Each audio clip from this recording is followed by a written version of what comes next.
سجل العلا قصصا هنا أحلام ترويها لسجل العلا قصصا هنا أحلام ترويها الأمجاد قد عظمت فللأمجاد بانيها.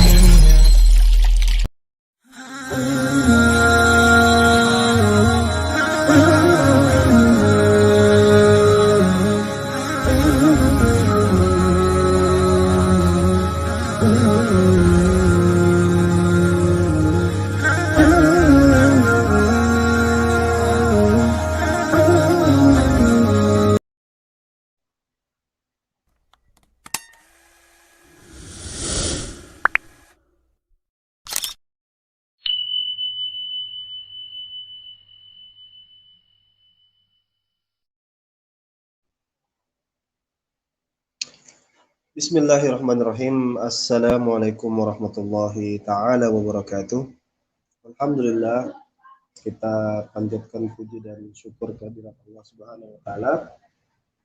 Karena di hari Kamis ini kita bisa berjumpa lagi seperti biasa di acara The Arena.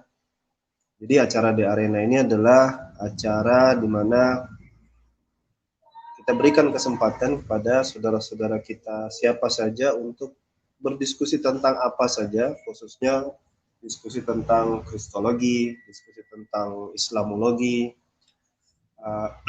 dan sini open ya, sehingga dalam rangka untuk menepis hujatan-hujatan. Jadi lebih bagus didiskusikan ya, apa yang kalian simpan di dalam hati itu didiskusikan saja gitu. Dan seperti biasa, alhamdulillahirrabbilalamin, selalu ini pengantar ya, saya sampaikan bahwa perkembangan terakhir sekarang di masjid itu sudah dibangun pondasi, sudah mulai bekerja, material-material sudah mulai masuk, ya, sudah mulai dikerja, dan laporan dari bendahara bahwa sudah ada pengeluaran untuk pembangunan Masjid Nur Maulidah. Ya tentu kita bersyukur ya kepada Allah Subhanahu wa Ta'ala karena masjid ini mudah-mudahan akan menjadi masjid yang punya story ya.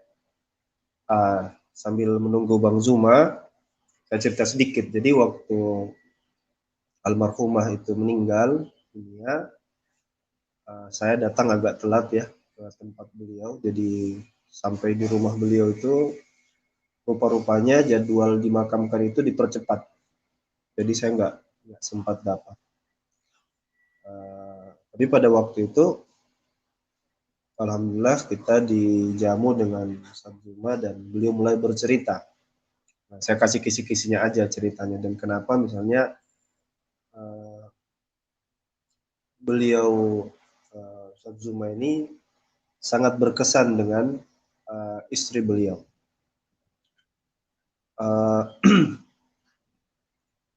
Kalau saya cerita mungkin agak aneh ya, harusnya yang cerita ini Ustaz Zuma, cuman saya mau kasih kisi-kisinya aja. Sebentar kalau beliau datang, saya ingin tagih kira-kira kapan nanti kita bisa diskusi secara khusus ya tentang kisah beliau. Mana tahu itu bisa menginspirasi ya, tentang cinta yang halal itu seperti apa, tentang cinta yang benar dan penuh kesabaran itu seperti apa. Kisi-kisinya adalah bahwa awal kali Bang Zuma ini suka dengan pujaan hatinya ini ya, gadisnya ini, istri beliau, itu dilihat karena kesederhanaan. Jadi rupa-rupanya itu tampil dengan tampilan yang wah, yang seronok, yang serba glowing, itu tidak selalu tidak selalu membuat semua laki-laki terpikat. Hanya beberapa kaum pria tertentu. Tapi justru malah kesederhanaan, apa namanya, orisinalitas ya. Rupa-rupanya ada juga yang suka gitu. Sehingga itu disebut, dalam istilah kita disebut dengan the secret of admire ya, pemuja rahasia. Saya ingin sampaikan bahwa setiap orang itu pasti punya pemuja rahasia. Jadi be yourself, maksudnya gitu. Jadi apa adanya aja pasti bakal ada juga yang suka. Nah, salah satunya beliau almarhumah itu termasuk sosok yang sederhana ya, cerita dari beliau itu sederhana, dan rupa-rupanya apa namanya, istri beliau ini kategori yang dicinta, jadi dicintai tapi tidak tidak tidak dibalas gitu. Jadi Bang Zuma suka dengan almarhumah, tapi ternyata beliau harus memperjuangkan cintanya gitu. tidak tidak hal yang mudah. Jadi kayak ini ada cerita yang memang harus Bang Zuma yang cerita. Tapi paling tidak jemaah yang menyimak, teman-temanku yang dimuliakan Allah Subhanahu wa taala, maksud hajat daripada masjid ini tentulah selain histori tadi, tentulah kepada yang maslahat lagi, bahwa kita harus punya masjid ya. Kalau kalian nonton awal kali saya sampaikan di video ketika kita peletakan batu pertama, itu adalah kita bangun masjid ini tujuannya untuk membangun peradaban. Jadi cikal bakal kristologi, cikal bakal pembinaan mualaf, cikal bakal ya segala hal yang kira-kira selama ini dikesampingkan oleh umat Islam. Kita mulainya dari surau, dari sebuah masjid. Harapan kami di masjid ini nantilah kita akan galakkan itu. Kita mulai semua pendidikan ya, semua berawal dari surau, dari sebuah masjid. Dan tentunya saudara-saudaraku dimanapun kalian berada, ketika misalnya Allah perkenankan mampir di Makassar, ya wajib datang, wajib melihat masjid ini. Karena ini juga bagian daripada rumah Allah yang kalian juga ikut berkontribusi dengan harta ya, bahkan dengan doa sekalipun itu sudah insya Allah Allah ijabah, itu sudah kontribusi yang luar biasa.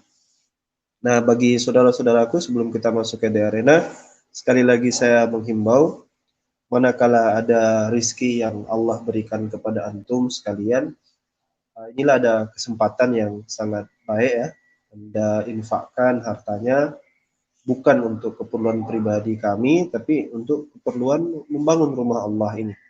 Karena kami sangat berharap sudah bisa kita pakai ketika bulan Ramadan kelak nanti datang.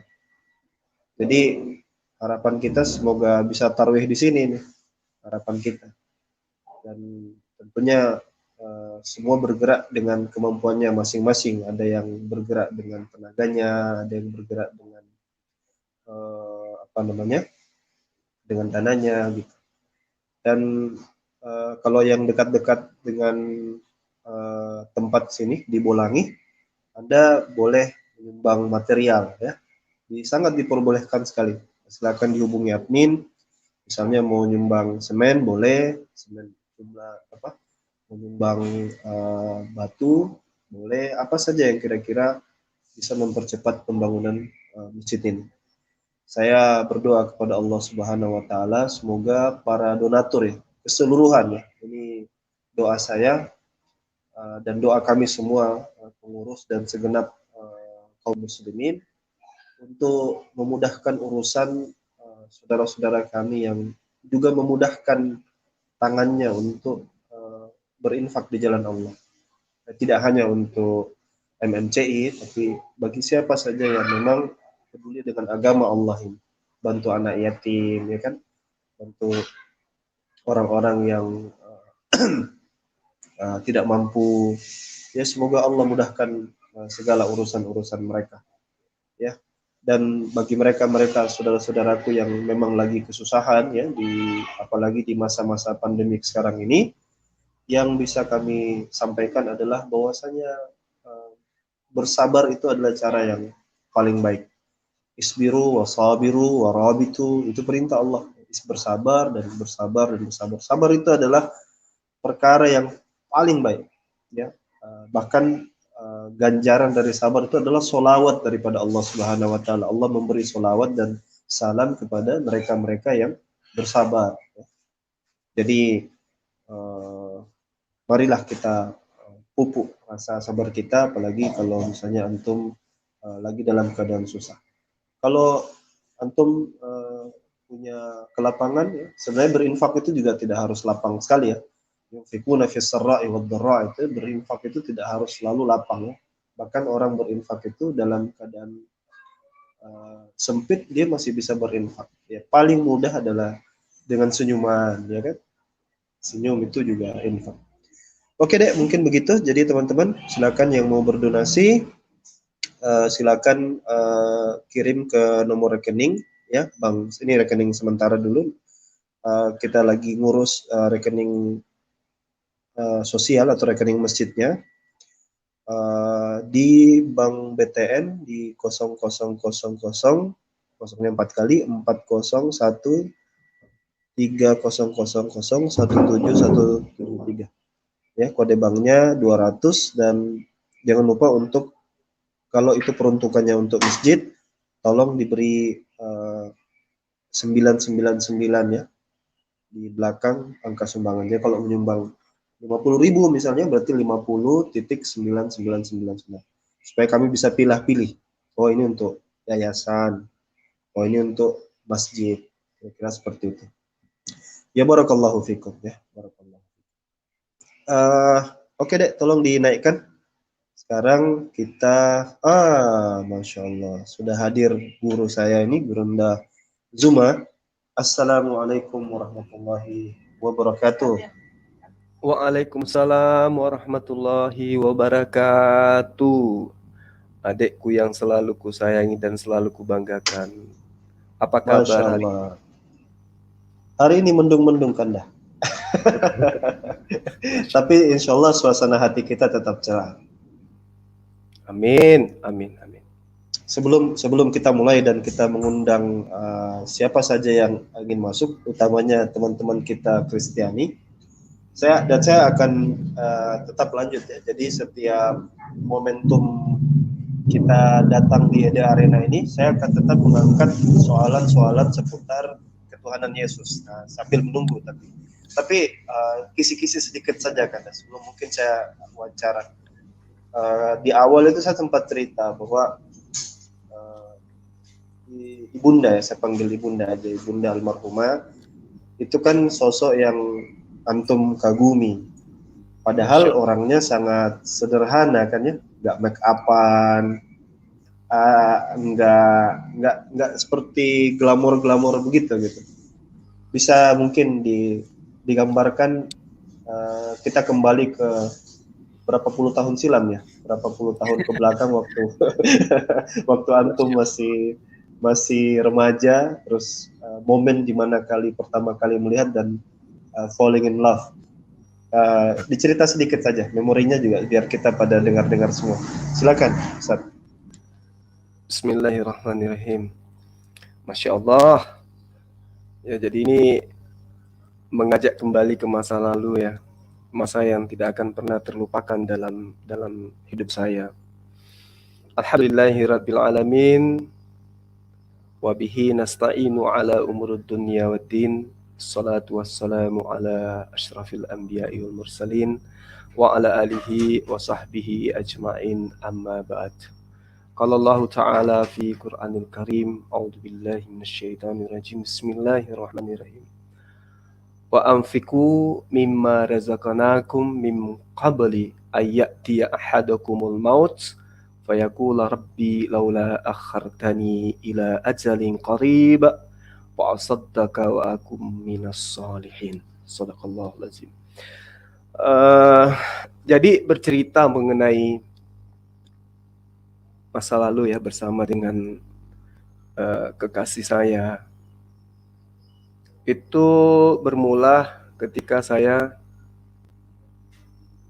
berjumpa dengan beliau di salah satu masjid ya di kota Makassar ini. Saya melihat beliau ini memang ada berbeda dengan teman-teman remaja masjid yang lain. Kenapa saya katakan beda? Karena beliau ketika berbicara dengan seorang laki-laki ya, itu selalu menundukkan pandangan. Selalu menundukkan pandangan. Begitu juga kalau dia kultum ya, kultum di masjid salat subuh ya pada bulan suci Ramadan, beliau itu selalu menundukkan pandangan. Sampai pada suatu saat kita lagi coaching ya sebagai remaja masjid kala itu. Saya tanya, saya sampaikan, Dek, kalau misalnya kultum itu tolong wajahnya dihadapkan ke jemaah supaya jemaat itu tahu dan merasa jemaah itu diajak berdiskusi gitu. Akhirnya dia keluarkan suara. Pada saat itu diawali dengan permohonan maaf. Saya mohon maaf, kata beliau, saya terbiasa menundukkan pandangan, kata beliau. Terus singkat cerita, semakin hari saya semakin tertarik dengan pola dia dalam mengajar anak TPA, menyampaikan kultum-kultum beliau. Padahal waktu itu dia baru kelas 2 SMA. Tapi dia sudah aktif di pengajian Al-Wahda. Jadi dia dari kampus ke kampus, meski dia masih SMA, tapi dia sudah ikut dari kampus ke kampus. Lalu kemudian saya penasaran, ini orang kok beda gitu. Pokoknya beda dari yang lain. Sekian banyak teman di kampus dan teman-teman remaja masjid, kok ini ada satu unik gitu. Akhirnya saya beranikan diri datang ke orang tua beliau. Datang dalam arti kata ya layaknya anak muda lah, cari perhatian gitu ya, mau kenal lebih dekat dengan keluarga beliau kan. Jadi malu kalau ingat itu ya. Begitu saya datang, ibu beliau ya, namanya orang Sunda kan, jadi panggilnya anaknya, Teteh, sini ada tamu, kata beliau. Siapa, Bun? Sini dulu. Begitu beliau keluar, dia lihat saya, dia kemudian kembali masuk ke dalam. Terus ibunya panggil. Setelah ibunya masuk ke dalam, ditanya, Kak Ali mau apa? Bang Zuma mau ngapain? Gitu. Ada urusan apa, Bun? Ya nggak apa-apa, mau silaturahim. Terus nggak ada hubungannya dengan saya kan, kata beliau. Ada, justru dia mau jumpa. Ya, dia katakan kalau urusannya masalah pribadi, masalah hati, atau masalah masjid, cukup di masjid, kata beliau. Akhirnya saya tidak dikasih kesempatan. Jadi singkat cerita, sahabat-sahabat sekalian, saya 2 tahun kerjaku cuma kayak gitu aja. Datang ke rumah beliau, meski tidak pernah ngobrol gitu. Tidak ada ruang untuk saya untuk masuk ke dalam dirinya gitu. Ya ini cerita masa kita masih remaja dulu ya. 2 tahun, Jadi 2 tahun digantung maksudnya kan ya? Bukan digantung, memang nggak pernah dikasih harapan. Wah. Luar biasa ya. Kalau digantung kan masih ada janji gitu ya. Kalau ini memang sama sekali tidak dikasih signal. Ya, benar. Tidak dikasih. Subhanallah. Jadi waktu itu saya dengan ibunya ya, ibu mertua. Saking ibu mertua ini sudah mulai senang sama saya gitu. Calon menantu gitu.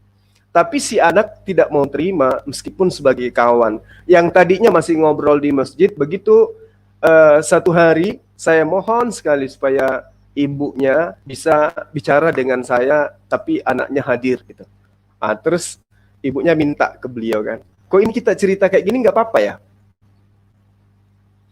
Nggak apa-apa ya, Nggak apa-apa, Dinda? Nggak nggak apa-apa. Cuman sekilas aja, biar ada sedikit nuansa berbeda. Setelah itu kita kembali ke The Arena lagi. Karena saya cuma ingin menampakkan kepada yang nonton bahwasanya kita ini manusia biasa gitu. Seorang Bang Zuma sendiri itu pernah tidak dipedulikan gitu. Iya, silakan. Jadi waktu itu saya minta sama ibu ya, Bu, mohon sekali aja, saya pingin cerita, aku bilang sama Neng Irna, bilang gitu, pingin jumpa sama beliau sekali aja. Pesan ini disampaikan ke ibunya. Jadi katakan ingin bicara sekali aja, habis itu saya akan hilang. Aku bilang saya akan pergi dari kehidupan beliau, tidak lagi mengganggu. Bilang. Waktu itu dikasih syarat boleh, yang penting adek yang bungsu, kemudian ibu hadir bersama dengan kami cerita. Nah, mau tahu nekatnya seorang Zulkifli Abbas. Begitu kita sudah kumpul di ruang tamu, saya katakan gini, dia yang duluan bicara, kali mau jumpa dengan saya, ada apa Kak? Kata dia gitu kan, sambil tunduk, sambil baca buku. Gini loh dek, saya ini kan manusia biasa, saya takut maksiat, dan saya kan kuliahnya hampir kelar, bilang, saya ingin ada pegangan, ada sosok wanita yang menjadi tumpuan hati saya. Dia mendengarkan itu langsung berdiri loh Dinda. Langsung berdiri, tapi ibu pegang tangannya, jadi dia kembali duduk. Dia bilang gini, Kak Ali mau bicara apa ini? Saya jadi takut Bun, kata dia. Enggak apa-apa nak, dengarkan aja. Akhirnya waktu itu saya beranikan diri, sambil gemetaran saya katakan, dan ini kalimat adalah kalimat yang saya hafal sudah kurang lebih 3 hari sebelumnya. Mau tahu apa yang aku bilang? Gini. 3 hari. Mana lagi kan kita nggak bisa ngegombal, kita nggak biasa kan. Akhirnya aku bilang gini, Dek, saya punya impian, aku bilang, saya mau kamu jadi ibu dari anak-anakku kelak. Berdiri dia, menangis dalam kamar, menangis sejadi-jadinya. Sejak itulah dipanggil sama ibunya keluar kembali, dengan sangat terpaksa dia terisak-isak duduk depan saya. Apa dia bilang? Bun, saya punya hak bicara kan? Kata ibunya, iya silakan. Kak Alim mohon maaf, tolong cari yang seumuran Kak Alim. Irna masih mau sekolah, Irna masih mau belajar. Waktu itu dia bilang kayak gitu. Minta maaf sekali ya Kak Alim, kata dia gitu. Akhirnya setelah itu dia undur diri dari tempat kami cerita. Sejak itulah kemudian dia menghindar sama saya. Oke, cukup kan? Cukup. Karena ini memang kisi-kisi. Jadi memang ada momen khusus nanti saya akan wawancara dan kita akan tuntaskan semua ceritanya. Jadi teman-teman yang dirahmati Allah Subhanahu wa taala, jadi inilah ya. Jadi cinta yang diperjuangkan. Jadi waktu kami datang itu ke rumah Ustaz Zuma itu, Bang Zuma ketika hari almarhumah dikebumikan, kita duduk itu kurang lebih ada satu jam lebih mungkin, dan itu tidak ada yang bergeming ya. Saya sendiri laki-laki tapi saya tuh betul-betul menikmati karena ceritanya itu bahkan seperti kita nonton film saja. Bayangkan ada perempuan yang 2 tahun diacuhkan. Kalau laki-laki kayak kita kan, wah, memangnya cuma kamu perempuan satu orang ya kan begitu ya. Artinya banyak kan perempuan yang lain. Tapi ini memang ya namanya perjuangan ya. Dan tadi kan kita baru sampai di cerita beliau setelah 2 tahun lama, terus cuma mau ketemu aja 1 kali sudah dihafal lagi kalimatnya 3. Hasilnya amburadul ya ternyata. hasilnya penolakan sadis ya. Tapi setelah itu tidak trauma kan ya? Maksudnya ada guncang hati pada waktu itu gimana itu? Kenyut atau gimana? Waktu itu sedih. Aku bilang ya kok ada yang kayak begini ya. Padahal kalau di kampus, jujur saya katakan di kampus itu malah teman-teman ada yang ribut sesama perempuan gara-gara saya. Yang Iya, aneh, saya nggak pernah merasa punya hati sama mereka. Cuman karena kedekatan saya membuat mereka saling iri gitu, akhirnya bertengkar. Tapi yang satu ini kok aneh gitu. Nah, setelah saya ikutin dia punya kajian, saya ikuti Wahdah beberapa saat, oh ternyata memang mereka ini mengharamkan pacaran. Nggak boleh. Padahal waktu itu saya kan katakan kita nggak pacaran, saya cuma mau titip. Ibu kan sama ibu, meskipun saya pernah diusir sama almarhum mertua laki, saya pernah diusir waktu itu. Dia bilang, Nak Alim minta maaf, anak saya tidak mau Nanda ada di rumah. Kalau bisa jangan kesini karena mengganggu belajar dia. Sakit sih waktu itu, tapi saya tetap menghargai orang tua beliau. Saya katakan, oh ya Pak. Nah, jadi saya tidak mati akal. Begitu saya dijauhin, dilarang lagi datang ke rumah, saya lihat ada anak bungsu, ada adik bungsunya dia yang juga ikut di TPA waktu itu. Jadi saya lakukan pendekatan melalui adiknya lagi. Jadi, setelah saya lumpuhkan ibu orang tua perasaannya supaya dia suka gitu ya, akhirnya adiknya lagi saya dekatin. Alhamdulillah adiknya juga suka dengan saya. Dalam arti kata, ketika ada PR-nya pasti minta sama Bang Suma gitu.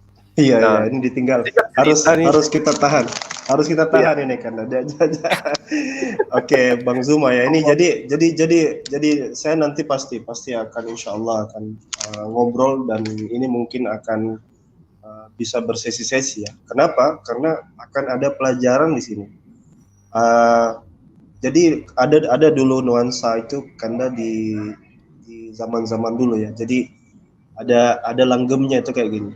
Hai cinta dulu, cinta malu, gitu. Cinta dulu, cinta malu. Bila lama tak bertemu. Kira-kira ada kayak langgam yang mencerminkan perbedaan zaman di masa lalu dan masa sekarang. Jadi cerita itu, Dek, cerita perjalanan saya gitu loh ya. Sampai saya bisa jadi seorang bapak itu sangat menarik ceritanya. Dan wow, harus siapkan tisu memang cerita semua itu. Sampai siapkan tisu. Seorang yang kuat mempertahankan harga diri beliau sampai jatuh bisa jadi bini saya, itu ceritanya panjang sekali. Makanya dan makanya kenapa saya kemudian mendirikan sebuah perusahaan perfilman waktu itu. Karena saya ada niatan untuk mengangkat cerita ini di layar lebar. Tapi karena kondisi COVID dan adanya orang-orang yang investor abal-abal ya, jadinya hancur semua. Oke, kita insya Allah, insya Allah biar ini menjadi kenangan saya dengan anak-anak saya. Siap. Jadi tapi ini penting sekali untuk kita angkat nanti, meskipun hanya lewat podcast ya atau wawancara. Supaya apa? Supaya bagi yang muda yang jomblo di luar sana, begini nih ya, seharusnya kita mengambil hikmah gitu dari sebuah cerita. Apa yang bisa diambil nanti dari kisah dibalik daripada Bang Zuma itu tadi. Oke Kanda, kita tahan dulu ya. Nanti itu sesinya yang lain. Sekarang saya ingin, sambil kita menunggu, saya ingin bertanya kepada Kanda dan kita masuk di The Arena. Jadi dari sekian banyak ya, ini kan seperti yang saya katakan, saya akan selalu angkat syubhat-syubhat yang kerap kali dijadikan dasar dalil mereka untuk mempertuhankan Yesus dengan Bible yang mereka punya gitu. Beberapa minggu kemarin saya sudah minta terangkan tentang Yohanes 10 nomor 30 itu yang saya dan Bapak adalah satu. Lalu ada juga di beberapa tempat yang Yohanes 8:58 yang sebelum ada Abraham aku ada, itu juga sudah kemarin dijelaskan sama Bang Zuma. Nah kalau yang ini sudah mungkin ya, siapa yang melihat Bapak telah melihat, siapa yang melihat aku telah melihat Bapak. Yohanes 14 ayat nomor 9. Iya ya, seperti itu ya. Yohanes 14:9. Nah, mungkin bisa dibantah karena syubhat ini, bahwa ini adalah perspektif yang dipaksakan atau seperti apa. Dengan dalil ini mereka kemudian mempertuhankan Yesus. Silakan, waktu dan tempat saya persilakan. Baik. Jadi gini, ketika sahabat-sahabat Kristen itu menjadikan sosok Yesus itu menjadi Tuhan, sebenarnya bukan karena Yesusnya itu yang Tuhan. Kata ada pernyataan daripada Yesus itu mengaku dirinya sebagai Tuhan dengan konsep apapun kemudian. Tapi yang terjadi adalah memang ada kekuatan di dalam rumusan-rumusan Kristen bahwa Yesus itu memang sudah dijadikan menjadi Tuhan. Ada konsep yang nyata-nyata memang sudah terang sekali diterangkan di dalam kitabnya sahabat Kristen, yang memang Yesus ini bukan hanya rumusan yang kemudian dijadikan sebuah acuan untuk menjadikan Yesus ini menjadi Tuhan. Tetapi memang ada konsep yang baku di dalamnya yang menerangkan Yesus itu telah dijadikan, dilantik menjadi Tuhan. Contoh misalnya di dalam Kisah Para Rasul ya, Kisah Para Rasul 2 kalau nggak salah nomor 36. Nah, di situ kalau saya tidak salah ingat, ya, Yesus ini diterangkan bahwa Allah atau yang mereka sebut sebagai Bapa yang mengutus Yesus, ya, yang telah disalibkan oleh orang-orang Roma itu, telah dijadikan sebagai Tuhan dan Kristus. Jadi bukan karena rumusan dia bermujizat, atau karena ada rumusan dia 100% manusia atau 100% Tuhan, tidak.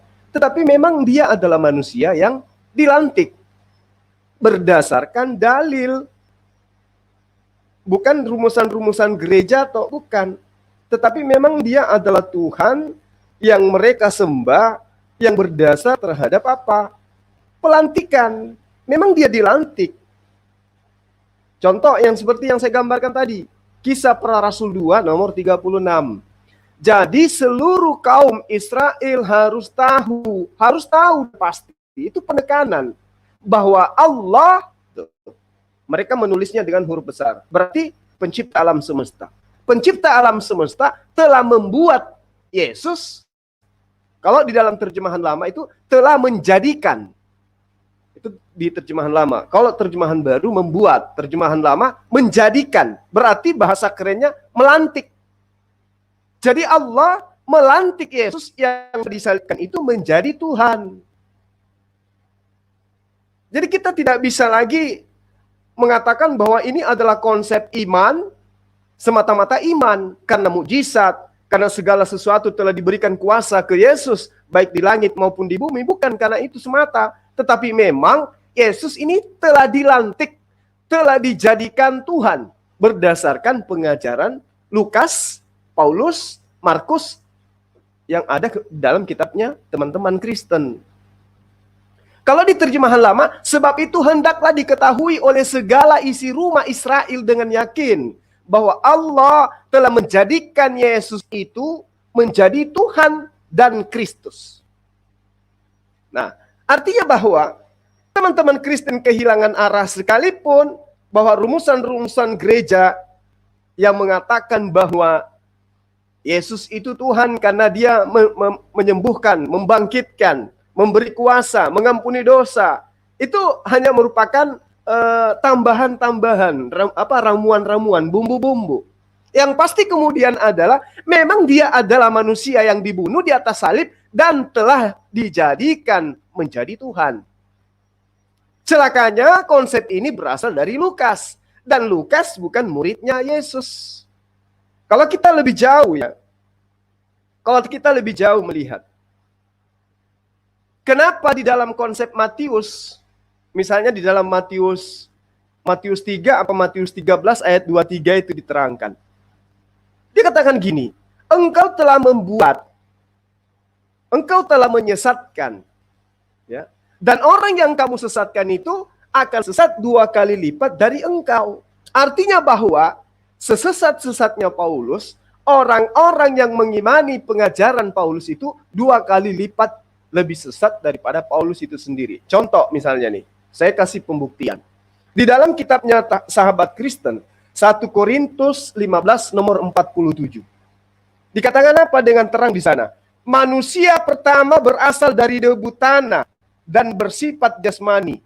Manusia kedua berasal dari surga. Coba. Saya ulang. Manusia pertama berasal dari tanah. Manusia kedua berasal dari surga. Berarti ini sangat jelas. Kalau Yesus itu juga dikatakan sebagai manusia kedua. Segala-galanya gugur di situ. Dia bukan anak tunggal Allah. Kenapa dia bukan anak tunggal Allah? Karena di dalam konsep silsilah Yesus, sebelum dia jatuh ke anak Eli, anak Yusuf, ya, sebelum itu dia diterangkan sebagai anak Allah. Sebelum meloncat ke Yesus, diawali setelah anak Allah itu adalah anak Adam. Berarti anak Adam lebih duluan, dia adalah manusia pertama. Manusia kedua Yesus. Jadi tidak ada sisi bisa dituhankan orang ini. Berdasarkan 1 Korintus 15 nomor 47. Apesnya di ayat 48-nya diterangkan, makhluk-makhluk alamiah sama dengan dia yang berasal dari debu tanah. Dan makhluk-makhluk surgawi sama dengan dia yang berasal dari surga. Kalau kita pahami secara akal sehat, berarti ketika ada kata makhluk-makhluk surgawi sama seperti Yesus yang berasal dari surga, berarti konsep yang mengatakan hanya Yesus yang datang dari surga, kembali ke surga, maka dialah menjadi Tuhan. Itu sudah gugur dengan dalil 1 Korintus 15:47. Kenapa? Yang dikatakan datang dari surga, iblis juga datang dari surga. Malaikat-malaikat juga datang dari surga. Berarti kalau hanya dasar pijakan itu, maka gugurlah kekristenan. Masalahnya sekarang, menjadi Kristen itu tidak berdasar atas rumusan-rumusan akal. Menjadi Kristen itu harus berdasarkan rumusan-rumusan iman. Ini bedanya. Kalau Islam itu jelas rumusannya akal dan wahyu. Wahyu dan akal. Akal dan wahyu. 2 komponen yang tidak bisa terpisahkan. Tapi kalau sahabat Kristen, menjadi Kristen itu kudu konsep rumusan iman tok saja. Imani saja. Jangan menggunakan akal dan jangan menggunakan logika. Contoh. Yesus menerangkan kepada murid-muridnya Bani Israel. Apa yang Yesus terangkan kepada Bani Israel? Aku dan Bapa adalah 2. Konsep ini yang dijajakan Yesus kepada Bani Israel agar Bani Israel diterima sebagai nabi. Agar Bani Israel menerima Yesus sebagai rasul. Agar Bani Israel percaya Yesus anak Maria ini betul-betul adalah utusan Allah. Maka Yesus menanamkan konsep yang sangat mendalam kepada pengajarannya dengan kurikulum yang kemudian dituliskan oleh para pengarang dengan mengatakan Yesus itu dan Bapaknya adalah 2. Apa ada dalil terang yang menerangkan itu? Ada. Umat Islam ketika bercerita tentang keyakinan, tentang agama, perbandingan agama, harus punya data. Tidak boleh asal cuap-cuap. Kenapa? Karena nanti jatuhnya kepada penghinaan, penistaan. Lalu apa dasarnya saya mengatakan aku dan Bapa adalah 2, dan itu adalah pernyataan Yesus? Coba sahabat-sahabat ya, yang ada gospel di rumahnya, buka buku Yohanes pasal 8, nomor 16, nomor 17. Silakan dibuka di sana. Di situ akan jelas diterangkan. Dan jikalau aku menghakimi, maka penghakimanku itu benar, sebab aku tidak seorang diri. Kalau aku tidak seorang diri, berarti ada orang.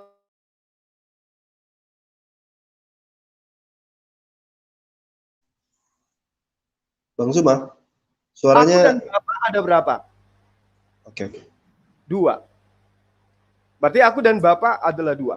Kemudian, di nomor 17, bab 8 dari Yohanes 8 ini terang dikatakan, dan di dalam kitab Tauratmu ada tertulis bahwa kesaksian 2 orang adalah sah. Saya ulang. Yohanes 8 nomor 17, dan dalam kitab Tauratmu ada tertulis bahwa kesaksian 2 orang adalah sah. Nomor 18-nya Yesus menekankan, akulah yang bersaksi tentang diriku sendiri, 1, dan juga Bapa, 2, yang mengutus aku bersaksi tentang aku. Berarti Yesus dengan terang mengatakan, aku dan Bapakku adalah 2. Benar nggak analisa saya ini, Adinda Alwan? Iya, benar, Ustaz. Benar kan? Jadi, ya. Jadi yang tadi aku dan Bapa adalah 1 gugur. Ya. Ya, karena kenapa Yesus mengatakan aku dan Bapa adalah 1? Apakah itu berkaitan dengan wujudnya, berkaitan dengan kuasanya, berkaitan dengan esensinya dia sebagai orang yang datang kemudian mengajarkan Bani Israel kembali kepada hukum Taurat? Tidak. Jadi satu yang dimaksud oleh Yesus di sini adalah pekerjaan, perkataan. Maksudnya pekerjaan dan perkataan Yesus yang disampaikan, dipraktekkan di depan Bani Israel itu adalah pekerjaan dan perkataan Tuhan. Makanya Yesus mengatakan kepada Bani Israel, aku datang bukan atas kehendakku sendiri. Aku datang atas kehendak Bapa yang telah mengutus aku. Di nomor 12-nya, di Yohanes 14 diterangkan, aku berkata kepadamu sesungguhnya barang siapa percaya kepadaku, ia akan melakukan juga pekerjaan-pekerjaan yang aku lakukan. Bahkan pekerjaan yang lebih besar daripada itu, sebab aku pergi kepada Bapa. Artinya jelas bahwa satu yang dimaksud Yesus di sini adalah satu pekerjaan, satu misi, satu visi. Bukan satu hakikat, bukan satu esensi.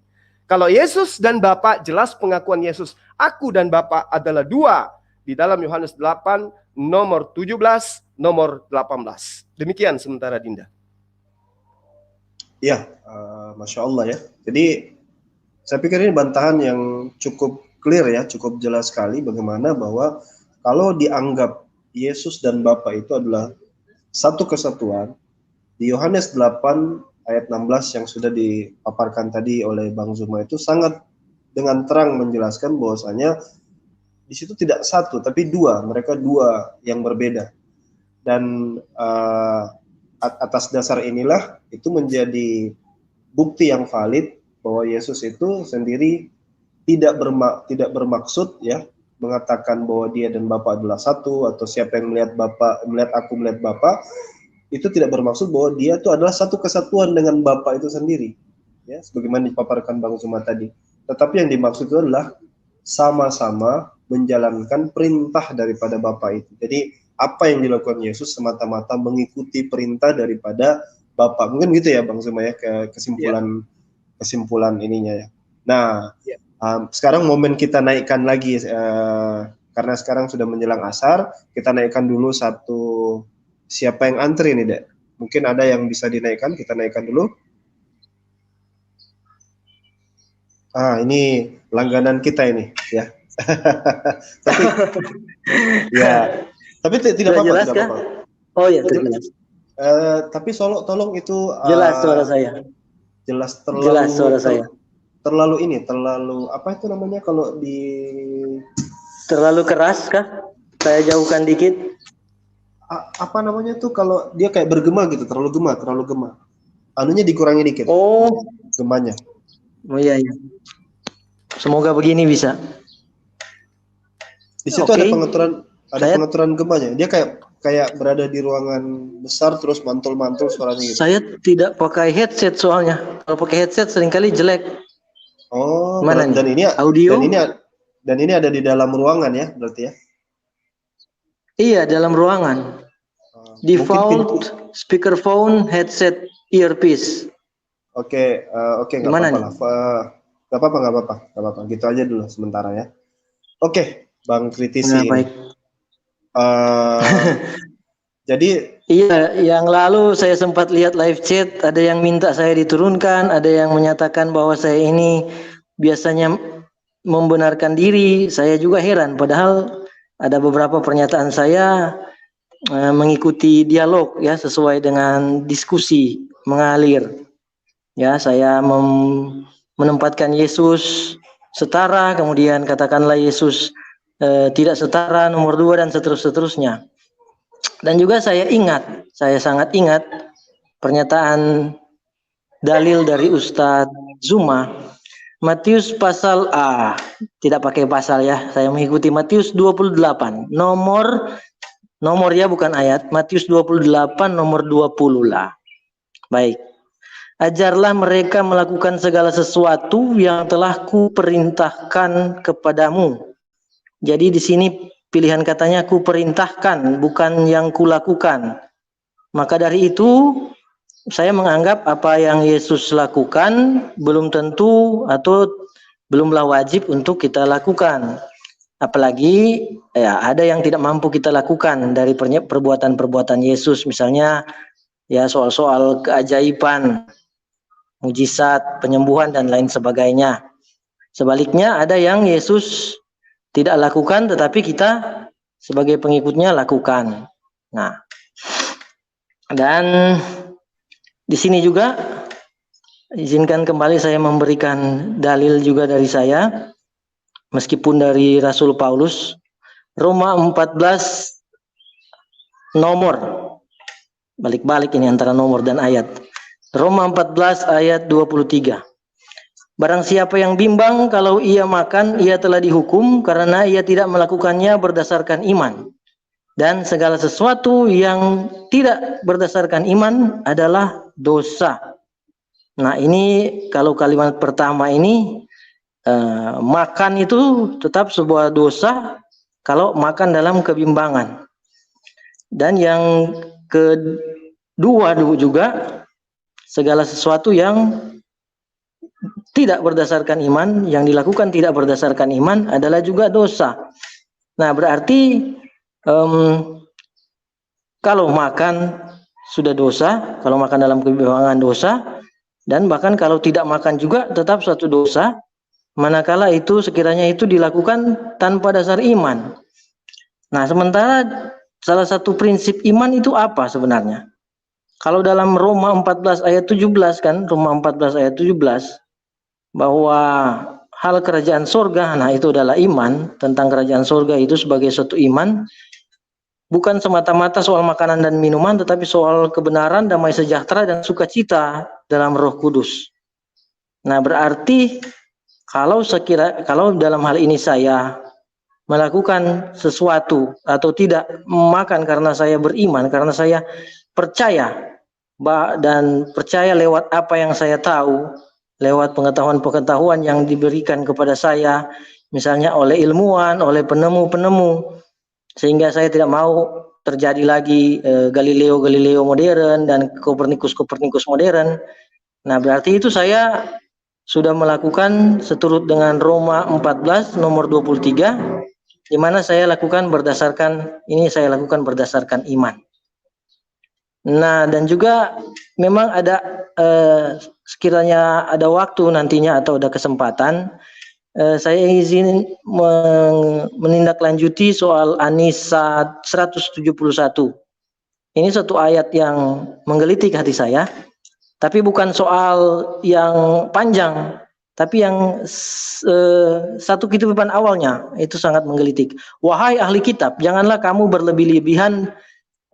Maaf, tidak seperti ini terjemahannya, tapi yang saya tangkap, wahai ahli kitab, ini sudah jelas, wahai ahli kitab, tanda seru, janganlah kamu berlebih-lebihan dalam hal beragama. Ada komanya dan, nah izinkan saya lebih menyoroti soal yang sampai di sini. Saya tidak mau berpanjang-panjang dengan koma dan dannya itu nantinya. Memang ayat ini panjang dan menarik bagi saya, teristimewa bagian awalnya itu. Contekan atau kutipan awalnya itu. Ya, terima kasih, ini bawaan awal atau komentar awal dari saya. Terima kasih sudah diberikan kesempatan sekali lagi. Baik, Bang. Karena Kamis yang lalu hanya saya yang orang Kristen yang join beserta Dei FFV, Verbum Veritatis, walaupun hanya secara video, beliau lumayan lumayan menyita perhatian netizen dan kita yang ada di dalam sini. Iya, Monggo, jadi terima memang kasih. siap. Jadi memang apa yang kita sedang lakukan ini adalah sebenarnya kita mengajak dialog ya, karena terjadi dialog antara umat Islam dan Kristen itu semakin bagus, artinya semakin terkuak data, semakin terkuak apa yang bisa kita kaji. Nah, kalau poinnya sendiri apa, biar lebih terarah, dan Bang Zuma mungkin, karena saya harus sholat dulu, Bang Zuma mungkin bisa, karena kita gantian ya, Bang Zuma nanti bisa menjawab apa kira-kira yang jadi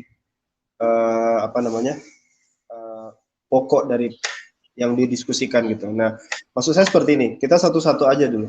Dari yang tadi disampaikan saudara itu, bahwa Matius 28 Matius 28 nomor 20 tadi, dan ajarlah mereka melakukan segala sesuatu yang telah kuperintahkan kepadamu, dan ketahuilah aku menyertai kamu sentiasa sampai pada akhir zaman. Maksudnya poinnya apa yang mau digapai dengan mengutip Iya, ayat karena ini? yang saya ingat bagian akhir, lumayan terakhir dari Kamis yang lalu, Ustadz Suma membawakan dalil ini, Matius 28 nomor 20, untuk mungkin kiranya menyanggah apa yang saya lakukan. Saya nyatakan bahwa Yesus, ada orang yang menyatakan kepada kami kan, kepada saya lah, Yesus saja melakukan ini, Yesus saja makan ikan goreng, manakala ia membuktikan dirinya itu bangkit sesudah disalib, sesudah dikubur di alam kubur. Yesus menyatakan, Yesus melakukan makan ikan goreng, sementara kamu tidak, dan seterusnya itu. Dan saya tentunya membalas, saya tentunya menganggap tidak semua. Ya, sudah diingat ya, terima kasih. Jadi ada korelasi ya. Saya soalnya tadi agak parsial, jadi saya kurang tangkap. Jadi Bang Kritis ini kan seorang vegan ya, seorang vegetarian, dia tidak makan yang hewani, sehingga dia tidak mengikuti Yesus gitu kan. Kemudian Bang Zuma bawakan ini ya, bahwa Yesus sendiri makan ikan goreng ya, bahkan setelah dia bangkit. Nah, oke, saya kasih kesempatan dialog dengan Bang Kritisi, Bang Zuma. Dilanjutkan aja obrolan yang kemarin itu, dan katanya dia sudah ada bantahan lagi nih, bahwa dia sebenarnya melakukan vegan itu ya, masih berkesesuaian Kamis yang lalu sih. Kalau di sini kemarin itu hari Rabu. Kalau kemarin di sini. Kalau kami di sini. Berarti Kamis yang lalu sebenarnya. Iya. Ya, Kamis yang lalu. Biasa beda penggunaan istilah kemarin. Iya, kemarin besok. Kalau di beberapa daerah kemarin itu sudah mencakup minggu yang lalu juga. Iya, sudah mencakup kemarin dulu, 3 hari yang lalu, seminggu yang lalu, itu kemarin. Iya. Ganjal juga sih kalau dikatakan kemarin dulu, Kamis yang lalu. Iya. Silakan, mungkin nanti sambil kalau ada juga yang lain nggak apa-apa dinaikkan ya. Saya izin sholat dulu. Silakan Bang Zuma ngobrol dengan beliau. Baik. Jadi gini, kita keluar dari konteks kitab dulu. Jadi atas muka bumi ini memang Tuhan pencipta alam semesta itu menjadikan manusia sebagai pemimpin di atas muka bumi. Nah, alam semesta ini menggulir diri dari detik ke detik ke menit, ke jam, ke hari, dan seterusnya. Artinya bahwa di dalam kehidupan kita itu ada ekosistem, dan itu kita tidak bisa pungkiri bahwa keberlangsungan hidup makhluk di atas muka bumi ini adalah ketergantungan antara satu sama yang lain. Nah, kemudian Sang Pencipta alam semesta itu tentu akan memberikan sebuah buku panduan di dalam hidup. Kenapa?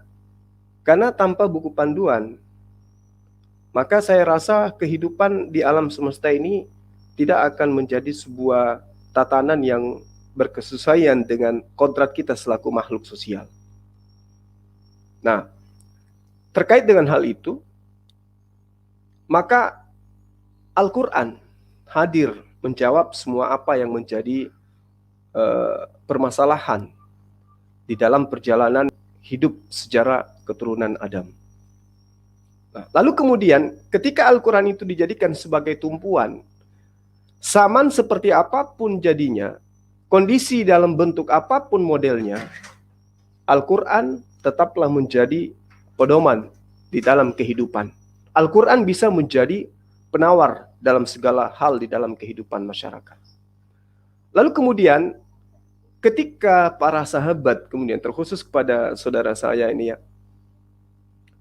menjadikan sebuah konsep yang mana konsep itu tidak terjabar dengan akurat di dalam sebuah buku. Yang mana buku ini masing-masing kita mengimaninya sebagai sebuah firman atau kalamullah atau aturan sang pencipta alam semesta. Nah, terkait dengan Matius 28 nomor 20 itu, justru kalau kita mengkritisinya dengan pendekatan akal, maka hari ini kita tidak akan menemukan lagi pengikut Yesus. Tidak akan pernah kita temukan itu. Kenapa? Dalilnya sudah sangat jelas. Ajarlah mereka melakukan segala sesuatu yang telah kuperintahkan kepadamu. Ini ada kata petunjuk. Pertama, ajarlah. Artinya seruan. Ya, ada kata amar di situ, ada kata perintah. Ada instruksi dari sumber. Untuk supaya orang yang mendengarkan kemudian mengajar. Melakukan segala sesuatu yang telah kuperintahkan kepadamu. Nah, poin ini yang harus jelas. Apa saja yang Yesus perintahkan dan kepada siapa perintah ini Yesus peruntukkan. Sekarang kita lihat kondisi di lapangan. Kita melihat ada ibadah hari Minggu, ada ibadah hari Sabat, ada menyembah Yesus, ada menyembah roh-roh, ada menyembah patung, dan seterusnya. Di manakah di antara poin ini yang merujuk kepada perintah Yesus? Ajarlah mereka ya, melakukan segala sesuatu yang telah kuperintahkan kepadamu. Nah, ketika muncul kemudian ada pemahaman bahwa saya menyembah Yesus, anak Maria itu karena Yesus perintahkan. Akal merespon, tunjuk di mana perintah itu datang kemudian. Ini masalah besar. Ketika rujukan kita kemudian adalah data. Oh, saya menyembah Yesus hari Minggu, makan babi itu karena perintah. Orang waras akan minta pertanggungjawaban itu. Mana perintahnya? Oh, saya tidak makan hewan berdarah karena perintah. Tunjuk di mana perintahnya.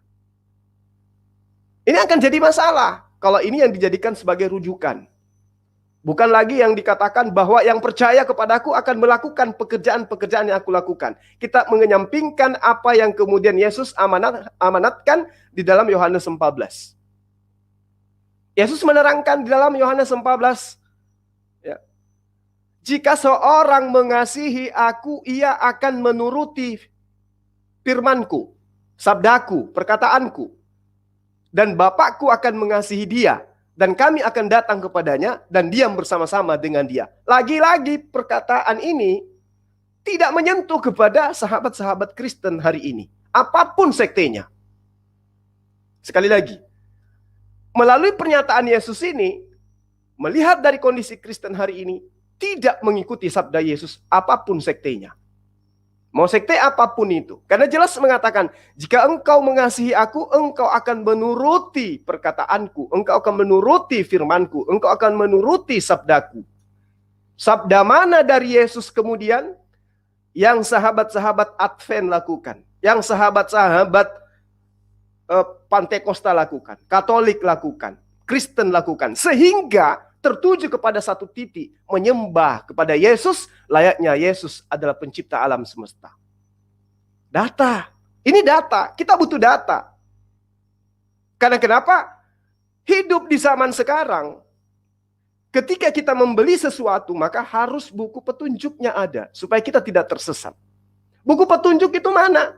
Ketika sahabat Kristen kemudian menuhankan Yesus, buku petunjuknya mana? Siapa narasumbernya? Apa kapasitasnya? Yesus sebagai utusan.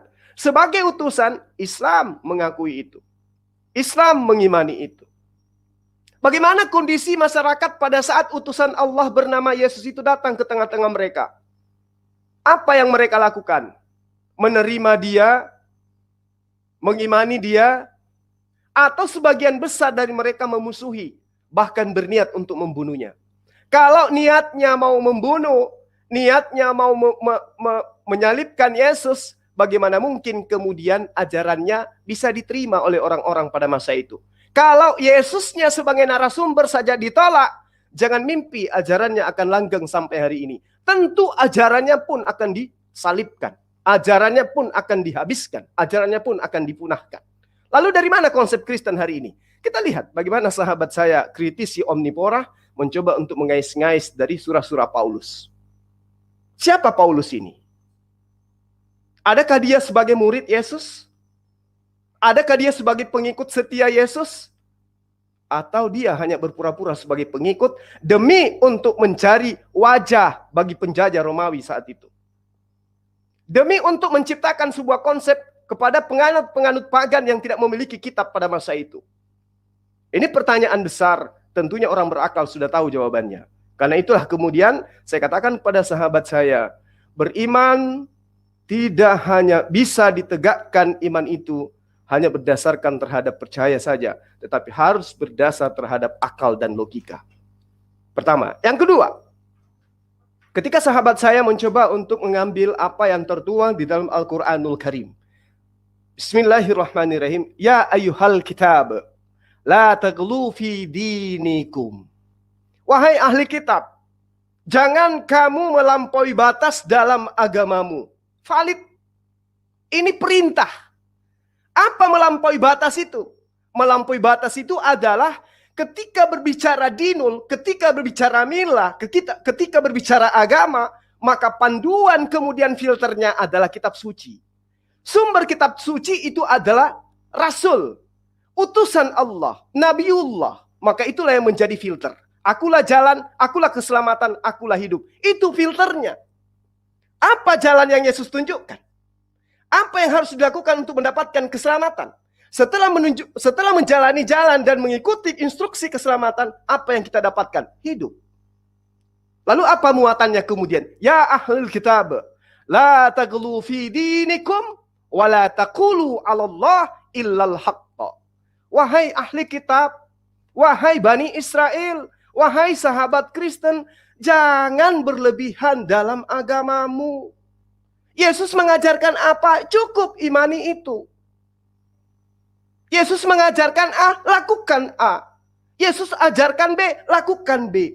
Jangan kau berlebihan, jangan kau melampaui batas. Karena Yesus yang saudaraku sembah pun dengan ikrar yang sangat valid di tengah Bani Israel, dia terang mengatakan, aku tidak dapat berbuat apa-apa dari diriku sendiri.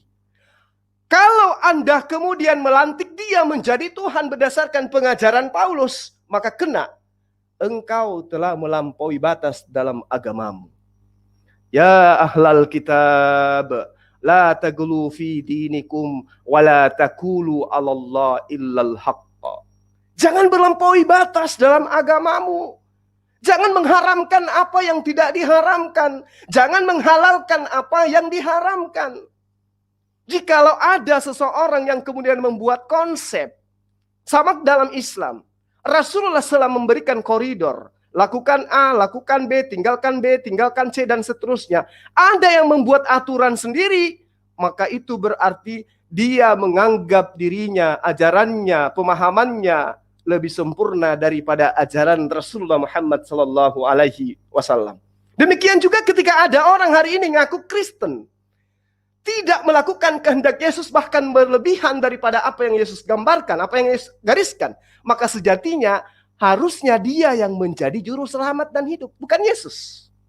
Karena Yesus tidak mengajarkan konsep itu, lalu kemudian dia mengada-adakan konsep itu. Maka kembali kepada Al-Quranul Karim, ya ahlal kitab, la taghlu fi dinikum wa la taqulu 'ala Allah illal haqqa. Makanya ketika Nabi Isa atau Yesus ditanyai oleh Allah, wahai Isa, adakah engkau mengajarkan kepada ahli kitab agar mereka menyembahmu?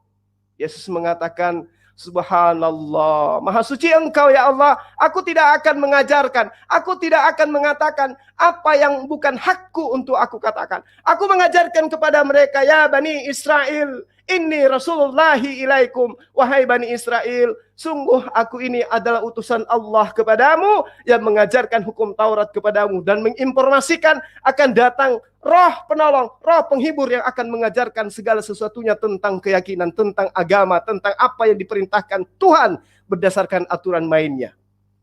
Jadi kepada sahabat saya yang tadi ya, saya katakan ayat ini memang menarik. Wahai ahli kitab, jangan kau melampaui batas dalam agamamu.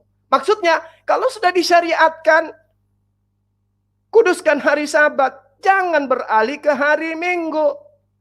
Jika sudah disyariatkan, sembah Allah, Elo, Alaha, Hasem. Tidak ada Hasem selain Hasem yang disembah oleh Abraham, Ishak, dan Yakub. Jangan bikin sembahan baru berupa manusia. Jangan. Ya ahlal kitab, la taglu fi dinikum. Jangan membuat sesuatu yang baru dalam agamamu yang tidak pernah diajarkan oleh Yesus, tidak pernah dicontohkan oleh Yesus. Kalau mau melakukan yang dicontohkan oleh Yesus berdasarkan konsepnya Paulus, maka berlomba-lombalah mati dalam keadaan tersalib. Karena Yesus telah membuktikan menurut konsep rumusan gereja, mati tersalib. Demikian sementara. Silakan. Terima kasih atas penjelasannya yang panjang lebar dan tentunya jelas ya. Yohanes 14, nomor berapa kiranya itu bisa nanti saya telusuri sesudah ini ya. Yang intinya ada kata-kata atau pernyataan ya. Siap. Nomor 12, nomor 23, baik. Yohanes 14 atau 12?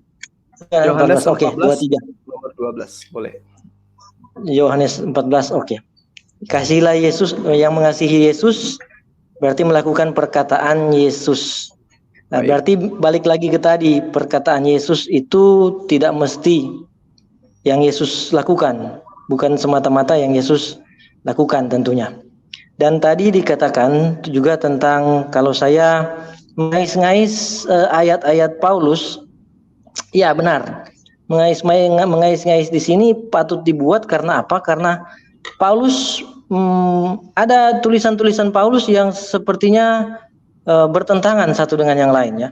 Misalnya Roma 14 nomor 2. Kemudian ada lanjut lagi Roma 14 nomor 17, Roma 14 ayat nomor 23. Nah, itu semua suatu cara untuk melakukan atau menggunakan hikmat. Karena Yesus sendiri mengatakan, kasihilah Tuhan Allahmu dengan segenap hatimu, segenap jiwamu, dan segenap akal budimu. Jadi kalau beriman memang sungguh-sungguh harus menggunakan akal. Dan mengapa saya tergelitik atau saya kagum dengan An-Nisa 171? Karena bagian pertama sekali lagi ya, wahai kitab tanda seru, jangan kamu melampaui batas dalam agamamu. Demikian itu bagian awal, dan ada yang panjang itu yang juga penting. Yang awal ini membuat saya tergelitik ya, terkesima karena mengingatkan kita terutama orang-orang Kristen untuk tidak melampaui ya. Jadi membatasi diri. Mana itu dalil dalam Biblos atau Bible, mana itu dalil atau temuan-temuan berupa sains yang diberikan pertimbangan oleh para ilmuwan. Karena saya tidak ingin menjadi tidak ingin terjadi kembali Galileo baru, Kopernikus baru, di mana dalam masa hidup mereka sebagai ilmuwan mereka menampilkan atau menemukan data-data yang ternyata sesuai sains, tetapi seakan-akan bertolak belakang dari tulisan dalam Bible. Dan karena itulah mereka ini dihukum ya, dikucilkan, bahkan mungkin lebih keras dari itu. Dan tadi dikatakan soal peran Quran sebagai penawar dan peran ya kitab-kitab keagamaan lain juga untuk menjawab manakala ada persoalan-persoalan di dunia ini, dan kita perlu melihat apa yang ada dalam kitab kita masing-masing. Dan Ustadz Suma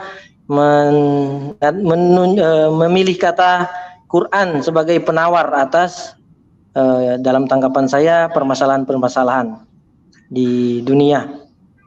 atau di alam ini, katakanlah di alam ini. Nah, berarti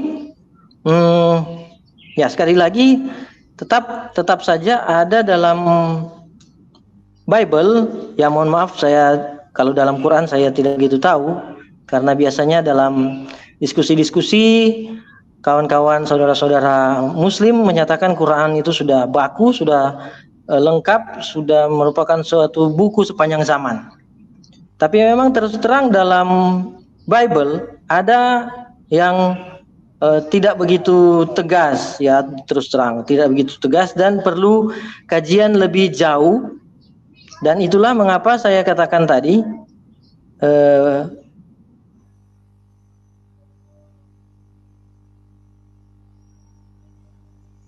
Suaranya hilang, Bang Kritisi, suaranya hilang.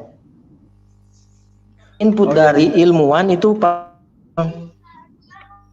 pedoman juga, jadikan masukan untuk memikirkan ya.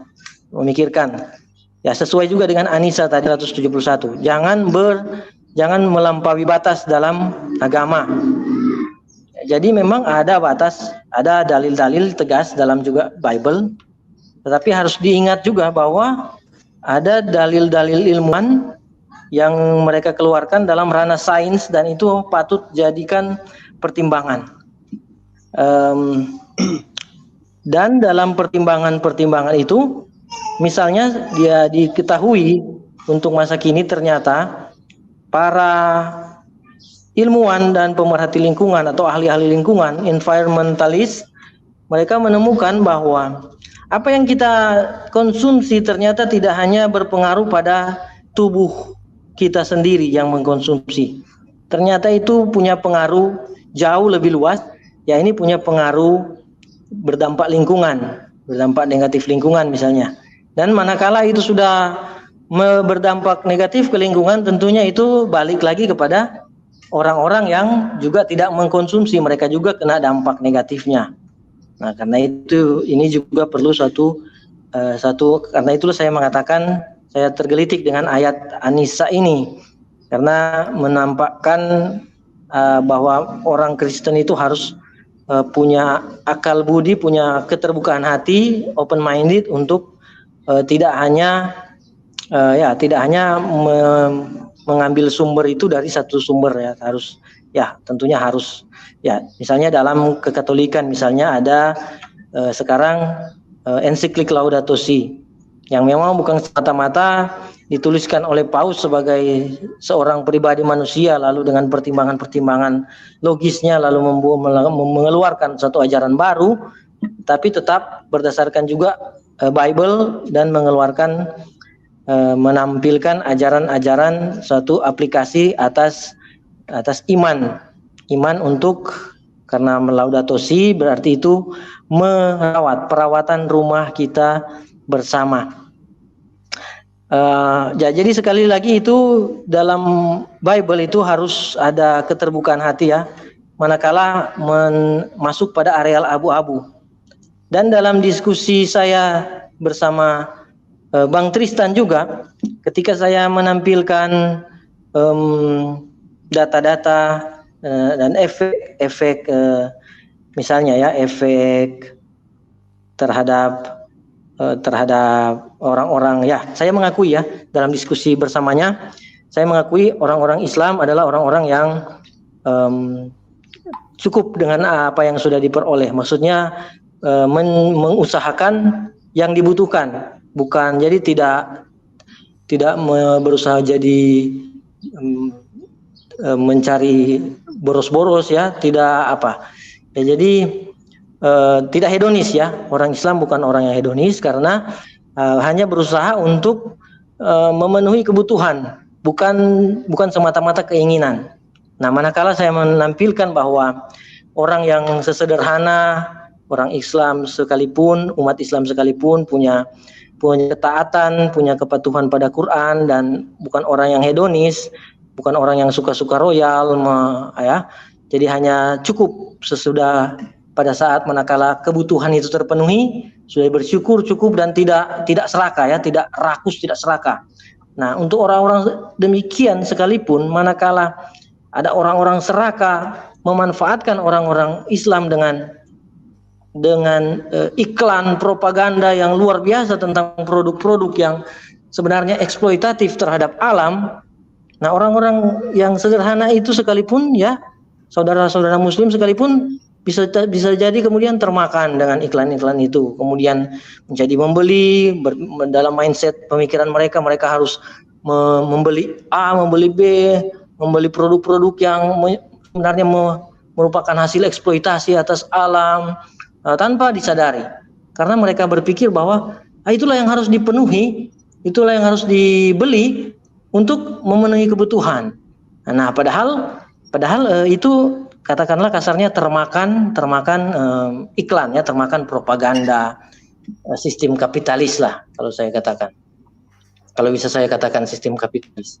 Dan contoh lagi, ada seorang ahli nutrisi, seorang doktor ahli nutrisi, ketika beliau berbicara di stasiun televisi nasional, ya, stasiun televisi nasional tentang mitos susu hewani, kambing maupun sapi, dan sebenarnya orang-orang hanya membutuhkan susu adalah susu ibu, susu ASI, ya, dan mereka sudah disapih, sebenarnya sudah bisa 2 tahun saja sudah cukup, tetapi kemudian karena adanya iklan-iklan maka orang berpikir bahwa 2 tahun itu ASI itu tidak cukup, 2 tahun itu harus asupan susu itu harus lewat susu, ya, sapi dan kambing misalnya. Nah, itu juga kemudian sang nutrisionis itu dimusuhi, ditegur keras-kerasan oleh yang memiliki industri itu, ya, para bisnismen. Gitu. Baik, terima kasih. Maaf kepanjangan, maaf. Iya, jadi kita ingin ini agak terarah, ya, Bang Kritis. Mungkin saya persilakan dulu sudah Bang Zuma untuk sholat dulu mungkin, ya, sholat asar. Dan Bang Kritisnya gini, saya lihatnya seperti ini. Kita diskusi santai, ya. Kalau saya melihat bahwasanya tadi Anda coba mengatakan bahwasanya jangan sampai ada Galileo. Iya kan, tadi bilang seperti itu, ya. Jangan sampai Galileo baru dan Copernicus baru. Iya. Jadi memang kan itu kan masalah tentang geosentris, ya. Kalau kasus Galileo itu kan masalah geosentris yang dia bertolak belakang dengan pemahaman gereja.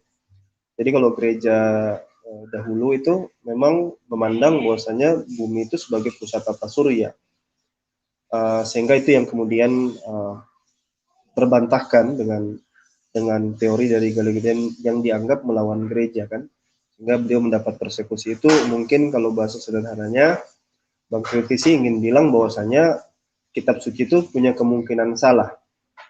Atau seperti apa maksudnya kira-kira? Ya, kalau dikatakan kitab suci itu punya kemungkinan salah, pastilah itu sesuatu yang sangat kasar, ya, kasar. Tetapi ya, Edis TV ketika bertanya apakah kitab suci itu suatu wahyu yang terakhir, cukup pada dirinya sendiri. Lalu saya menjawab waktu itu, dan memang sayang sekali video itu dia turunkan. Alkitab dalam hal ini Bible, ya, Bible memang sudah cukup pada dirinya sendiri, tetapi masih tetap sebagai manusia yang penuh dengan keterbatasan, kita harus tetap punya kerendahan hati untuk tetap melihat keadaan situasi masa kini, situasi masa sekarang, yang harus kita sekali lagi, seperti saya sudah sentil tadi, sekali lagi harus kita membuka diri pada pertimbangan-pertimbangan yang diberikan, masukan-masukan yang diberikan oleh para ilmuwan di sini. Karena para ilmuwan, karena bagaimanapun juga, ya, Alkitab itu adalah suatu tulisan untuk dalam Bible, ya. Ini suatu tulisan, berbeda dengan, ya, Quran. Itu suatu tulisan di masa lalu yang kita pahami sebagai suatu penulis-penulis itu diilhami oleh Roh Kudus, tetapi itu tidak menutup hati kita, tidak menutup pertimbangan kita untuk melihat keadaan masa kini, ya, keadaan masa kini. Saya persingkat. Perubahan alam gitu. Saya persingkat Ya, silakan, aja. ya. Kita coba diskusi santai ya, jadi lebih Iya, poin ya. ke poinnya aja biar lebih ini. Jadi maksudnya Bible itu dengan kata lain, Bang Kritisi ingin katakan bahwasanya Bible itu punya potensi untuk salah karena dia hanya tulisan-tulisan manusia saja kan, meskipun dia diilhami oleh Roh Kudus. Iya, harus dengan kerendahan hati dan keterbukaan saya katakan demikian. Iya. Nah, kalau misalnya kita meyakini bahwasanya Bible itu punya potensi dan sebenarnya dengan ketika Anda mengatakan seperti itu berarti Bible itu sudah bisa dikatakan tidak lagi bisa dijadikan sebagai sandaran. Bukan benar begitu ya? Tidak bisa lagi kita jadikan sandaran. Jadi karena di dalam Bible itu sendiri terlampau banyak yang bisa kita jadikan contoh, ketidakkonsistenan misalnya, kemudian ketidakbersesuaian dengan apa yang Anda sebut sebagai penemuan daripada para peneliti atau sebagai para saintis. Nah, terus Anda ingin apakan ini Bible ini ketika Anda sudah Anda posisikan seperti apa saja? Seperti apakah ya referensi seperti buku-buku yang lain? Karena dia tidak ubahnya seperti sebuah buku yang lain juga yang penulisnya bisa salah kan, seperti itu. Jadi Bible ini ya karena ini suatu tulisan manusia ya, tulisan tangan manusia, maka Bible ini bukan sesuatu yang katakanlah selengkap-lengkapnya dari awal penulisan hingga kini kita membacanya. Dan Bible ini sendiri dalam kalangan Katolik, Bible ini adalah salah satu pilar dari ketiga pilar. Jadi ada Bible, ada magisterium gereja, dan ada tradisi. Nah, magisterium gereja lah yang punya tanggung jawab untuk mentafsirkan tulisan-tulisan dalam Bible. Ya, misalnya saya sudah katakan tadi, misalnya magisterium gereja atau dalam hal ini Paus Fransiskus sendiri pada tahun 2015 mengeluarkan ensiklik Laudato Si. Ensiklik Laudato Si yang sangat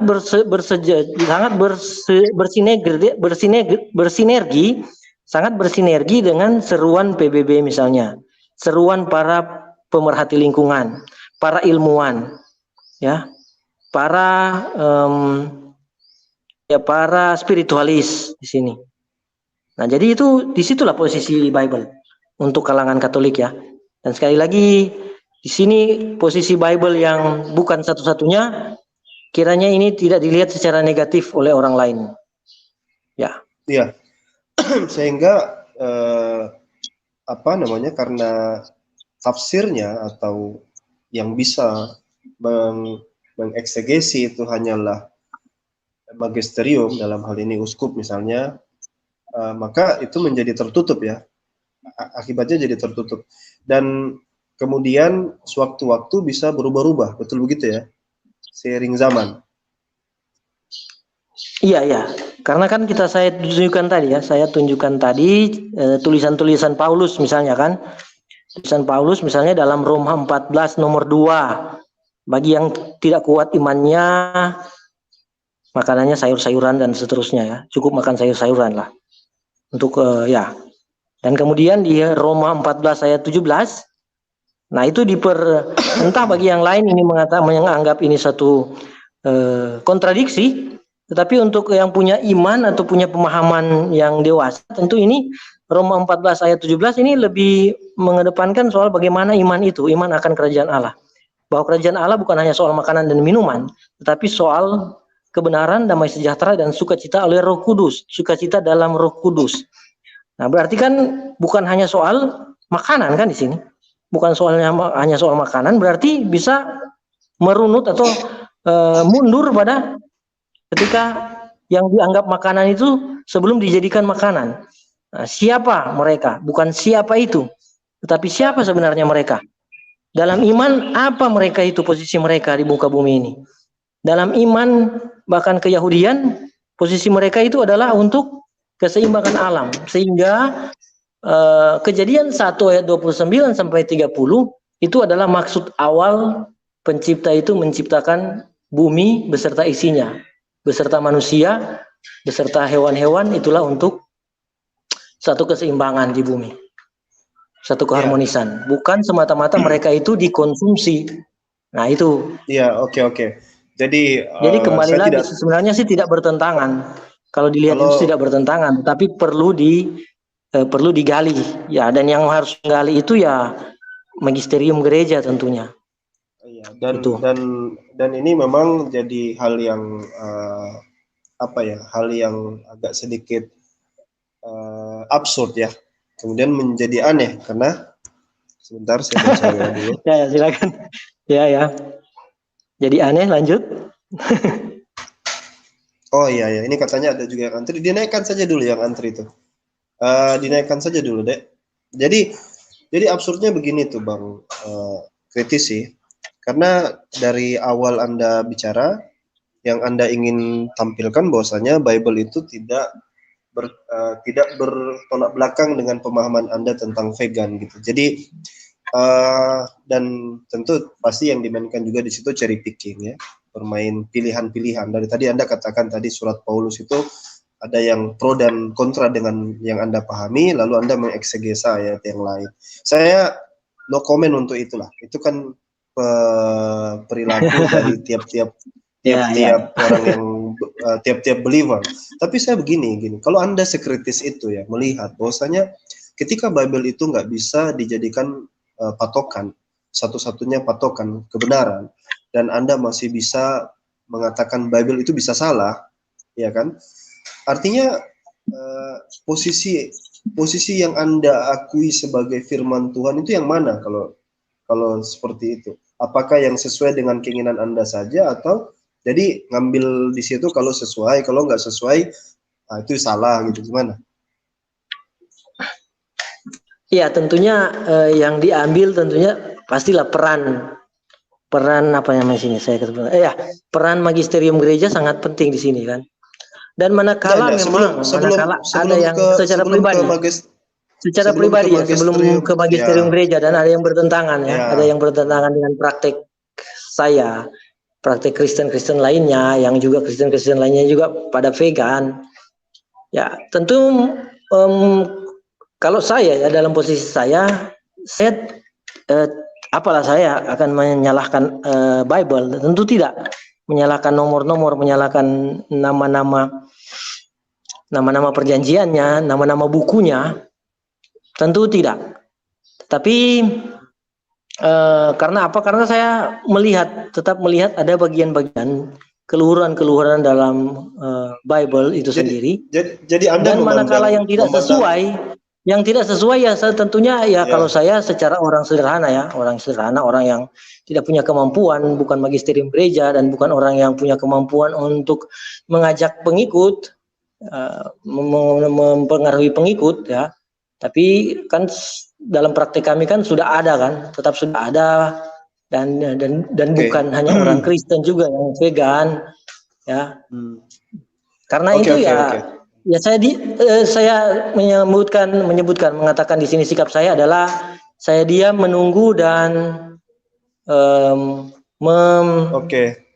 apa istilahnya mengajak orang-orang berpikir, mengajak orang-orang berpikir untuk hal yang universal. Misalnya golden rule di sini, golden rule gitu. Oke. Saya pikir mungkin kita cukupkan dulu ya untuk Bang Kritis ya, karena kita sudah dari tadi ngobrol. Di sini sudah baik, terima kasih untuk kesempatan yang seluas-luasnya saya bisa berdiskusi di sini. Mohon maaf untuk kawan-kawan yang masih menunggu di backstage, dan mungkin untuk netizen yang mungkin kalau Kamis yang lalu ada yang menuliskan supaya saya diturunkan. Mohon maaf untuk ada yang punya perasaan atau pemikiran yang sama dengan netizen yang satu atau dua atau bahkan mungkin banyak. Oke. Ya, lanjut dengan yang lain. Terima kasih sedalam-dalamnya. Baik, terima kasih juga ya Bang Kritisi. Jadi memang kita turunkan Bang Kritisi dulu. Jadi memang Kritisi ini agak absurd ya dalam menilai dari Bible-nya. Di satu sisi dia meyakini bahwa Bible itu bisa salah karena memang terbukti ada Galileo yang dipersekusi, ada juga orang-orang lain yang dipersekusi, dan banyak penelitian-penelitian yang menunjukkan bahwasanya Bible itu kontradiksi dengan histori dan scientific. Sehingga dia menyuruh tadi kan untuk membuka diri lah seperti itu. Tapi terakhir lagi dia coba untuk ya mengembalikan itu kepada magisterium katanya, tafsirnya, bisa jadi tafsir Bible-nya yang salah. Kurang lebih seperti itulah. Beliau dalam keadaan yang masih galau dan bimbang menurut saya. Oke, di sini ada Lil Baby. Ini siapa? Oh iya, waalaikumsalam. Waalaikumsalam, Guru Alwan. Assalamualaikum.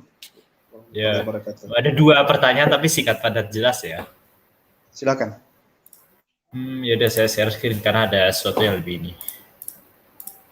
Ya, saya ada 2 nih. Yang pertama ini dari hadis ya, hadis Sahih Muslim nomor 236 dari kitab Menyusui. Saya ini waktu itu sempat berbicara ya sama mereka. Mereka mengutip hadis ini sebagai hadis yang jorok ya. Diulang dulu hadis Sahih Muslim berapa? Ini hadis nomor 2636 ada di share screen ini.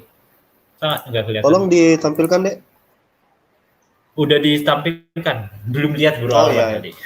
Oke ya kelihatan. Baru nampak. Soalnya mereka mengatakan ini pembenaran bahwa orang dewasa boleh menyusui gitu. Nih, susuilah dia nih. Bahwa dia telah padahal dia telah dewasa.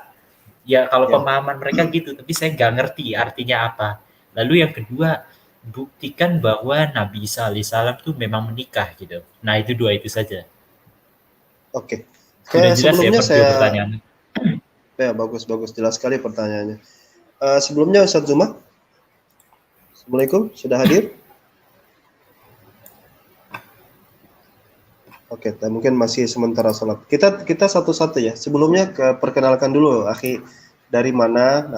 Dari apa? Saya John, tapi beda nama doang. Beda nama aja ya. Oke. Yeah. Jadi hadis ini memang kerap kali dijadikan sebagai salah satu hadis yang digunakan untuk menyudutkan Islam, yaitu tentang bagaimana. Ya. Saya waktu itu sempat komentar di channel Farhan ya, pasti kenal ya Farhan siapa. Saya bertanya soal hadis itu, katanya itu hadisnya sering dipakai juga sama mereka yang buat nyerang. Itu benar nggak? Iya. Hadisnya tadi. Iya, betul. Iya. Jadi gini, ini hadis kan di dalam Sahih Muslim ya kan. Jadi kalau kita lihat ceritanya, kita baca hadisnya ini bahwasanya ada anak yang namanya Salim yang dijadikan anak angkat, iya kan? Nah, ketika dia sudah beranjak dewasa, suaminya itu dari ibu yang angkat dia sebagai anak ini itu merasa cemburu. Iya kan, dia merasa jadi Abu Huzaifah dan Sahal ini mengangkat Salim anak angkat gitu. Yang jadi masalah ketika Salim ini sudah semakin besar, posisinya dia kan bukan tidak ada hubungan ini, tidak ada hubungan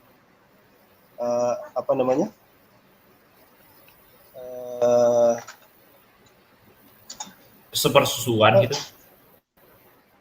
Bukan, muhrim. Apa? Oh, non mahram berarti. Mahram ya, sorry. Jadi Salim siapa di sini kira-kira? Iya.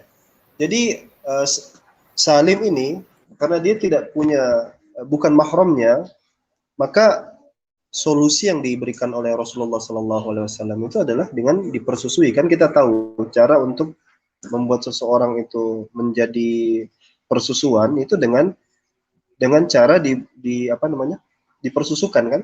Misalnya kayak antum punya anak gitu kan.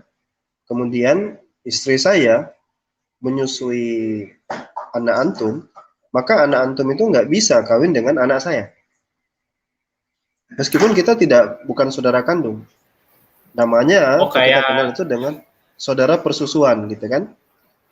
Oh, kayak saudara itu bukan sih, apa sih? Sepupu gitu bukan sih? Ibarat katanya. Bukan. Ini sesuatu yang dilegalkan, bahwasanya untuk membuat seseorang itu menjadi mahram kita, dia harus dia bisa salah satunya tuh dipersusukan gitu. Saya pernah punya teman kok yang seperti itu. Dia saudara sepersusuan namanya. Untuk itu mereka nggak boleh kawin, nggak boleh nikah gitu. Dan itu sudah otomatis sudah dianggap sebagai bagian dari keluarga, sehingga bagi Abu Huzaifah itu tidak lagi perlu khawatir karena dia sudah seperti anak sendiri, kira-kira seperti itu. Cuman yang menjadi sumber permasalahan dari mereka itu adalah bahwa Salim ini sudah dalam keadaan besar, sehingga ketika dia ingin dipersusukan, ya, maka mereka itu kemudian berpikir si Salim ini kan dia datang ke Nabi kan, datang ke Nabi, si ibu ini Sahla binti Suhail datang kepada Nabi minta solusi dari masalah itu, supaya bagaimana caranya supaya Nabi Abu Huzaifah itu tidak cemburu gitu, karena Salim ini sudah besar. Dan biasanya kita kan merasa risih juga kalau misalnya kita seorang laki-laki lalu ada orang ajnabi, orang asing yang masuk ke rumah kita padahal bukan mahram. Dan lagian juga kan kalau kita harus pakai jilbab lagi segala macam karena bukan mahramnya kan. Nah, itu yang dipersoalkan sama Sahla itu kepada Nabi Muhammad SAW. Maka Nabi katakan dipersusui. Kemudian si Sahla itu kan merasa gimana mau disusui, dia sudah besar. Karena kelaziman orang menyusui itu kan ketika dia masih bayi. Nah, ini menjadi dalil fikih sebenarnya, bahwasanya menjadikan saudara persusuan itu masih bisa bahkan ketika usianya dewasa. Nah, cuma narasi yang ditambahkan sama para penghujat Islam adalah mereka membayangkan bahwasanya si Salim ini menyusup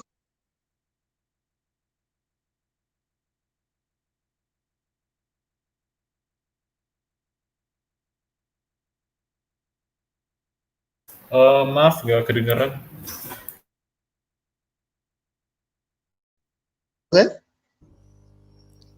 Oh, tadi gak kedengeran. Kalau sekarang gimana? Kedengaran? Udah kedengaran. Oh, ini baru dengar. Kedengaran sekarang? Kedengaran?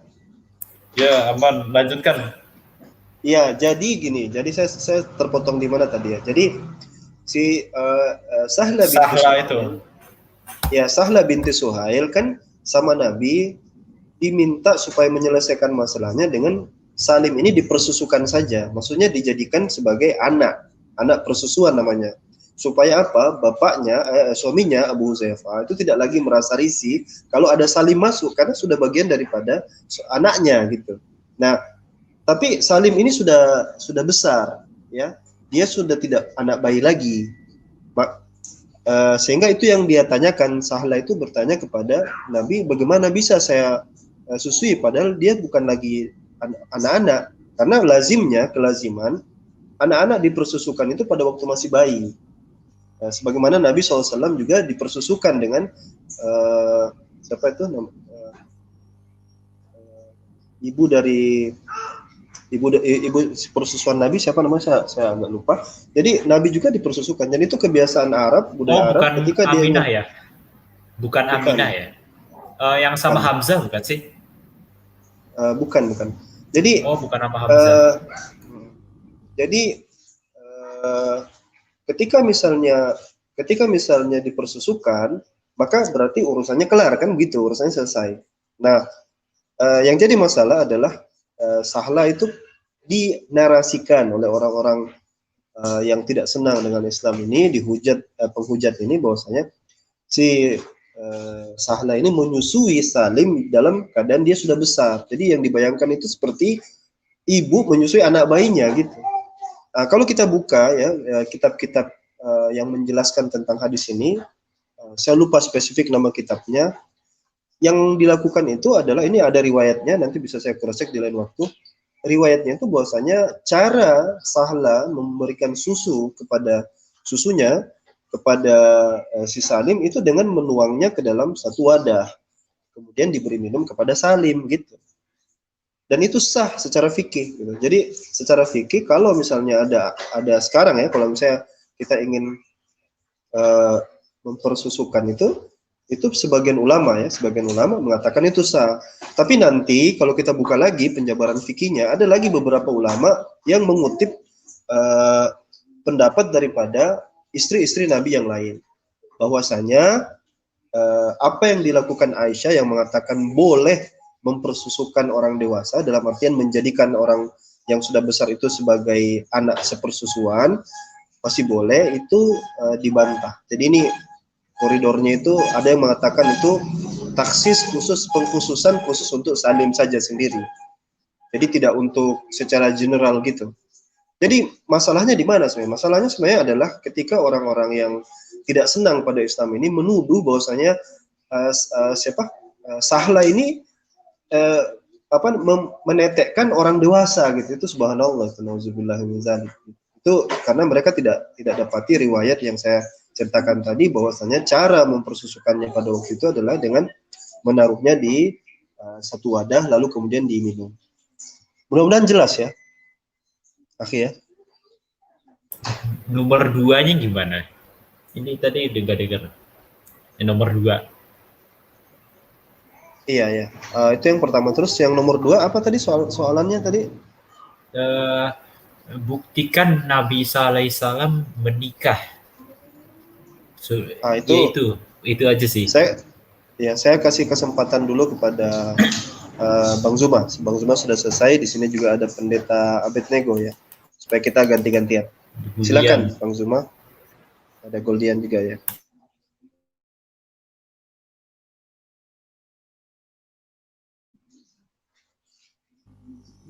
Baik. Bismillahirrahmanirrahim. Silakan Bang Zuma. Belum Ya, ada suara suaranya. saya kedengaran? Ya, kedengaran. Kedengaran ya. Jadi di dalam Al-Quran itu diterangkan oleh Allah bahwa Nabi sebelum Rasulullah Muhammad SAW itu juga memiliki istri. Bukan begitu Adinda Alwan? Iya ya, pada hakikatnya seluruh para nabi kalau dalam Al-Quran itu dikatakan. Iya. Secara general ya. Iya. Namun kemudian ketika kita mengatakan bahwa Nabi Isa alaihissalam dalam arti kata Nabi yang diutus kepada Bani Israel yang mengajarkan Injil kepada mereka, itu tidak diterangkan secara nyata di dalam Al-Quranul Karim bahwa beliau memiliki istri. Layaknya Nabi Musa dan nabi-nabi yang lain itu juga tidak diceritakan tentang istri-istri beliau secara pribadi. Kenapa? Karena Al-Quran itu bukan buku biografi. Nah, lalu kemudian bagaimana kita bisa mengetahui bahwa Nabi Isa itu menurut informasi lain memang dia memiliki istri. Maka kebanggaan satu-satunya yang dimiliki sahabat Kristen karena sumbernya kan dari mereka pertanyaan ini. Ya mereka harus plototin kitab mereka sendiri. Bahwa yang mereka katakan Yesus itu menikah. Meski mereka bertanya dengan menggunakan Nabi Isa alaihissalam.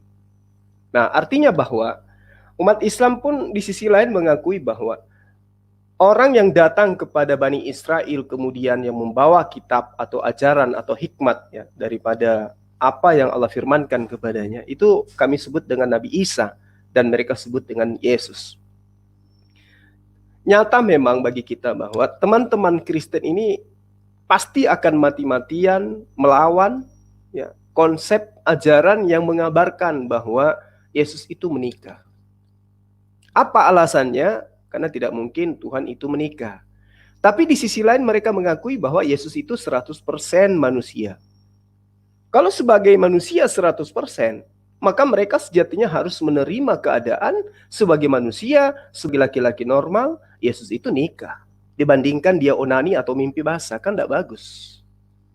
Sementara dia ini adalah laki-laki yang sempurna katanya. Tidak memiliki dosa. Satu-satunya manusia yang suci menurut mereka adalah Yesus. Sehingga layak dituhankan. Nah, kalau dia suci dari hal dosa, berarti dia menjaga kelaminnya dari hal-hal kemaksiatan. Apa solusinya? Nikah. Konsep sederhananya gitu. Kalau mereka mengatakan tidak ada di dalam kitab kami bahwa Yesus itu menikah.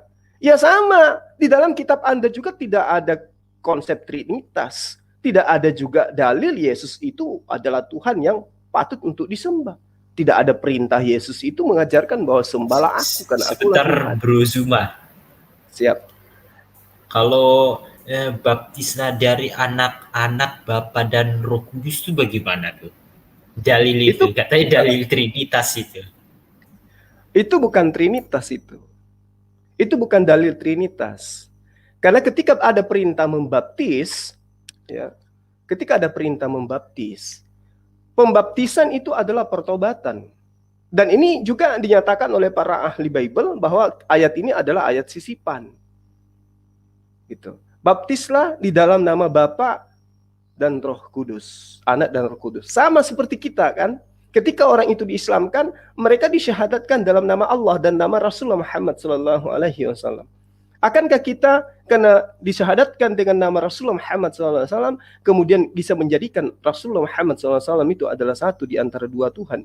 Tentu tidak, bukan? Karena itulah kemudian ketika hal ini pun kita jadikan sebagai acuan, maka Trinitas itu tidak ada di dalam kitab mereka. Sama dengan konsep tauhid.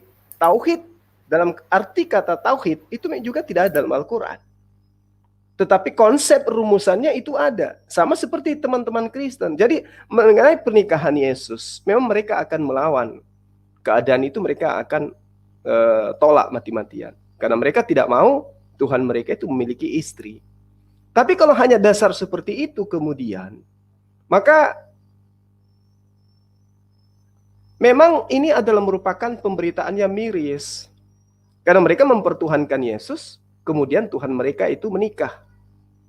Itu miris memang. Makanya mereka itu bisa mengatakan bahwa tidak ada pembuktian bahwa Yesus itu nikah. Yang mengatakan ini siapa? Apa titel mereka? Sementara pakar-pakar Bible sendiri yang lebih dulu menerima Bible, ya, lebih dulu menerima gospel daripada mereka, itu melakukan penyelidikan yang begitu akurat terhadap kitab mereka sendiri. Dan mereka mengatakan, ya memang Yesus itu nikah. Memang Yesus itu menikah. Tapi gini bro, ditolak bapak-bapak gereja langsung. Iya, betul. Memang di dalam kitab mereka itu tidak ada bukti Alkitabiah yang mengatakan bahwa Yesus itu menikah. Tapi tidak ada juga kata di dalam kitab mereka yang mengatakan bahwa Yesus itu tidak menikah.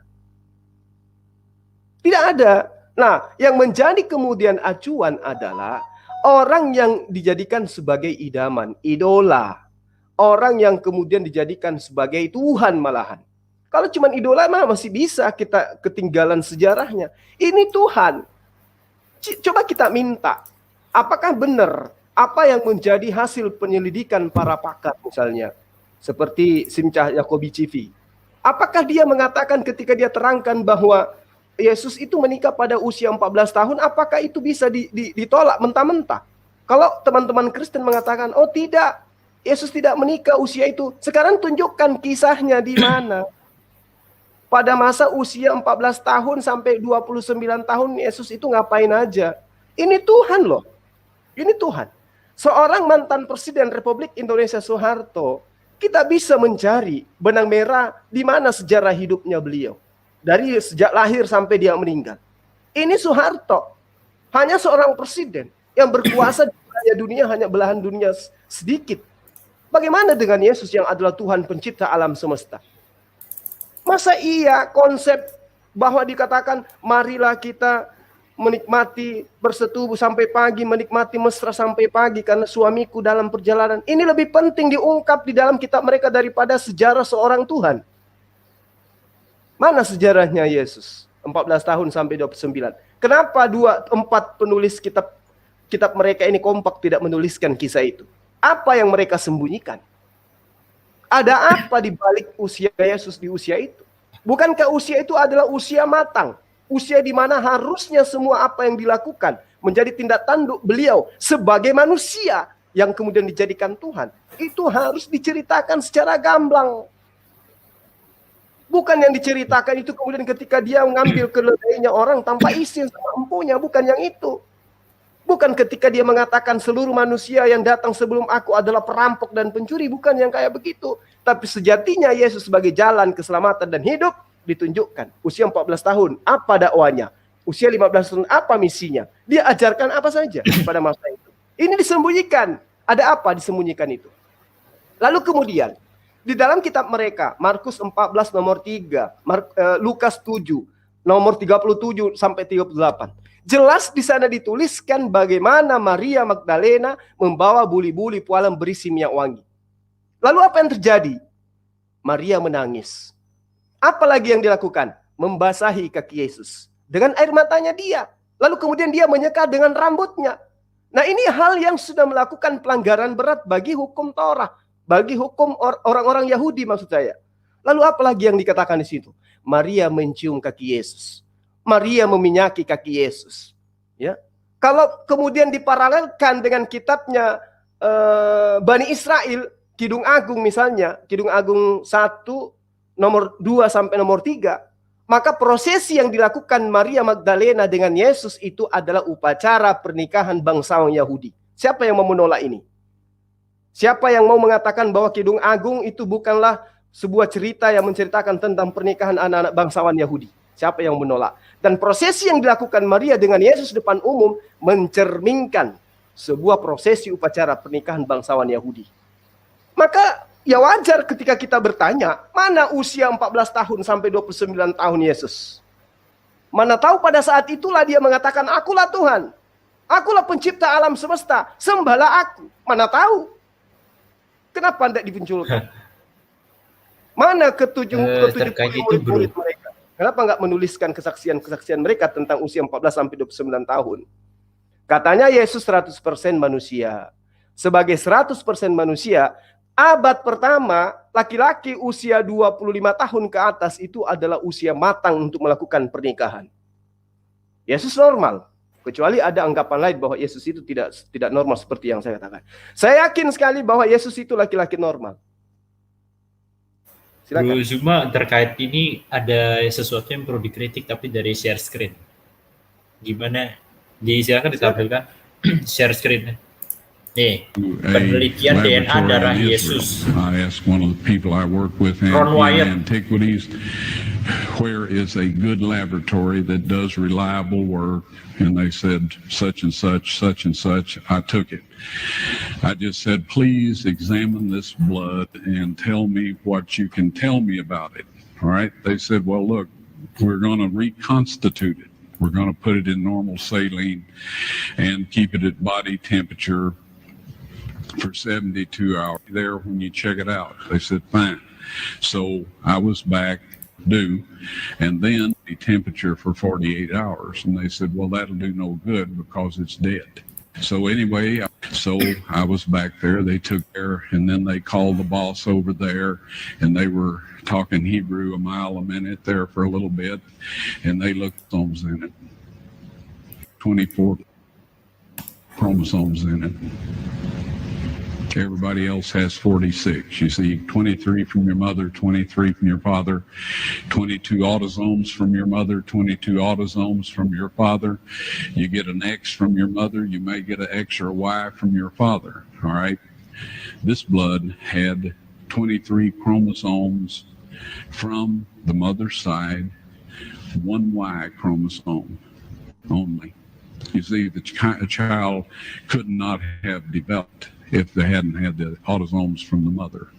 So all of his physical characteristics were determined by his mother's side of the family. Then they said, this blood is alive. And then they said,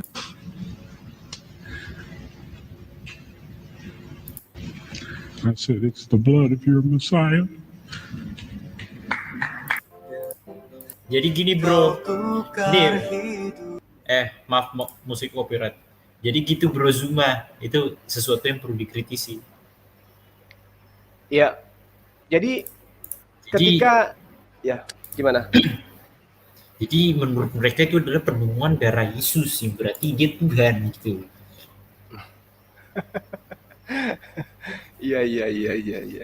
Jadi karena kelihatan dari ini. Ya. Baik. Jadi begini. Oke, sedikit saya tanggapi yang tadi, Dinda. Iya ya, mungkin dipersingkat Kanda karena masih ada lagi yang di bawah yang mau naik. Ya, singkat saja. Baik. Sama cerita ini, apa yang dilakoni Bapak yang tadi itu tidak masuk ke dalam kitab yang mereka anggap suci. Jadi itu hanya kesaksian video yang kita tidak tahu latar belakangnya seperti apa dan apa tujuannya sudah sangat jelas, Bagaimana kemudian dengan Kisah Para Rasul 2 nomor 36? Seluruh kaum Israel harus tahu dengan pasti bahwa Allah telah membuat Yesus yang kamu salibkan itu menjadi Tuhan dan Kristus. Yang tadi mah nggak ada apa-apanya. Ini langsung ditegaskan. Yesus dijadikan Tuhan oleh Allah. Nah, kemudian apakah Kisah Para Rasul ini bisa dibuktikan keotentikannya? Yang menuliskan siapa? Lukas. Lukas ini siapa? Kapan bertemunya dengan Yesus? Apalagi yang video tadi. Ya, jangankan yang kayak tadi, manusia aja mereka bisa edit jadi Tuhan kok. Jadi hal-hal kayak begini tidak bisa melunturkan akidah. Makasih. Ya, sama-sama. Silakan boleh diturunkan gantian yang lain. Makasih ya, Bang. Oke. Ada ini Goldian gimana nih Goldian? Assalamualaikum warahmatullahi wabarakatuh. Al-Fadil Ustaz Alwan, Gurunda Zuma, dan rekan-rekan yang hadir. Saya lagi tiba di Makassar kita. Ini sedikit dulu. Saya lagi nunggu ada netizen yang bernama Abdi Dalam. Silakan naik. Anda mencari saya kan? Silakan naik sini ya. Hari ini kebetulan saya punya banyak obat untuk pasien. Ya, saya serahkan ke adik saya. Ya, silakan. Kami ngikut ini sama yang muda. Ya, tafadol Ustadz Alwan dan Gurunda Zuma. Nah, mungkin tadi saya menambahin ya tentang Yesus menikah ya. Sebenarnya banyak ulasan para pakar, bukan ulasan sih, hipotesis nyata dari hasil penyelidikan dengan metodologi sejarah yang dia lakukan. Contoh di dalam bukunya itu Michael Bagan yang berjudul The Messianic Legacy, itu ditegaskan bahwa Jesus yang telah dilegitimasi menjadi Raja Israel, dia telah menikah dan memiliki anak. Sebenarnya kalau kita mau cari dan baca itu banyak. Karena apa? Tidak memungkiri seorang manusia, ini loh, seorang manusia yang konon katanya jadi rabi. Padahal standar orang bisa masuk dalam kategori rabi itu harus menikah. Nah, itu menjadi bukti yang sangat konkret bahwa Yesus itu sendiri itu menikah. Nah, mungkin kurang lebih begitu. Saya kembalikan ke Ustadz Alwan dan Gurunda Zuma. Dan di sini juga ada penatua. Tadi kalau masalah nikah itu tadi ya, Kanda Zuma tadi kan seperti saya katakan secara general saja sih kalau dalam Al-Qur'an itu di mana Allah katakan walaqad arsalna rusulan min qablika. Allah itu telah mengutus rasul-rasul sebelum kamu, sebelum Muhammad sallallahu alaihi wasallam. Waja'alna lahum azwajan wa dzurriyyah, dan Allah membuat mereka itu memiliki istri-istri dan anak-anak, sehingga para ulama kita pada hakikatnya yang saya baca ada sebagian yang berpatokan karena tidak jelas sehingga dia mengatakan bahwasanya kemungkinan Aisyah itu tidak kawin karena sibuk dalam berdakwah ya. Makanya Hawariyun itu Al-Hawariyun ya, kata ada mengatakan man ansari ilallah, siapakah penolong Allah, adalah al-hawariyun. Nah, hawariyun ini adalah sahabat-sahabat daripada Aisyah. Mereka itu mengatakan bahwasanya mereka itu adalah seorang yang juga muslim, dan itu condong keserupaan dan kesamaan itu ada pada diri mereka dan juga ada pada diri Yesus. Sebagaimana rabi-rabi Yahudi juga menikah juga, punya anak juga. Ini hal yang bukan tabu, kira-kira seperti itu. Dan tapi kalau sebagian ulama justru seperti yang dikatakan Bang Zuma tadi, memang mereka namanya itu menikah. Cuman memang karena tidak ada kejelasan ya. Tadi dijelaskan bagaimana bisa the missing years, tahun-tahun hilangnya Yesus itu bisa seperti itu. Bahkan yang mencatat kelahiran Yesus itu cuma Matius dan Lukas saja. Ya, Matius dan Lukas saja yang mencatat kelahiran Yesus. Sedangkan Markus dan Yohanes tidak mencatat sama sekali kelahiran Yesus. Dan tidak semua juga yang mencatat bagaimana masa kecil daripada Yesus itu. Jadi memang missing years ya, tahun-tahun yang hilang seperti itu. Sehingga kalau demikian ketidaklengkapan biografi daripada Yesus, bagaimana bisa kita menutup kemungkinan-kemungkinan itu. Apatah lagi sekarang kan seperti yang ditemukan para arkeolog yang menemukan manuskrip di mana meskipun itu dianggap sebagai manuskrip yang agnostik ya, gnostik, manuskrip yang di luar daripada yang mereka kanon, tapi di situ sangat jelas tertulis Yesus menyebut kalimat istriku. Ada istriku ini menarik ya, karena artinya Yesus sendiri punya istri, dan itu sangat clear. Artinya kalau kita sebagai muslim, taruhlah kita melihat ada satu sumber yang sudah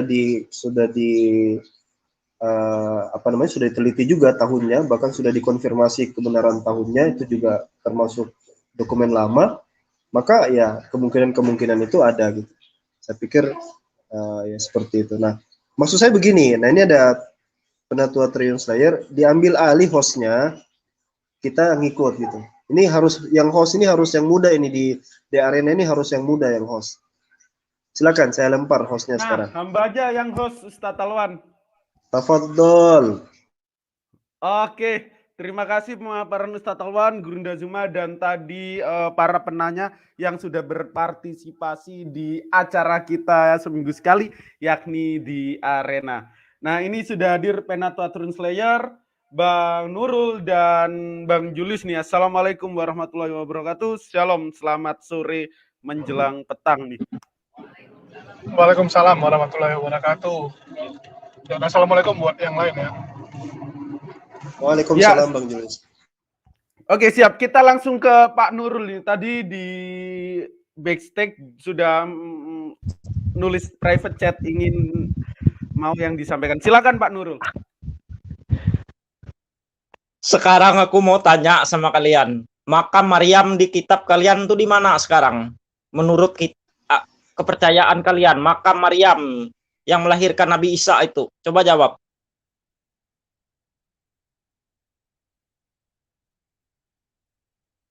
Halo. Oh ya, ternyata ini si radikal, kenapa sih harus 1 Korintus 8 ayat 20 nyamar jadi orang lain?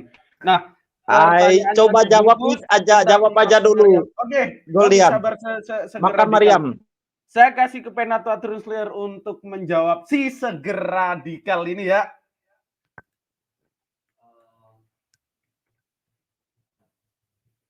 Bentar ya, ini loh, apa namanya? Itu sebenarnya kalau misalnya kita lihat ini ya, Ivan Villa silakan dicek Jesus Descendants Holy Grail. Nanti tuh keluar semua keturunannya Yesus sampai sekarang. Duar. Nih ya, aku cariin sebentar mengenai yang kutanya itu di mana menurut kitab kalian. Kalau itu jawabnya ke lain. Enggak ada. Nah, udah Penatua Triune Slayer udah 2 kali kau diskak, masih berani kau. Bisa diskak sekarang di mana makamnya Yesus, coba gua tanya. Itu sampai 5 nih, 1 2 3 4. Nah, coba kan, jawab. Ya makanya coba jawab, diam aja. Di Islam itu makanya kan aku dulu tanya. Kita enggak tahu makanya jangan main kitab dongeng itu jangan dibentangkan. Masa enggak asal usul dongeng kalian itu Maryam Nabi Isa itu makam aja enggak tahu kalian. Para sahabat, coba benar nggak yang aku bilang itu? Yang harus kita 2 kali kan diskak. Gimana rasanya? Kalian. Pertama kan di TikTok, sekarang di YouTube nih diskak. Kalau waktu malu. Pertama apa coba? Makam Nabi Ibrahim aja nggak tahu kamu, Penatua Slayer. Lu tahu nggak makamnya Nabi Ibrahim di mana? Coba gua tanya balik. Makam Nabi Ibrahim aja nggak tahu. Malu-malui. Kau jangan kejang-kejang. Karena kan tanya persi kitab kau nggak tahu jelas-jelas di TikTok kau. Iya, makamnya Nabi Ibrahim di mana kalau dari Kristen? Dari Kristen Indonesia. Makam Maryam aja nggak tahu. Kalau misalnya lu nggak mana ini? Itu yang kitab dongeng aku bilang. Jangan dongeng di sini. Sampai sekarang. Di mana makamnya ibunya Tuhan kamu?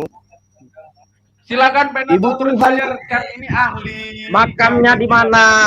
Coba jawab satu pertanyaan itu dulu. Jangan terguncang ya. Kita lagi bicarain makam. Di sini kita lagi bicarain keluarganya Yesus.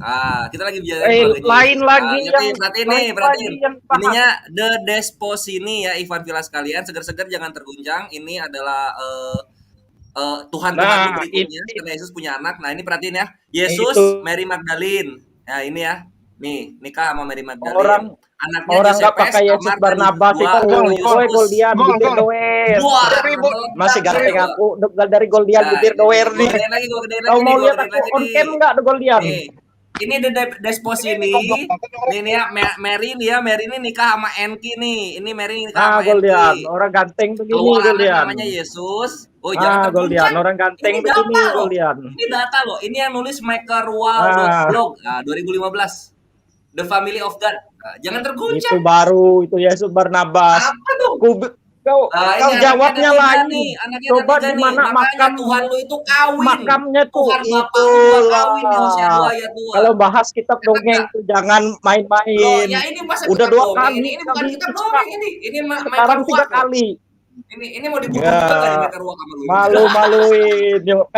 Kena mental kan. Sama Yesus Coba punya anak Galain punya anak Penardian, King Marius of Siluria sama Belly. Terus nanti lanjut lagi ke King Coel 1, lanjut lagi ke Liver Mawar, bla bla bla bla bla sampai bawah. Coba kau jawab. Suku Frank di Eropa. Selamat datang di Kebaran. Coba kau jawab. Coba kau jawab yang ku bilang tadi itu lain. Constantine the Great. Nah, tahun 306 itu juga anaknya Yesus. Lain jawabannya itu yang ku tanya makam anu itu nyambung ke sini. Kalian itu malu-maluin mengenai data. Makam Maryam tuh di mana? Makam Maryam tuh di mana? Ini tanya sama Enki nih, tanya sama Enki suaminya Maria Yunani nih. Makam Maryam tuh, makam Maryam ini tanya aja nih ke Enki. Jangan dong. Coba dikasih lihat yang tadi itu Konstantin. Penatua. Itu enggak jelas itu. Iya aja kau di sini. Iya, yang kutanya itu makam Nabi Ibrahim, kamu nggak tahu. Sekarang kutanya sama kalian yang di sini Islam semua. Yo, makam Nabi Ibrahim itu di mana? Cuma jawab kamu. Penetua Slayer udah pernah bilang nggak tahu dia di TikTok. Nah, ayo jangan kejam-kejam kalian. Aku tahu kalian yang giliran aku ada di sini. Kalian pada kalah mental kalian sama aku. Sekarang aku tanya makam Nabi Ibrahim di kitab kalian tuh di mana? Enak nggak? Coba. Ya enak nggak? Kalian yang enak. Mau kau di sini kenapa? Yang paling berani. Manusianya. Coba sabar. Sekarang tanya makam Nabi Ibrahim sama Seger tanya ke saya coba. Seger coba. Gitu. Jawabnya Seger. Jangan yang lain-lain. Silakan ahli awan. Nah, pertanyaan lu, coba Seger. Lu akan dibully oleh ahli awan Seger Radikal. Silakan. Ya, coba Seger coba sini coba. Seger. Coba Seger. Halo? Ya, silakan. Ya, halo. Jadi begini Seger. Jadi kalau di sini kan room orang dewasa semua ya, kita tidak kayak anak-anak gitu ya. Kita di sini harus coba tarik napas yang bagus, tenang gitu. Nah, jadi kalau tadi kan sudah dijawab. Tadi kamu tanyanya gimana? Coba diulang pertanyaannya. Aku kan tanya makam Maryam yang menurut di kitab kalian itu di mana sekarang? Menurut, oke. Biar adil ya. Kamu kasih ke saya. Lain jelasan jawabannya. Coba dewasa dikit. Coba tenang dulu dewasa dikit. Makanya aku bilang bos, kalau Nabi kalau selain dari Israel itu Nabi palsu. Jangan dongeng. Ya, kalian itu kalau belum pernah ke Israel, jangan sok tahu. Malu-maluin. Gini deh. Kalian itu banyak bohongnya. Aduh, dek. Gini deh. Bisa diajak santun memang. Enggak apa-apa. Sedikit aja lagi. Jadi gini adekku sayang, ya. Ini adekku sayang. Makam Nabi Ibrahim, tanya kamu di mana? Kalau kakak lagi ngomong, coba dotnya diminum, ditaruh di mulutnya dulu dotnya. Malu-maluin, bos. Gini dek, adekku sayang gini. Nanti sebentar mama bapak pulang, nanti saya yang dimarah, saya kakak kamu kan. Jadi kamu duduk dengar baik-baik. Jangan ya. kejang-kejangnya di sini. Coba dengarkan baik-baik deh. Terguncangkan penetua Goldian Zuma. Iya, gua terguncang, ternyata Yesus itu punya istri dan punya anak. Nah, penatua, saya tanya ke penatua, coba di-mute dulu ini sama si siapa? Iya. Si Segar ini. Lanjut. Saya tanya ke penatua, ini kan pertanyaan anak-anak. Dia tanya makam Maryam di mana? Kalau penatua, saya tanyakan penatua Bible kan sama pendeta Golden mungkin tahu. Yang jenis ikan apa yang dimakan Yesus ketika dia bangkit itu? Ikan goreng apa tuh? Jenis ikannya apa ya kira-kira? Bolu kah, lema kah? Ikan Indosiar. Sekarang ku tanya, mana bukti orang Israel itu dikutuk jadi babi yang sama jadi kera itu? Kalau misalnya lu sekarang ku tanya, mana buktinya sekarang? Saya tanya lagi. Ayo, jangan terguncang lagi. Penatua, saya tanya lagi. Jangan bilang so tahu, terguncang kan penatua, lu, saya tanya ikannya apa. Penatua, jangan terguncangkan lah. Sekarang mana buktinya orang Israel itu dikutuk jadi babi dan jadi kera itu mana sekarang? Satu aja. Kalau bisa kalian satu aja buktikan, aku mualaf hari ini di depan kalian. Jangan. Mana buktinya? Ayo, nah terguncangkan. Nggak punya. Saya tanya penatua. Itu ya, coba tanya lagi, coba. Iya, saya tanya lagi. Saya kedengaran. Iya. Sekali dongeng tetap dongeng, percuma. Turunkan dia aja, capek ya. Gak usah dinaikkan dulu ya. Ya, saya tanya dulu sama penat. Ini nanya aneh-aneh kayak gini kan gampang-gampang aja. Waktu itu ikannya kan nggak ditahu ya, ikan apa ya. Yang saya mau tahu, beli ikannya di mana coba? Beli ikannya, aduh nggak tahu juga, terguncang dong kekristenan kalau nggak tahu juga. Itu berat itu pertanyaannya, yang mudah aja pertanyaannya, boleh nggak? Boleh. Lucu gini. Oke, penatua coba dijawab ini.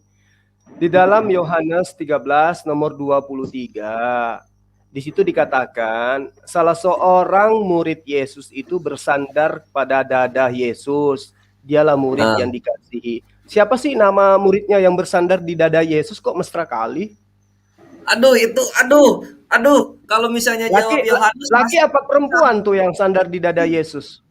Ini susah Gurunda dijawabnya. Soalnya kalau dijawab Yohanes yang laki-laki jatuhnya LGBT. Kalau dijawab Maria yang perempuan jatuhnya istri. Gimana dong Gurunda ini jawabnya bagus ya? Terus tadi kenapa sampai nanya saya mana itu monyet, mana itu babi? Lu pikir monyet itu usianya berapa tahun? Babi itu usianya berapa tahun? Kalau orang tadi itu hidup pada masa itu kemudian dikutuk, ya sudah matilah. Nah, kemana Yesus sekarang? Naik ke langit. Kemana orang-orang yang dikutuk jadi monyet? Berubah menjadi tanah. Tanya yang kayak begitu aneh. Memang sakit otaknya. Enggak, dia kayak anak-anak. Terguncang kan katanya. Enggak, ini mana makamnya Ibrahim? Mana makamnya ini? Kok jauh kali saya tanya mana makamnya Maria? Mana makamnya Yakobus saudara Yesus? Tidak ada dalam kitabmu. Dongeng dong juga. Iya, jadi seakan-akan apa yang dia tanyakan itu ada di dalam Biblos Gurunda, Akhi Alwan. Seakan-akan ada di dalam Biblos apa yang dia tanyakan itu kan nggak ada juga gitu. Jadi itu apa sih ya? Ini paling benar yang dibilang oleh saudara kita di sana ya, Muhammad Hijab bilang Tritunggal itu ya, kekristenan penghujat itu mereka ini merelakan dirinya masuk jurang, tapi masuk jurangnya nggak mau sendiri. Oke, aku salah, agamaku banyak errornya, maka aku juga akan menyeret Islam supaya sama-sama salah. Ya nggak bisa kayak gitu seger-seger. Lu kalau misalnya lu bom bunuh diri ya silahkan bom bunuh diri, tapi nggak akan bisa membawa yang lain mati gitu loh. Siapa namanya seger-seger ya, selamat datang di kebenaran, jangan terguncang. Nah ini Gurunda Zuma udah channel baru, kita sambut dulu nih, ada Bang Dedeo dan Akhi Julius ya. Oke, gue mau bilang dulu ya. Sama Akhi dia nih. Suaranya jelas nggak nih? Halo. Jelas tapi kecil. Lanjut. Enggak, gue kalau bilang seger ini ya dari dulu nggak ada ilmunya. Kelasnya memang kelas apa ya? Kelas nggak ngerti apa-apa gitu. Habis untuk ngomong pun masih nggak lancar. Jadi apa yang mau dinaikin? Ya pertama, kedua kalau mau bicara makam Maria ya, apakah Maria nanti kawin lagi setelah si Yusuf meninggal? Ya terus silsilah silsilah yang mereka anggap oke lah Yesus mereka nggak mau ngakui kawin. Bagaimana dengan keluarga Yesus? Harusnya kalian cari tahu. Harusnya dia itu jadi pembesar ya, jadi pembesar atau orang hebat. Kenapa? Itu Tuhan loh, saudaranya Tuhan, mamanya Tuhan. Ya, harusnya orang Kristen yang peduli gitu. Kalau Islam ngapain peduli gitu kan? Karena kenapa? Bagi kami ya nggak ada pentingnya gitu. Bagi kalian itu penting karena itu mamanya Tuhan loh. Harusnya makamnya kalian buat kayak istana gitu. Masa kalah makam mamanya Tuhan sama makam raja-raja biasa? Ini raja dari segala raja.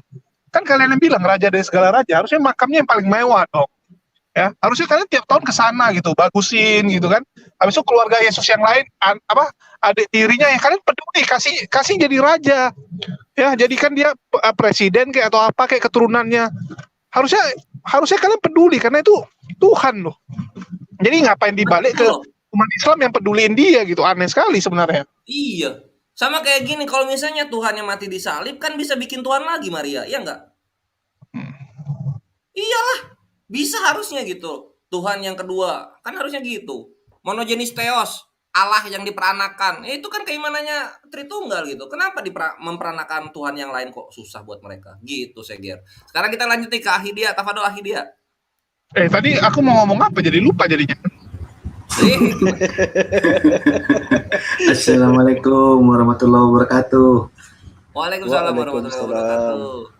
Itu tadi Penatua memang bikin hati saya bergetar ya, jiwa saya tergoncang. The family of God ya. Ada 3 family-nya, benar-benar terguncang saya tuh. Nanti dibagi ya. Perlu saya tuh. Tapi bagus juga itu tadi dari family tree itu kan ada Yesus 2 ya, Yesus 2 the Justus ya. Nah itu tadi gantinya untuk jawab Bang Julius itu. Bang Julius udah naik kan itu gantinya mungkin itu kali. Kalau menurut silsilah ya, ini menurut silsilah bukan penghinaan loh. Berdasarkan tadi kan itu hasil penelitian ya Bang Penatua ya. Iya, berdasarkan yang meneliti Michael Roark itu tahun 2012 kalau udah keluar, nama silsilahnya disebut Desposini. Nah, gitu dia. Dan itu lanjut nanti sampai Frank, suku Frank yang suku Frank itu. Dia sering berantem sama suku Jerman, ya Germanic tribe. Nah, itulah. Makanya. Dan saya lihat juga ada di family tree itu ada Konstantin ternyata itu ya keturunan Yesus. Iya, coba mau gimana?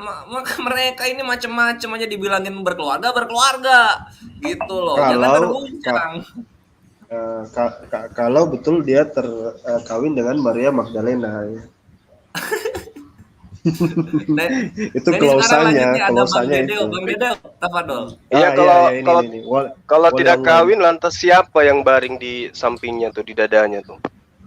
Iya, dan kita juga berpikir kan artinya mereka kalau rabi itu kan tahu batasan-batasan karena syariat itu juga mereka punya kan. Kalau ngikut perkataan Yesus sendiri yang melihat saja sudah zina, memikirkan saja sudah zina gitu. Bagaimana dengan berbaring di dada gitu? Iya. Ya itu dia.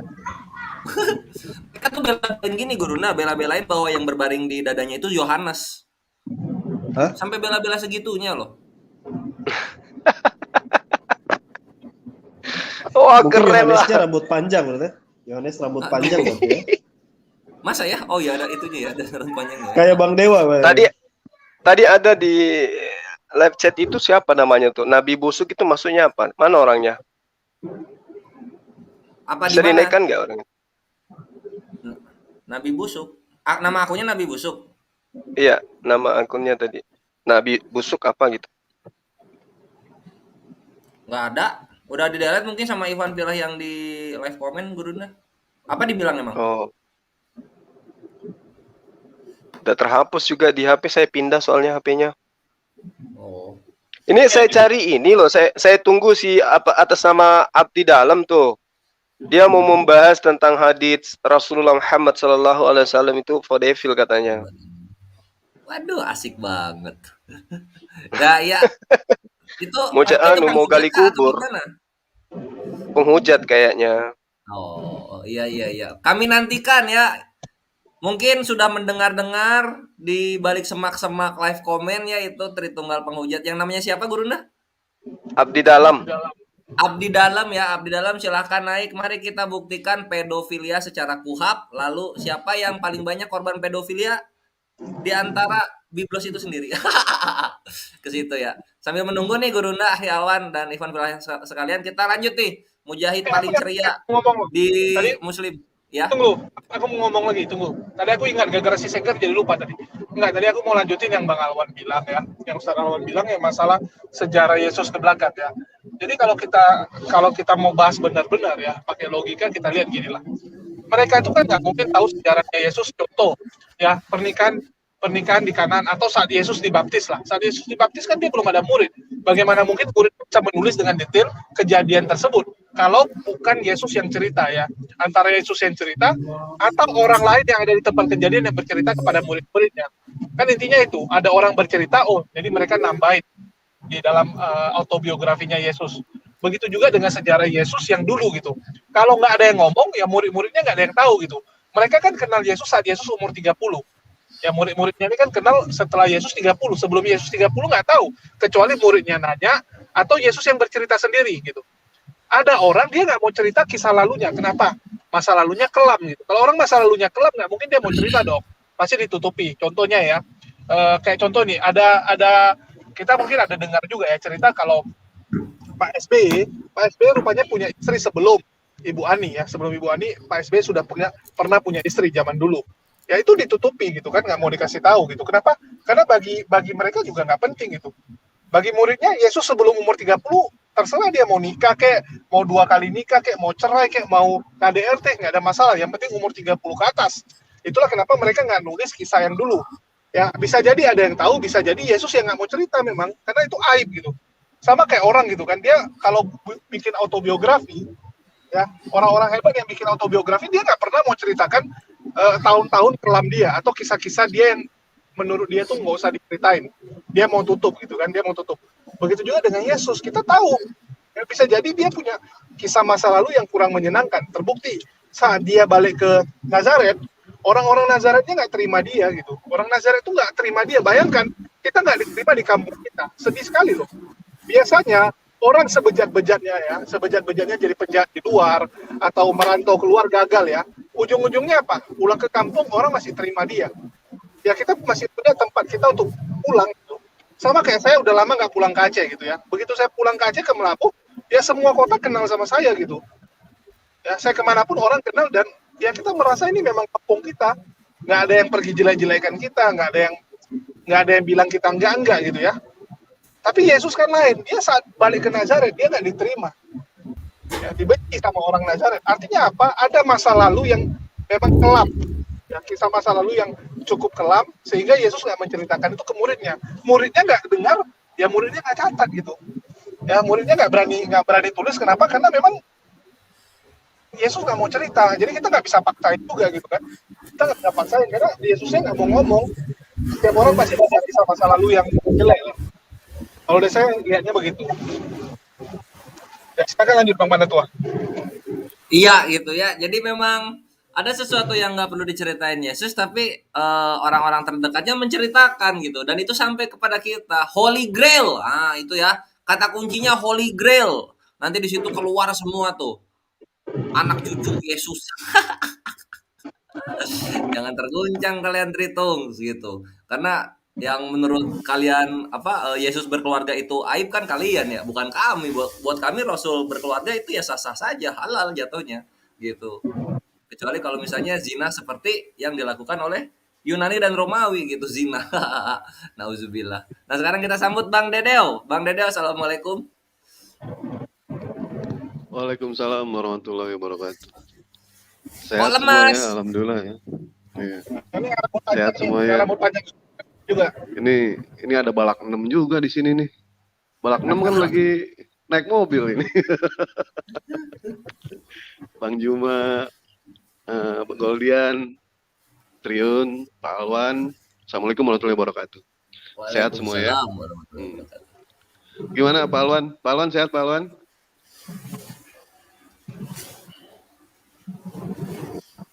Pak Alwan nggak mau jawab sih. Sehat, sehat, sehat. Ini apa mic-nya dipencet susah ini. Sehat Oh, oleh salah Allah ya. mencet Lanjut. kali itu. Alhamdulillah kalau sehat. Masih suka siram WC setelah BAB, Pak Alwan? Masih suka? Hobi kayak Iyalah, gitu? masih lah. Hobi tuh, hobi. Oh, masih. Berarti sama kita ya, hobinya sama ya semua. Aduh, ini bagus ketemu seger tadi ini, aduh. Aduh, kalau orang seperti Seger itu untuk menghadapi orang seperti dia itu kita bersabar sangat menyakitkan, kita diam sangat menyiksa, dan kalau kita bicara pun sia-sia, Pak Ustadz Alwan. Apa yang harus kita bicarakan sama orang seperti itu? Ya kan? Yang namanya orang udah memeluk ajaran, yang namanya orang sudah memeluk Kristen, itu pasti ajarannya itu harus diterima semuanya. Gitu. Tidak mungkin yang namanya dihinakan. Kan Kristen ini kan tahu sendirilah bagaimana pendapat-pendapat dari para gereja. Mereka mengaku pemeluk Kristen, mereka mengaku pengikut Yesus, tetapi ajarannya dihinakan. Sebagai bahan analogi gini, Pak Alwan punya anak kan di rumah? Ya, punya lah. Nah, ketika Pak Alwan memeluk anak Pak Alwan, apakah anak Pak Alwan harus dibanting? Tidak dong. Nah, tidak mungkin. Nah, itulah.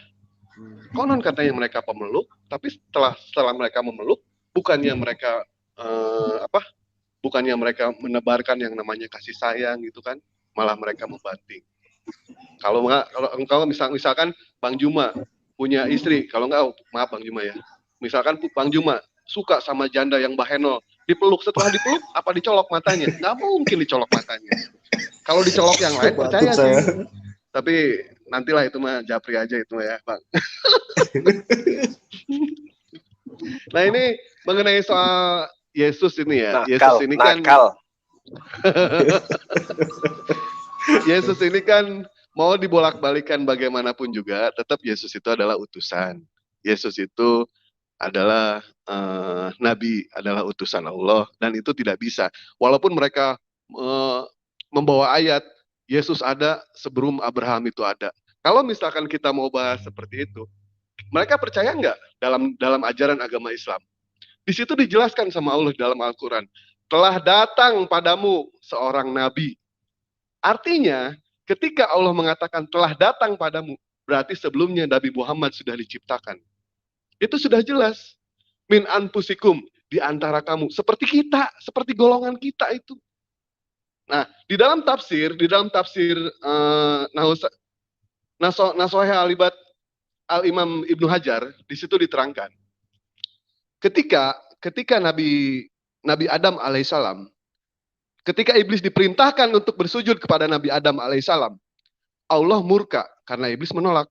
Apakah Allah murka itu karena iblis itu sombong? Bukan itu. Apakah Allah murka ketika Allah perintahkan iblis itu menolak, terus Allah itu murkanya karena iblis itu membangkang? Bukan itu.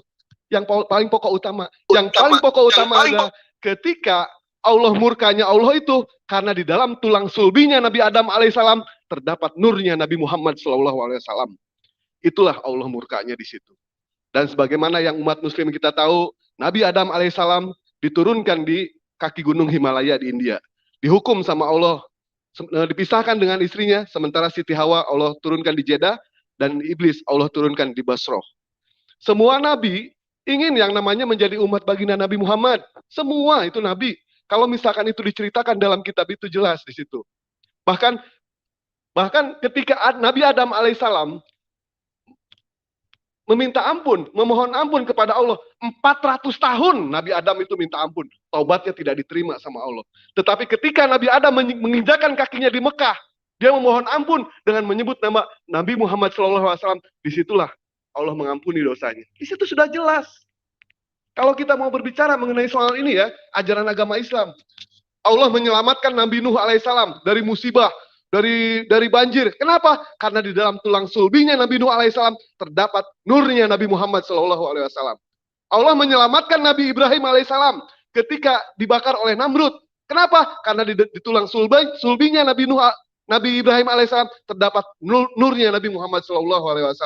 Allah pun menyelamatkan Nabi Ismail ketika hendak disembelih, ditukar sama kambing. Kenapa? Karena di dalam nurnya Nabi Ismail alaihissalam terdapat nurnya Nabi Muhammad sallallahu alaihi wasallam di dalam tulang sulbinya ya. Ya itu jelas di situ. Kalau kita masuk ke ajaran agama Islam, tetapi kan mereka tidak akan percaya. Itu dulu dari Dewa deh. Ini Dewa mau minum susu dulu ya. Kurang vitamin L ini Dewa.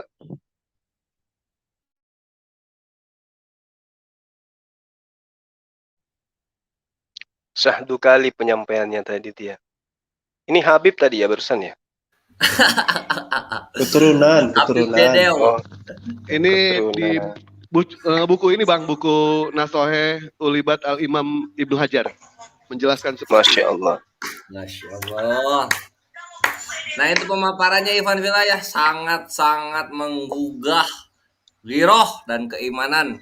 Nah ini udah ada seger lagi nih asatidz filah yang ada di majelis Streamyard yang mau ngeladenin siapa? Sambil kita menunggu ini ya santapan utama ya. Siapa Abdi Dalam? Jangan Kasih Bang Dewa. Bang Dewa gimana? Bang Dewa. Ngapain Bang Dewa aja. orang kayak gitu? Udah kita naikin Vivo dulu aja ya kalau gitu ya. Mendingan nyusu, Vivo. Dewa, mendingan nyusu ini. Halo, selamat sore. Shalom. Halo, selamat sore. Ya, Bang. Loudspeakernya dihilangin. Nggak jelas suara saya, jelas. Jelas suaranya. Ya, terus? Ini loudspeakernya dimatiin loudspeakernya. Cek. Halo. Udah bagus. Suaranya Halo. nggak ada loudspeaker.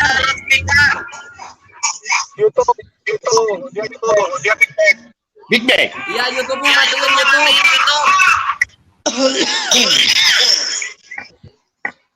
Udah aku mati.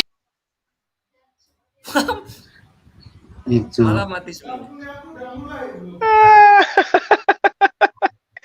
Kayak di kapal laut Ria. Allahu Akbar. Mati semua. Nggak tahu itu. Ya, hilang deh. Vivo ayo masuk lagi. Ini juga udah ada Nabi Suk. Assalamualaikum. Halo, selamat sore. Assalamualaikum.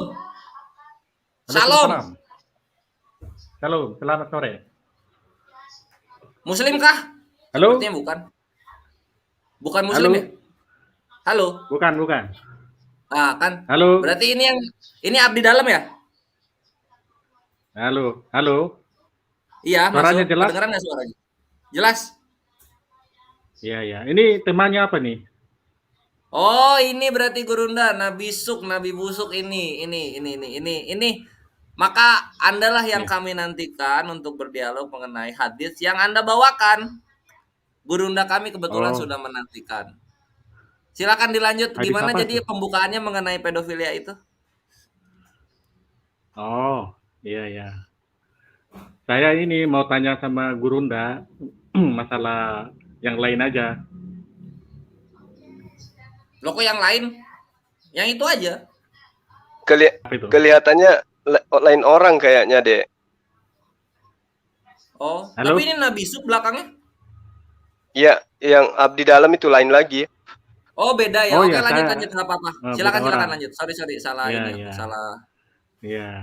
Oh, jadi temanya yang tema yang lain ya? Iya, silakan bebas. Saudara saya yang bertanya tentang apa saja. Oh iya. Saya mau tanya nih, apa namanya, Abraham itu sama Ibrahim itu sama nggak orangnya, apa sosoknya gitu? Mau saya tanya sama Ustadz Juma itu.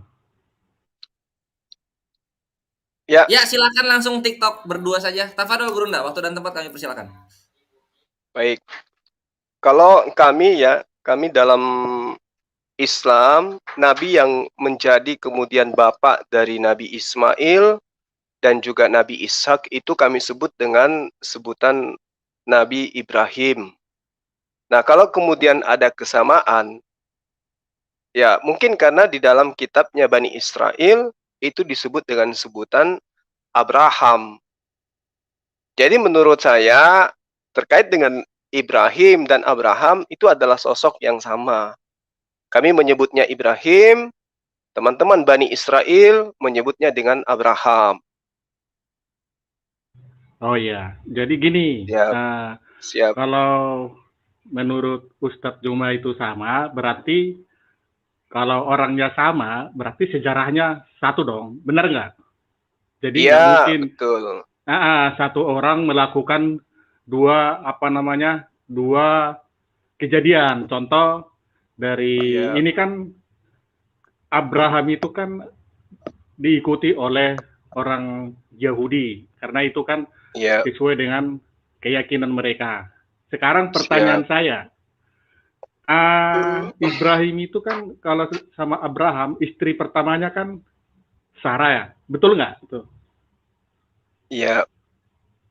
Terus istri Sarah kan menyuruh Abraham itu menikahi si Hagar karena Sarah itu kan udah umurnya 90 tahun, nggak mungkin lagi dia melahirkan.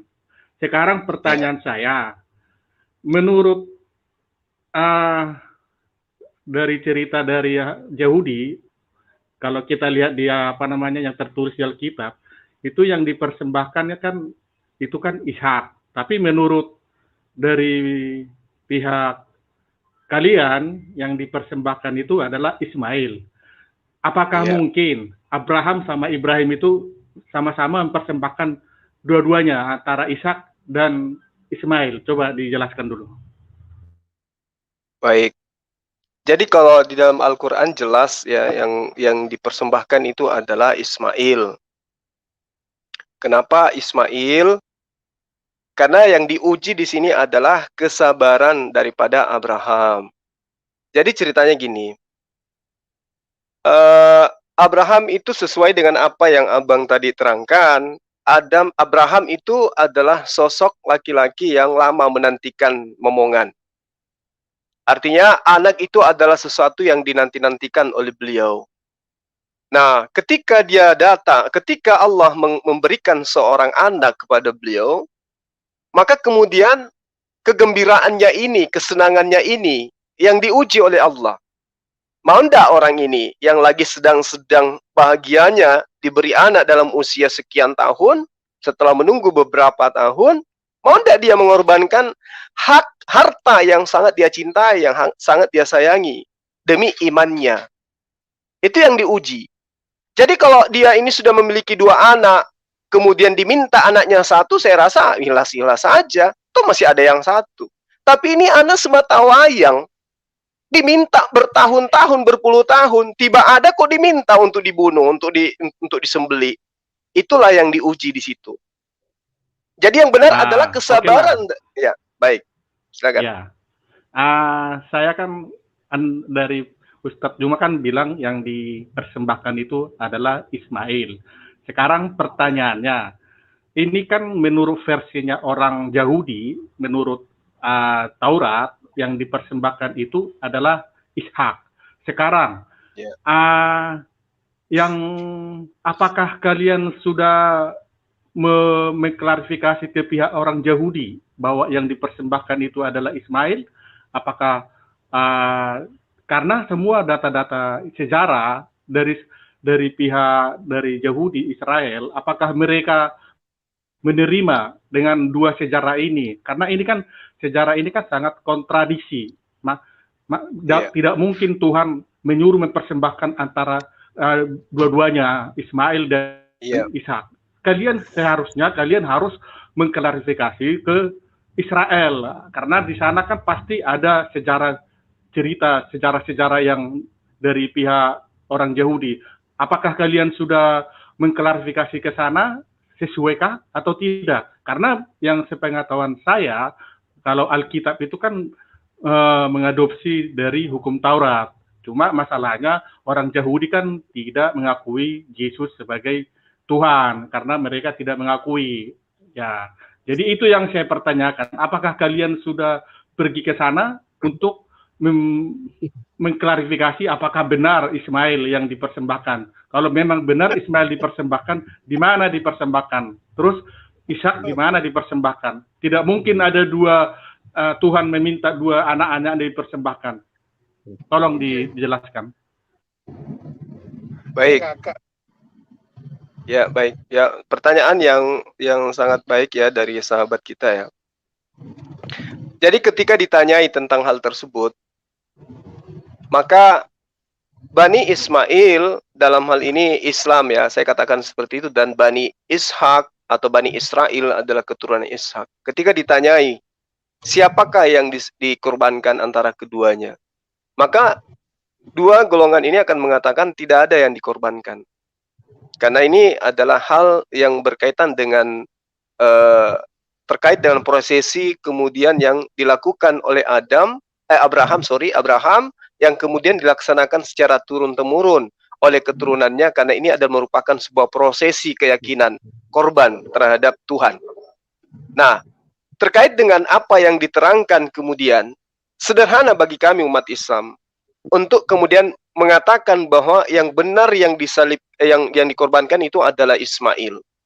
Ketika mereka mengatakan tidak, yang dikorbankan itu adalah Ishak, maka kami akan menjadikan sebuah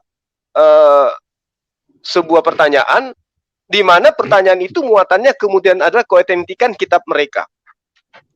Kitab Musa yang mereka tenteng hari ini, apa bisa dibuktikan bahwa itu sudah berkesesuaian dengan apa yang kemudian dituliskan oleh Musa? Apa jaminannya? Budaya apa yang kemudian dijadikan sebagai tongkat estafet penyampaian kitab Musa kepada mereka? Adakah di antara mereka yang menghafalkan tulisan-tulisan Musa? Atau adakah di antara mereka yang menuliskan tulisan-tulisan Musa dari zaman ke zaman? Kalau ada, siapa orangnya? Hidup pada masa kapan, dan kemudian dituliskan kepada siapa? Sama seperti Al-Quran. Al-Quran diterima, disampaikan dengan budaya lisan. Dari si A ke si B ke C, dan seterusnya. Jadi terjaga, kondisi itu terjaga. Nah, kalau ini pun dijadikan sebagai acuan pembenaran daripada teman-teman Yudaism, maka tentu kita akan minta mana kemudian data akurat bahwa yang kalian sebut sekarang adalah kitabnya Nabi Musa adalah betul valid dari Nabi Musa alaihissalam. Itu satu. Kemudian yang kedua, sederhana sebenarnya. Seperti yang saya gambarkan tadi. Yang dimintai untuk dikorbankan itu adalah anak tunggal. Artinya anak yang pernah duduk sebagai anak sematawayang. Dan yang diminta untuk dikorbankan itu bukan anaknya Sarah, tapi anaknya Abraham. Kalau anaknya Abraham, anak tunggalnya Abraham, maka sudah pasti rujukannya kemudian adalah Ismail. Ini masih logika, kita belum berbicara masuk ke data ilmiah. Ya.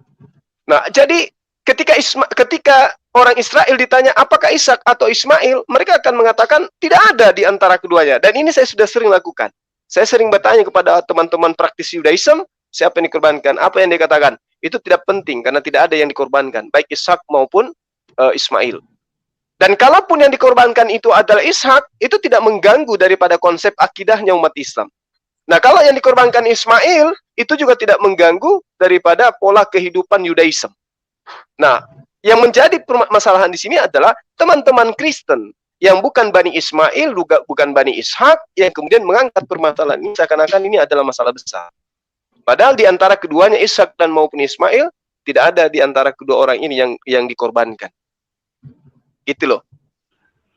Untuk sementara seperti itu. Mungkin dari teman ada yang mau ditambahkan, silakan. Sebentar saya potong dulu. Karena gini, yang namanya sejarah, dan itu kan menyangkut masalah kebenaran. Yang dalam arti di sini, dari pihak kalian, kita bukannya, namanya sejarah itu kan dalam satu orang individu, itu nggak mungkin melakukan hal pekerjaan yang dua. Itu kenapa itu sejarah itu penting? Karena itu sangat melakukan suatu pembenaran. Apakah benar-benar Abraham itu mempersembahkan Ishak atau Ismail? Yang kedua, banyak hal-hal ya, contoh masalah sunat. Di umur berapa Abraham disunat? Sedangkan di dalam kitab kalian Nabi Ibrahim umur berapa disunat? Pasti ada perbedaan. Terus hal-hal yang lain juga, ada masalah air Zam-Zam. Masalah kalau menurut kami dengar air Zam-Zam itu sejarahnya dari Hagar waktu Hagar diusir oleh Sarah.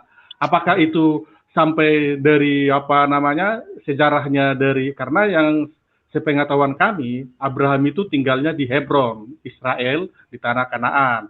Apakah mungkin Hagar pergi ke Mekah, ke Arab, sedangkan Hagar sendiri berasal dari, yang kami pelajari, dia berasal dari Mesir, diambil oleh Abraham sebagai pembantunya. Nah, ini perlu kalian cross check, karena bagaimanapun sejarah-sejarah Taurat itu ada di dalam Alkitab. Nah, dalam hal ini pun itu kan harus dijabarkan secara baik, apakah kebenaran ini yang mana yang benar. Karena yang sepengetahuan saya, kalau saya dengar-dengar, namanya Al-Quran itu kan menyempurnakan. Tapi kenapa ada perbedaan antara Al-Quran dengan hukum Taurat dari orang Yudaisme gitu? Oke, boleh saya jawab? Itu yang perlu saya pertanyakan. Oke, silakan. Ya, jadi gini Bang, ya simpel aja, kan tadi udah dijelasin sama Ustadz Juma. Ya, kalau kalian menyuruh, kalian harus klarifikasi dengan Yudaisme. Kenapa kami harus klarifikasi dengan Yudaisme? Memangnya orang Yahudi siapanya orang Islam gitu? Ya, setara kok. Abraham punya 2 anak, ya. Memangnya Abraham itu hanya punya orang Yahudi? Oh, Abraham punya orang Yahudi, sehingga kalau kalian mau menceritakan sejarahnya harus permisi sama orang Yahudi? Oh, tidak. Ya, Abraham itu bukan orang Yahudi. Ini harus diingat. Inilah kenapa orang Kristen selalu gagal paham. Selalu mengatakan, oh, Abraham itu Yahudi, semua nabi Yahudi. Ya, orang-orang Kristen mungkin lupa gitu kan. Sejarah asli Israel itu berasal dari siapa? Di atasnya itu jangan disebut Israel. Di atasnya itu jauh. Sedangkan Abraham itu bukan orang Israel. Itu harus diingat ya. Jadi dua keturunannya ini punya hak mengklaim sebagai orang tuanya itu adalah Abraham. Jadi orang Islam mengklaim Abraham orang tuanya, sedangkan orang Yahudi juga mengklaim. Jadi nggak perlu harus permisi. Berbeda dengan orang Kristen yang mencuri, ya, yang mengambil kitab Taurat, itu harus permisi. Kenapa? Karena kalian mengambil punya dia, kalian orang luar. Kalian bukan keturunan dia, kalian bukan siapa-siapa dia, tapi kalian mengambil. Yang namanya orang luar kalau mengambil tuh wajib permisi. Tapi kalau sesama anak mengklaim orang tua itu nggak ada masalah. Dua-dua boleh klaim. Karena dua-duanya adalah anak, ya. Karena dua-duanya adalah keturunan yang sah, ya, keturunan yang sah. Terus masalah mana yang benar? Ini yang harusnya orang Kristen pikir pakai logika. Tadi udah dijelasin sama Ustadz Juma dengan sangat jelas ya. Di Alkitab ditulis anak yang tunggal, ya. Imamnya Abraham diuji, imamnya Nabi Ibrahim diuji. Jadi anak yang tunggal, siapa yang pernah menempati posisi anak tunggal? Apakah Ishak pernah menempati anak tunggal? Harusnya kalian bertanya orang Kristen. Jadi kalau besok mau ngambil kitab, ya mungkin disortir lagi gitu kan. Oh, ini nampaknya ada something wrong dengan kitab ini, jangan kita ambil lah. Karena kan kita tahu, kekristenan suka pick and choose. Ya ini mungkin salah choose gitu kan. Zaman dulu orang Kristen nggak jago pick and choose. Baru zaman sekarang ya, baru zaman now orang Kristen suka pick and choose. Yang bagus diambil, yang menguntungkan diambil, yang jelek oh itu punya orang Yahudi, kami enggak gitu kan. Pokoknya kalau yang jelek-jelek orang Yahudi lah, kami nggak ambil. Zaman dulu nggak gitu. Zaman dulu orang Kristen nggak gitu. Dia ambil telan mentah-mentah. Sehingga dia lupa sortir. Oh ini ada something wrong nggak ini? Ya, jadi harusnya dari abang ya, dari ini siapa namanya? Gue lagi, Nabi Su ya. Nabi Su, ya Bang Nabi Su sendirilah. Pakai logika, ya buang dulu nih doktrin. Menurut Bang Nabi Su, siapa yang dikorbankan? Ada 2 nih. Ya, Bang Nabi Su sebagai orang tengah deh. Ada 2 nih. Dua-dua menghadap ke Bang Nabi Su. Satu mengatakan ceritanya seperti ini, satu lagi mengatakan ceritanya seperti ini. Bang Nabi Su lihatlah keterangan dari lingkungan, ya dari lingkungan mengatakan seperti apa. Yang mana lebih cocok dengan 2 pemaparan ini? Kira-kira dengan kondisi itu siapa yang lebih pantas dipercaya? Mana yang lebih benar? Itu aja sih kalau dari saya. Jadi silakan Bang Nabi Su ya gunakan akal sendiri. Dari situ Bang Nabi Su akan tahu sejarah sebenarnya. Itulah kenapa Islam disebut penyempurna. Karena memang mengembalikan cerita yang sudah dibelok-belokkan oleh manusia. Oke, silakan. Boleh saya menanggapi? Saya tanggapi dulu sebentar.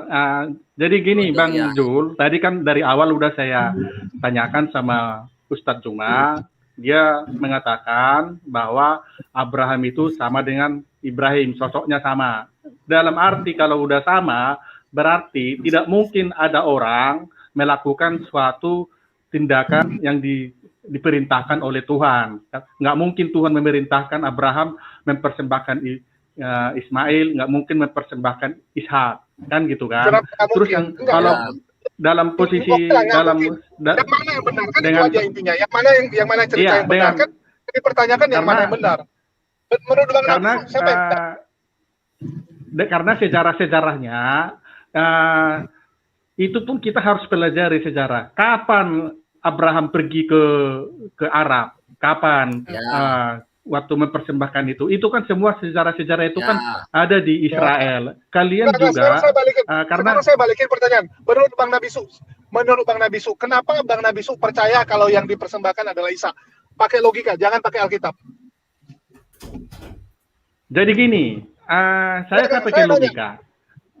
Sekarang saya tanya, menurut Bang Jul, anak yang dijanjikan Tuhan itu Ishak apa Ismail? Coba saya tanya dulu. Perjanjian nih seru. Anak perjanjian itu, ya itu nggak ada sangkut paut dengan siapa, Bang?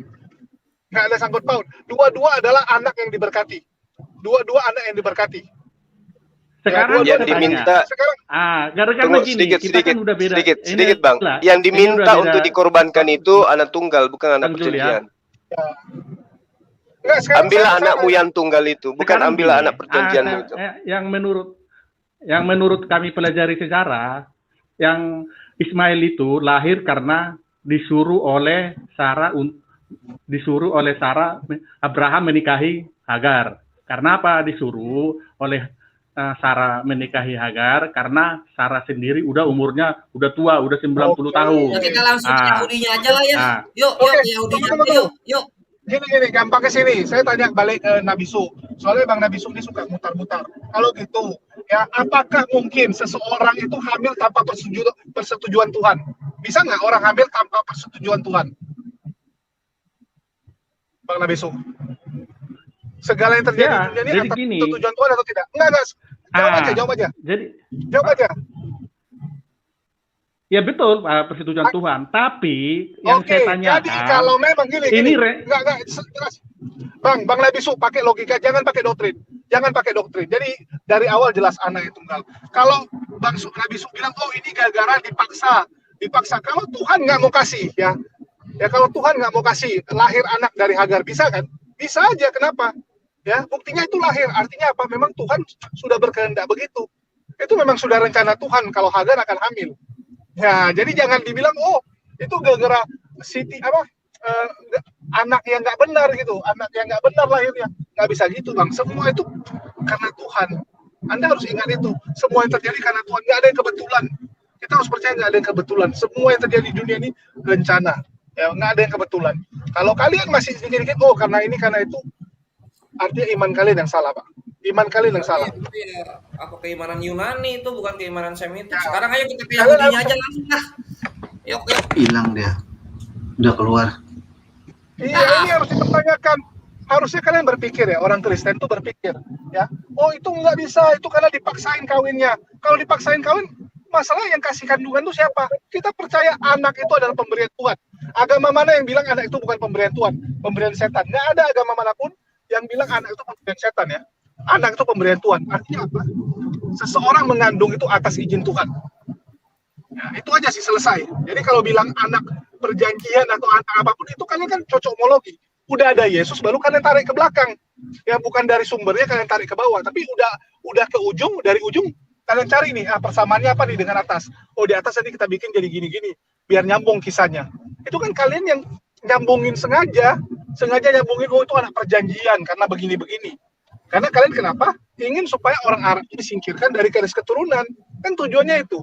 Supaya orang Arab itu kayak dianggap sebagai anak buangan. Ya, itu nggak benar gitu. Di mata orang tua itu dua-dua anak kandung. Ya, terlepas dari apapun gitu. Kalian pernah lihat kan bagaimana raja-raja zaman dulu, ya dia dari permaisuri ada anak. Tiba-tiba dia jadi punya anak dari selir. Ya udah selir itu yang jadi naik permaisuri. Malah selir itu yang naik pangkat jadi permaisuri. Anaknya itu jadi putra mahkota.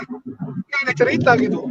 Bagi orang tua, ya bagi pria, anak itu ya anak laki-laki itu ya keturunan dia, terlepas dari itu mau dari pembantu kayak mau dari budak kayak mau dari siapapun ya. Jadi orang Kristen sendiri yang berpikir semua itu atas izin Tuhan. Gak ada yang istilahnya oh ini dikasih yang ini enggak. Dan kalian sendiri coba pikir dengan logika ya. Ini saya sudah sering bahas ya, saya sudah sangat sering bahas. Kalian lihat sejarah. Saat Abraham meninggal, siapa yang menguburkan dia? Apakah hanya keluarga dari Bani Ishak doang? Di sana ditulis Ismail ikut menggali kubur. Ismail dan Ishak menggali kubur. Artinya apa? Hubungan dua kakak beradik ini sangat bagus. Jangan kalian adu domba. Ya, orang Kristen jangan adu domba dua hubungan kakak beradik yang takut. Sebentar saya potong Bang Jul ya. Jadi gini, saya dari pihak ini saya pernah lihat di Google itu dari pihak ulama dari Arab Saudi aja berbeda pendapat. Sebagian ada yang mengatakan yang dipersembahkan itu adalah Ishak. Sebagian mengatakan yang dipersembahkan itu adalah Ismail. Kenapa sampai dua ulama dari pihak Arab Saudi aja berbeda pendapat? Coba. Maaf ini apa Bang? Kalau masalah ulama itu saya tidak percaya. Anda jangan mengada-ada. Oke, cerita masalah sejarah. Apakah bisa ngomong? Sekarang gini, pakai logika. Kan saya balikan ke Bang Nabi Sub ya. Saya nggak mau pakai doktrin, pakai logika saja. Ya, kalau memang pakai logika bisa masuk, kenapa kita harus bahas orang lain gitu? Bang Nabi Sub, menurut Anda, kenapa Anda percaya Ishak itulah anak yang dikorbankan? Itu aja saya nanya. Jangan bilang, oh karena kitab suci saya tulis kayak gitu. Ya, jadi gini, kami percaya Ishak itulah yang dikorbankan karena dari sejarahnya, sewaktu Hagar melahirkan, dia sudah memandang rendah Sarah. Akhirnya Sarah langsung marah-marah kepada Abraham. Aku telah dilecehkan karena saya tidak mempunyai anak. Akhirnya datang Abraham mempersilahkan. Oke, sekarang saya tanya balik. Nah, gini. Dari mana? Dengar dulu. Tulisan. Betul nggak? Saya jelaskan dulu. Orang Yahudi. Dengar dulu, jadi kita bukan ini, makanya saya bilang sejarah-sejarah ini kalau di karang-karang Yahudi, apakah kalian pergi aja ke sana, nanti cross kalian data sejarah menurut kami begini, kan di sana kan ada ada ahli-ahli sejarah, dari Yahudi. Boleh aku ini Bang, kita pakai Alkitab aja, gini ya, kan ini ada satu peristiwa dicatat oleh dua kitab ya, ada Al-Quran dan ada di Alkitab. Coba baca Kejadian ya, Kejadian 218 sampai 2114 ya, Kejadian 218. Di situ jelas ya, kita semua tahu umur Ishak dan umur Ismail itu jaraknya 14 tahun selisih umurnya. Tapi kalau Anda baca di 2114, ketika ada perselisihan Ismail dan Ishak main-main ya, bermain, terus turun perintah Tuhan untuk menjauhkan Hagar.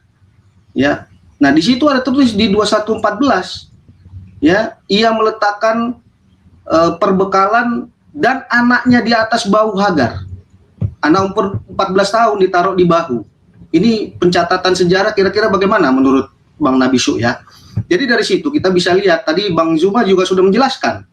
Ya, kalau ada dua anak, apa pentingnya satu dikorbankan? Masih ada serep gitu kan, ya kan? Nah, kalau pentingnya di situ, anaknya cuma satu, disitulah ujiannya. Anaknya cuma satu, ya, disitulah pengujiannya. Dan kita tahu kalau kita bersyukur terhadap satu akan dikasih lagi. Nah, setelah itu baru ditambahkan anaknya, gitu loh.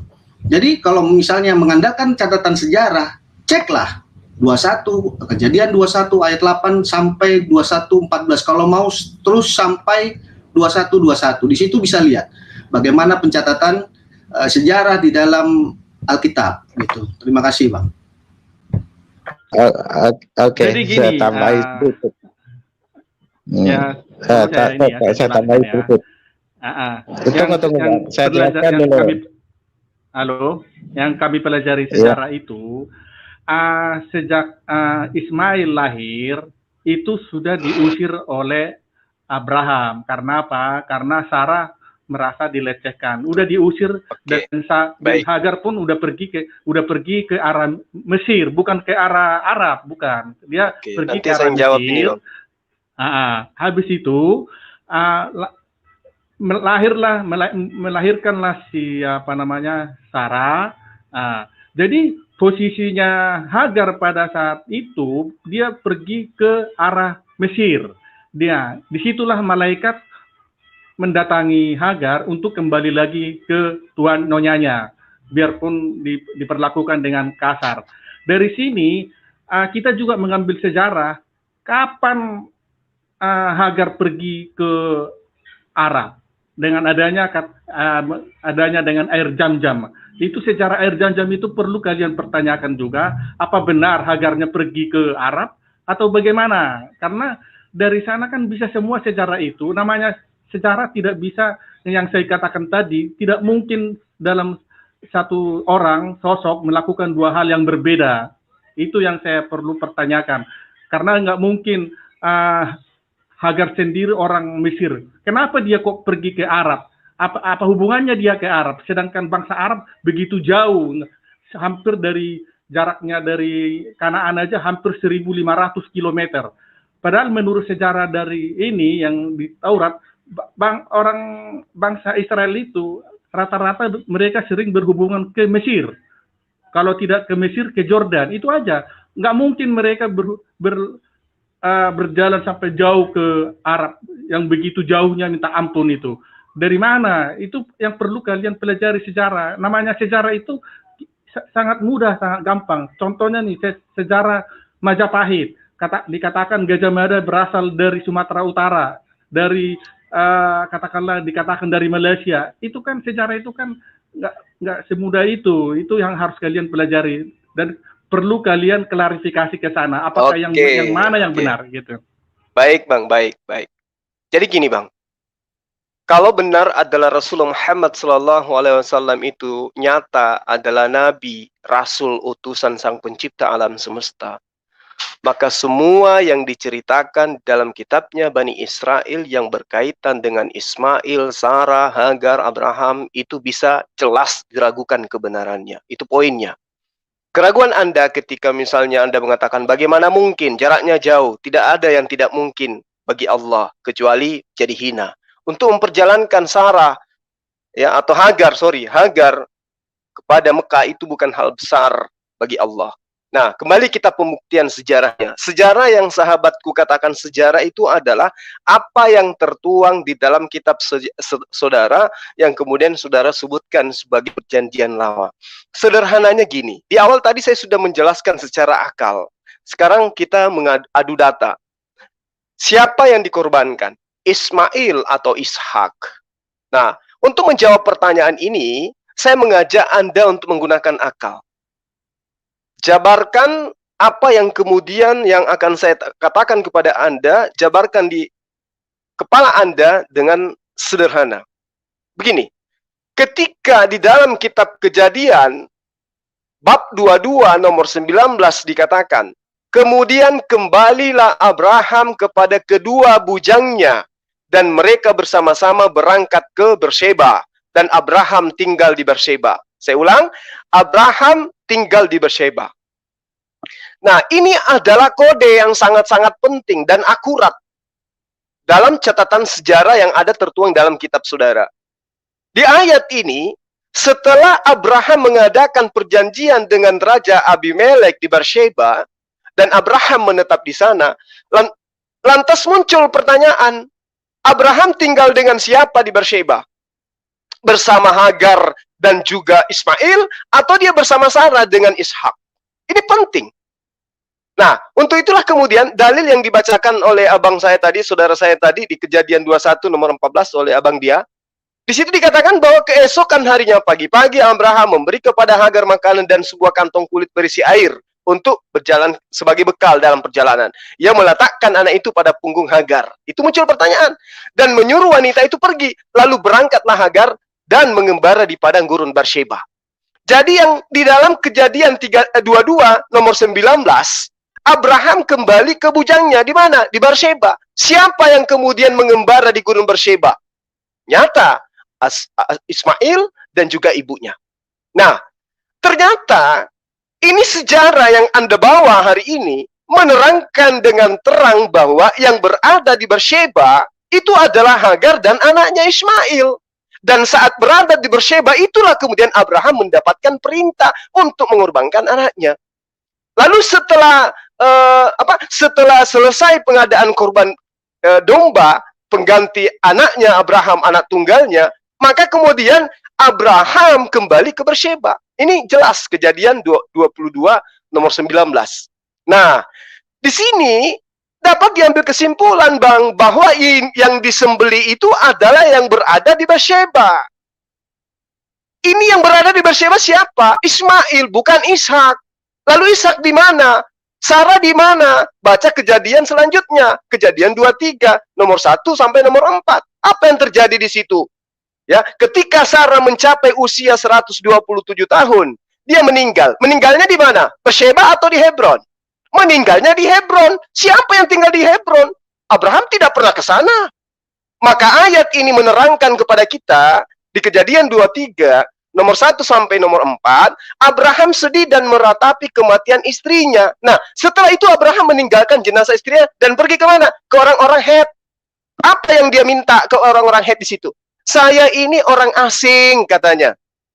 Itu Abraham katakan begitu. Saya ini orang asing. Saya mau beli tanah untuk memakamkan istri saya. Artinya bahwa setelah mendengarkan informasi istrinya di Hebron meninggal, yaitu Sarah, barulah Abraham ini meninggalkan Beersheba untuk kemudian memakamkan mayat daripada istrinya. Jadi ketika Abraham mengatakan saya ini orang asing, itu artinya bahwa Abraham orang baru di daerah tempat daripada Sarah dan Ishak tinggal. Berarti yang tinggal di Beersheba, sesuai data dalil yang ada dalam kitab Anda, yang tinggal di sana adalah Hagar dan Ismail. Di mana dilakukan prosesi korban sembelih? Di Beersheba. Siapa yang tinggal di sana? Sarah dan Ismail. Hagar di mana tinggalnya? Di Hebron. Ini sudah sangat jelas. Maka apa yang kemudian dituangkan oleh Al-Quran dalam surah As-Saff itu sangat jelas bahwa ketika Allah sudah melakukan prosesi pengorbanan terhadap Ismail, ketika dia mengatakan fabasyarnahu bigulamin halim, dia dikabarkan dengan hadirnya seorang anak yang sangat sabar, yaitu Ismail. Maka di ayat 112 ya kalau nggak salah, di situ barulah kemudian Ishak itu lahir.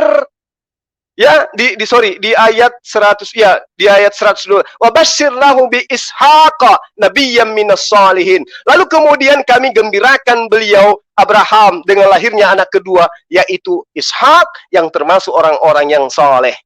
Artinya Al-Quran menjelaskan begitu akuratnya. Begitu juga kalau Anda ingin mengatakan bahwa kitabnya Yahudi mengatakan ini, Anda harus runut membaca sejarah itu. Bagaimana Sarah mengusir, di mana Hagar menetap, kemudian di mana prosesi itu terjadi, kemudian di mana Sarah terakhir hidupnya bersama dengan Ishak. Ini nyata. Jadi Anda tidak boleh menilai Al-Quran berdasarkan buku yang sudah dituliskan oleh orang-orang yang tidak jelas. Dan ini hanya terjemahan, hanya salinan-salinan yang tidak tahu akuratnya seperti apa. Jadi yang menjadi acuan kemudian seperti yang diterangkan oleh adik saya tadi, Joe, betul bahwa orang-orang Yahudi tidak boleh mengklaim bahwa Abraham itu adalah miliknya. Kenapa? Allah menerangkan di dalam kitab orang-orang Yahudi bahwa bahwa Ismail itu adalah anak yang diberkati, anak yang menggenapi janji Allah kepada Abraham, di mana Abraham akan dia akan dijadikan sebagai bapak sebagian besar bangsa. Dia akan beranak cucu yang banyak dan seterusnya. Yang menggenapi ini terjadi terhadap Abraham hanya keturunan Ismail. Kejadian 17 nomor 20, Bang, harus Abang tahu bahwa tentang Ismail, aku telah mendengarkan permintaanmu. Ismail itu akan kuberkati, kubuat beranak cucu yang sangat banyak. Ia akan memperanakkan 12 raja dan aku akan membuatnya menjadi bangsa yang sangat besar. Artinya hanya Ismail lah yang kemudian menggenapi janji Allah kepada Abraham akan menjadi bapak sebagian besar bangsa. Itu tidak terjadi di Ishak, karena Ishak keturunannya kecil, hanya secuil. Demikian. Jadi sorry Bang Ustadz Juma. Jadi memang dari sejarah ini kan udah jelas-jelas ya kita ada yang kontradiksi ya, berbeda ya. Jadi dalam arti di sini kan kalau kami kan lebih fokus ke perjanjian baru. Kalau perjanjian lama itu kan kitabnya daripada Yudaisme. Itu yang perlu saya pertanyakan karena kitab yang Taurat itu kan ada di perjanjian lama. Jadi menurut yang kami pelajari, yang dipersembahkan itu adalah Ishak. Terus tidak ada hubungan Hagar ke Arab Saudi karena dari Alkitab pun nggak pernah ada perjalanan dikisahkan perjalanan Hagar ke Arab Saudi. Jadi dari sini memang sudah sejarahnya udah berbeda ya dari ini. Jadi ada Arab Saudi. kesimpulannya, Ada Arab Saudi, Bahlul. Marang ngomong. jadi gini, yang namanya Sabar, sejarah Bang, ini sabar, kan Bang. yang perlu yang saya pertanyakan itu kan apakah kalian sudah karena bagaimanapun sejarah Abraham itu kan lebih tahu orang Yahudi, orang dari Israel sana. Karena Ya, bagaimanapun Alkitab dari perjanjian lama itu kan diambil dari kisah-kisah dari hukum Taurat. Itu yang perlu saya pertanyakan ke Ustadz Juma ya. Tapi kalau Iya, Ustadz Bang, Juma sudah mengatakan bahwa Ismail yang dipersembahkan, ya berarti kan udah ada perbedaan sejarah yang saya lihat itu. Saya menjelaskan yang Anda maksud sejarah itu kan yang tertuang di kitabnya Bani Israel. Dan kitabnya Bani Israel hari ini kita hanya disajikan terjemahan yang kemudian disebut perjanjian lama. Nah, saya sudah menerangkan tadi kejadian 21, runut kejadian 22, kejadian 23, di mana Hagar diusir ke Beersheba. Kejadian kemudian Abraham menetap di Beersheba. Kemudian di kejadian 23, Sarah meninggal di Hebron. Nah, sementara prosesi-prosesi yang terjadi kemudian itu di Beersheba. Itu sejarah malah. Yang menerangkan itu justru kitabnya Bani Israel. Makanya Bani Israel itu tidak pernah berdebat dengan kami umat muslim, praktisi Yudaism, untuk membahas materi ini. Mereka nggak mau membahas itu. Karena mereka tahu bahwa ada kekeliruan di dalam menjabarkan apa yang mereka, yang teman-teman Kristen kemudian jadikan sebagai topik dalam berbagai forum. Ismail atau Ishak yang dikorbankan. Yang paling pasti yang dikorbankan adalah anak tunggalnya Abraham. Siapa anak tunggalnya Abraham? Ismail pasti. Kalau dikatakan dia bukan anak karena dia anak budak. Ingat, Allah mengancam orang-orang yang mengutuk Abraham. Aku akan mengutuk siapapun yang mengutuk engkau Abraham. Hari ini, apakah orang-orang Kristen itu tidak mengutuk ketika dia mengatakan bahwa Ismail itu anak budak? Sementara yang fakta kemudian adalah Abraham itu bukan budak. Sementara anak bagi Yahudi maupun Islam yang menjadi panutan itu adalah bapaknya. Yang menjadi nama dibalik nama seseorang itu adalah nama bapaknya, bukan ibunya. Ismail dikatakan anak budak, berarti Abraham diklaim sebagai budak. Apakah tidak mengutuk Abraham demikian? Nah, sementara di ayat itu dikatakan, dan aku akan memberkati siapapun yang memberkati engkau Abraham. Kami Muslim setiap hari memberkati Abraham. Dalam ibadah kami kepada Allah, kami senantiasa menyebut nama Abraham, memuliakan Abraham dan keturunan Abraham. Teman-teman Kristen sampai hari ini pernah menyebut dalam ibadah nama Abraham. Saya yakin susah untuk kita temukan dalam prosesi puji-pujian ada muncul nama Abraham dalam gereja. Makasih, Bang. Jadi gini, Ustadz Juma ya, memang benar Abraham meminta kepada Tuhan agar Ismail lah yang yang harus di ini. Tetapi dalam di perjanjian lama itu Tuhan tetap menjanjikan akan lahir anak dari Sarah, karena Abraham tidak percaya lagi dan Sarah pun tidak percaya. Tapi tetap Tuhan akan berjanji bahwa anak yang saya janjikan itu adalah Ishak dari keturunan Sarah.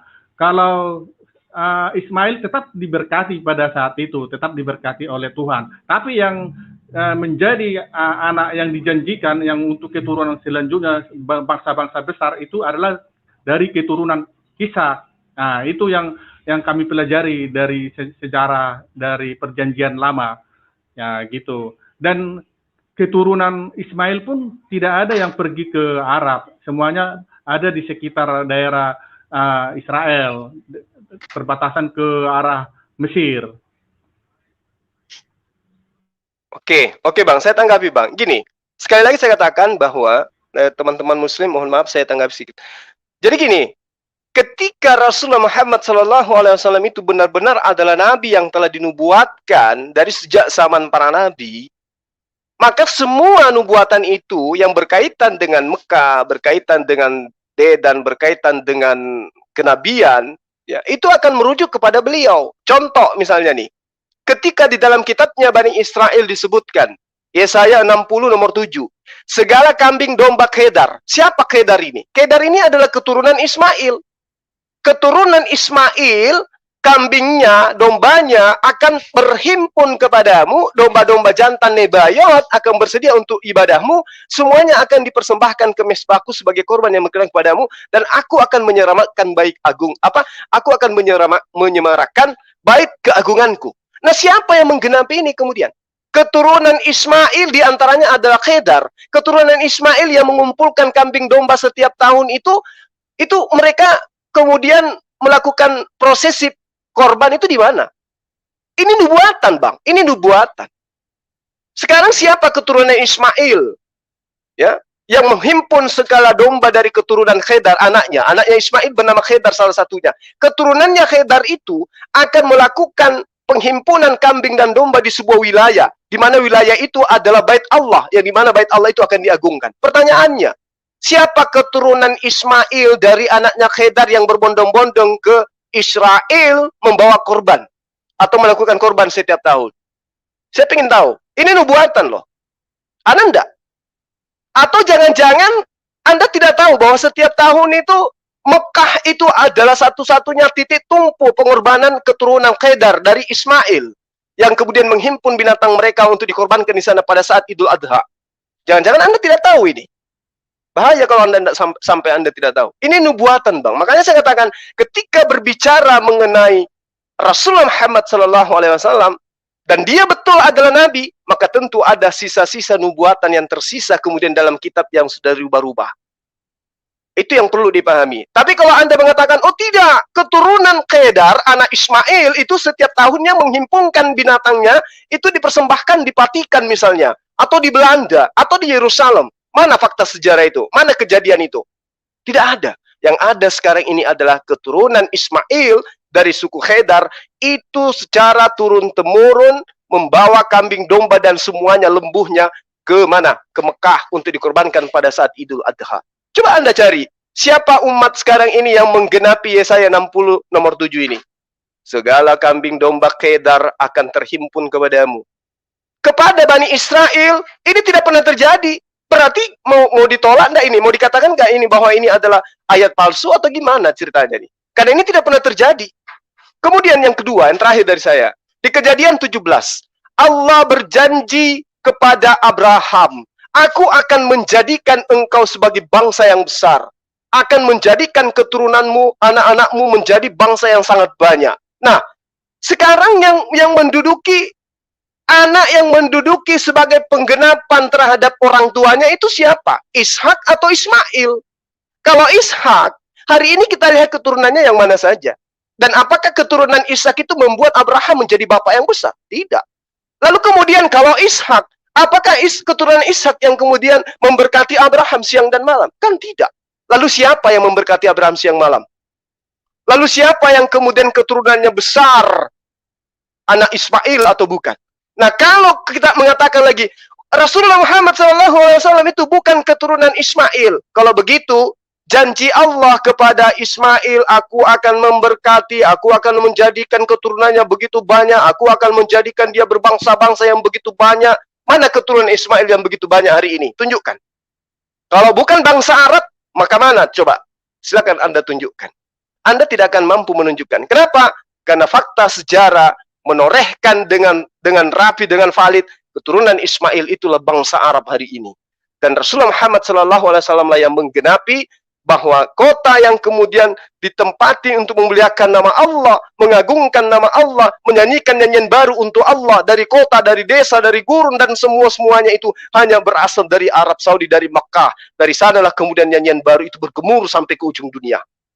Begitu azan di Makassar, azan kemudian selesai, dibalik lagi di Ambon. Begitu selesai Ambon, disambut lagi di Jawa. Begitu selesai di Jawa, disambut lagi di Sumatera. Begitu selesai Sumatera, begitu seterusnya alam semesta di bumi ini. Sahutan-sahutan bergemuruh tentang nyanyian baru kepada Allah hanya ada dalam ajaran agama Islam, dan itu hanya digenapi oleh keturunan Ismail Rasulullah Muhammad sallallahu alaihi wasallam. Silakan yang lain. Iya, terima kasih Bang. Nih saya tambahkan dari Bang Juma sedikit ya. Ini Bang Nabisu ini menutup fakta ya. Ini kan di Kejadian 18 itu dijelaskan ya sampai 19. Di situ ada dua oknum, yaitu Siti Hajar atau Hagar dan Ismail, dan ada satu bukti lagi yaitu sumur, di mana di dunia ini tiga fakta itu berkumpul ya. Saya rasa kita semua tahu itu hanya ada di Mekah, yaitu peristiwa Siti Hajar, Ismail, dan sumur Zam-Zam. Ada nggak kita ketemukan itu di daerah lain yang sampai sekarang sumur itu dianggap sebagai mukjizat, tidak pernah habis, tidak pernah kering, walaupun disedot bukan main. Anda bisa lihat di YouTube ya bagaimana itu disedot untuk sampai ke Madinah malah begitu. Jadi bagaimana kita menganalisis sebuah data itu cukup penting, dan kaitkan dengan fakta apa yang dimiliki oleh sejarah sampai saat ini. Begitu Bang Nabisu. Silakan Bang Musa Ali, tadi buka mic ya. Oke, tadi apa yang mau saya sampaikan sudah antum sampaikan, dan apa yang mau saya sampaikan juga sudah sampaikan. Jadi saya mau ngomong apa lagi ya? Ini kuncinya begini. Enggak apa-apa, mantap, saya suka itu. Nah, ini persoalan saya akan menjadi apa ya? Umat Islam ini akan menjadi geli ketika kawan-kawan Kristen berkata persoalan sejarah. Namun dalam kekristenan sendiri tidak tahu sejarah. Dan ketika diuraikan tentang bagaimana perjanjian lama itu terjadi, proses-proses bagaimana Abraham itu hijrah dan mau mengorbankan anaknya, itu sudah dipaparkan dengan begitu detail dan jelas. Bahkan ayat-ayat bertaburan ya, diuraikan oleh Ustadz Zuma maupun Ustadz siapa, aduh lupa saya nama. Nah ini Anda malah mengatakan kami tidak terlalu apa sama perjanjian lama, karena kami fokus pada perjanjian baru. Nah, adanya perjanjian baru di dalam kekristenan itu oleh karena mencatut dari adanya perjanjian lama. Seharusnya merunut kitab perjanjian baru itu mesti dibaca dari perjanjian lama gitu. Karena segala sejarah itu tertulis di dalam perjanjian lama. Ya, nubuatan-nubuatan itu pun ditulis di dalam perjanjian lama. Nah, terus perihal masalah kawan Kristen berkata harus dikonfirmasi ke Israel sana, benarkah ini, benarkah itu. Nah, sekarang dari isi kitabnya sendiri pun sudah rancau, karena tidak mungkin juga ya anak berusia 14 tahun dipanggul oleh seorang wanita, seorang ibu, segitu jauh berjalan, kan tidak mungkin seperti itu. Ya kan, dan jarak antara Ishak dengan Ismail itu 14 tahun. Ketika Ismail disapih dari penyusuan itu usia 2 tahun, ya 2 tahun. Lalu bermain pun ketika mereka bermain ke usia perbedaannya itu sudah jadi Ismail itu usia 18 tahun.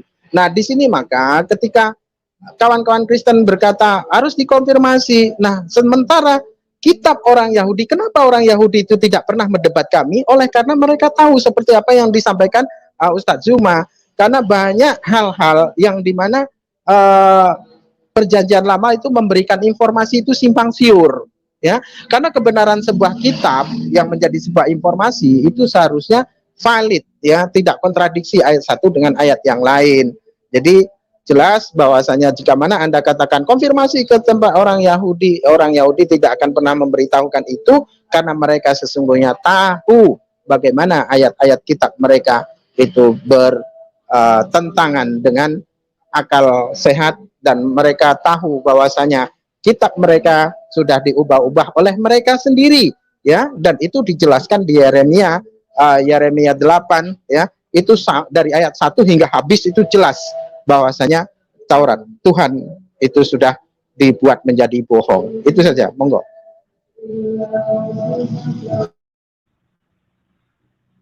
Jadi gini, Bung Musa, kalau yang orang namanya orang Yahudi, ya mau dimanapun sejarah-sejarah mereka sebenarnya nggak peduli. Yang punya sejarah mereka sendiri kok. Jadi nggak terlalu buat mereka itu nggak ada permasalahan. Karena yang cuma yang sejarah aslinya itu kan pasti adanya di orang Yahudi. Mereka yang punya sejarah. Cuma masalahnya kitab-kitab di perjanjian lama itu kan semua kan merunut dari sejarahnya Yahudi. Kok beda? Kok di dalam kalian itu yang dipersembahkan kok si Ismail? Kenapa berbeda-beda? Padahal kalian mengatakan bahwa kitab suci kalian adalah penyempurna. Kalau penyempurna, kenapa bisa berbeda sejarahnya? Itu yang saya pertanyakan tadi ke Ustadz Joma.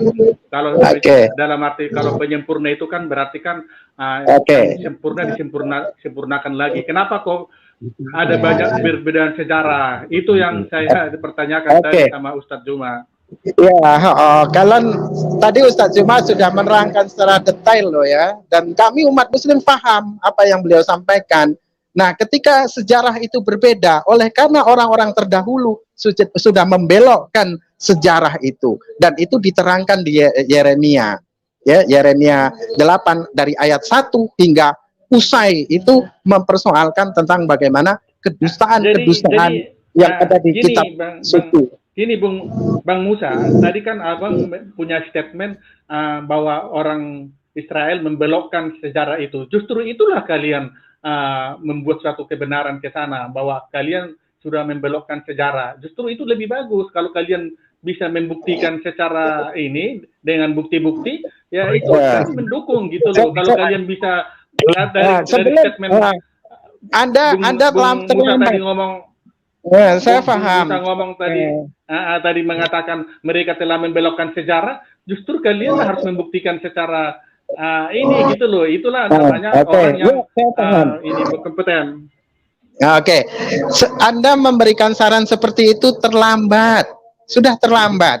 Kami umat Islam sudah menguraikan dari awal mula, dan Al-Qur'an juga memberikan statement dengan tegasnya.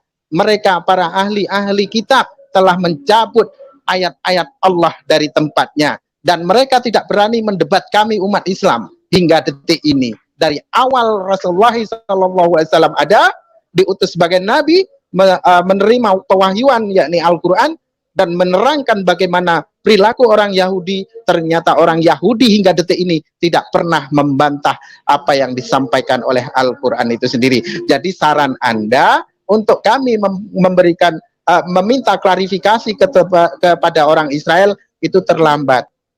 400 tahun lebih ya sudah Allah kabarkan itu, dan sudah umat Islam bacakan dari awal mula Al-Quran itu ada. Namun Israel, orang-orang Yahudi tidak pernah membantah hal itu. Oleh karena sesungguhnya mereka tidak pernah menang berdebat dengan umat Islam kala itu pada zaman Rasulullah. Ya, jelas ya. Jadi Anda terlambat memberikan usulan ini. Sudah dilakukan 400 tahun yang lalu, 1400 tahun yang lalu. Oke, jelas ya? Monggo. Ya, aku tambahkan dikit ya. Lama aku nunggu dah nih. Ya. Yuk, assalamualaikum warahmatullahi wabarakatuh untuk kawan-kawan semua sini kan. Mohon maaf saya mohon live dulu. Saya lagi kebetulan mohon maaf sama teman-teman kalau ada kata-kata saya yang ini minta maaf deh ya. Saya lagi ada kerjaan nih. Mau lanjut dulu ya. Terima kasih. Lanjutlah. Kau baru dengar suara aku dah lari kau. Allahu Akbar. Makanya jangan galak-galak Bang Hen, Bancai.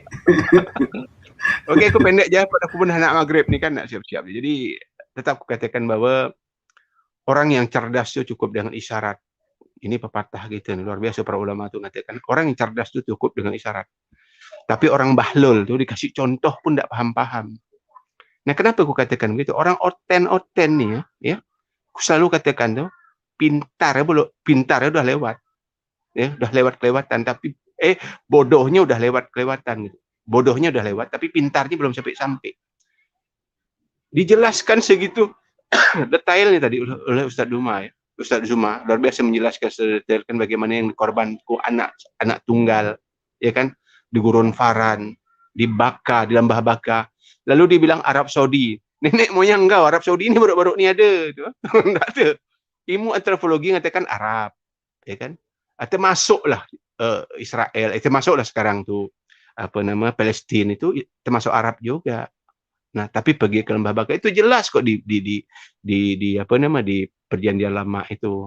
Memang betul lah tadi ya. Oten-oten nih kalau yang nyaman-nyaman tuh nak diambil dia aja.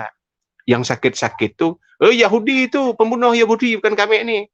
Tapi untuk mengenyangkan perut persepuluhan yang miliknya anak tuh suku Levi itu dirampok dia untuk mengenyangkan isi perut dia. Memang brengsek manusia-manusia kan. Oke lah, itulah aku nak banyak lama lah, aku nak siap, aku nak mundur gini. Karena dia lari dengan suara aku. Assalamualaikum warahmatullahi wabarakatuh untuk kawan-kawan semua. Maaf ya. Memang macam gini karakterku. Yuk, ana langsung pamit nih, yuk. Ini closing atau gimana nih? Mau closing atau gimana? Belum. Nggak tahu. Oh, belum. Ya, kalau Itu Dewa sih ada buat main ada baca segala. ya. Buat main Belum, baca ini. biar puas. Nah, kita ngobrolan dah ya. Karena saya sudah terlanjur merilai soalnya. Baru saja saya relay. Kalau langsung ceng, langsung berhenti. Ya, jangan ada yang menonton lah tempat saya. Oke, lanjut. Ini buat pengen baca aja nih, balak 6 ini. Ini memang balak 6 ini. Tadi Julius Ya. balak 6. Oh, balak 5. Pengen baca ya balak 5. Jadi kalau ini sudah dari Dewa pribadi ya. Memang pengen baca ini kadang ini ya apa sih namanya ngegas terus gitu kan. Tetapi ngegasnya dia itu betul-betul berbobot. Gitu. Lebih baik ngegas berbobot daripada bicara lembut tapi ternyata itu adalah racun di sini. Lebih baik seperti itu. Terus kan pengen baca ya. Dewa dukung lah.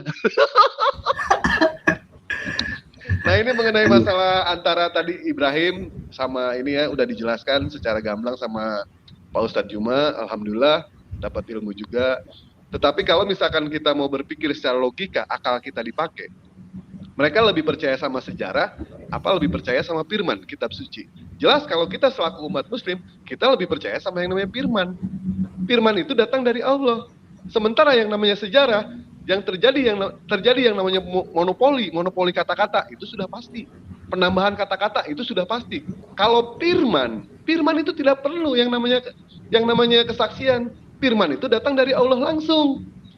Mereka ini tadi ada statement mengatakan kita harus konfirmasi dengan Yahudi. Hei, mau ngapain? Mau ngadu-ngadu kami dengan Yahudi? Berapa kali Kristen berusaha untuk mencoba mengadu antara umat Muslim dengan umat Yahudi, tapi tidak pernah berhasil. Ibaratnya ketika umat Yahudi bertemu dengan umat Muslim, itu sama aja bebek jantan sama bebek betina. Bukan berantem, yang ada kawin. Kami itu seperti itu. Terus tadi dia bicara lagi mengenai soal sunat, ya kan? Padahal sering Dewa katakan kepada semuanya, kalau misalkan Yesus disunat umur 8 hari, sementara Nabi Ibrahim disunat umur 90 tahun. Kalau misalkan Allah Subhanahu wa taala menetapkan disunat itu umur 8 hari atau umur 90 tahun, ini tidak adil. Kenapa? Kasihan Bang Ali Musa. Bang Ali Musa kan mualaf umur berapa? Masa disunatnya nunggu harus umur 90 tahun? Nggak nyampe ini. Paling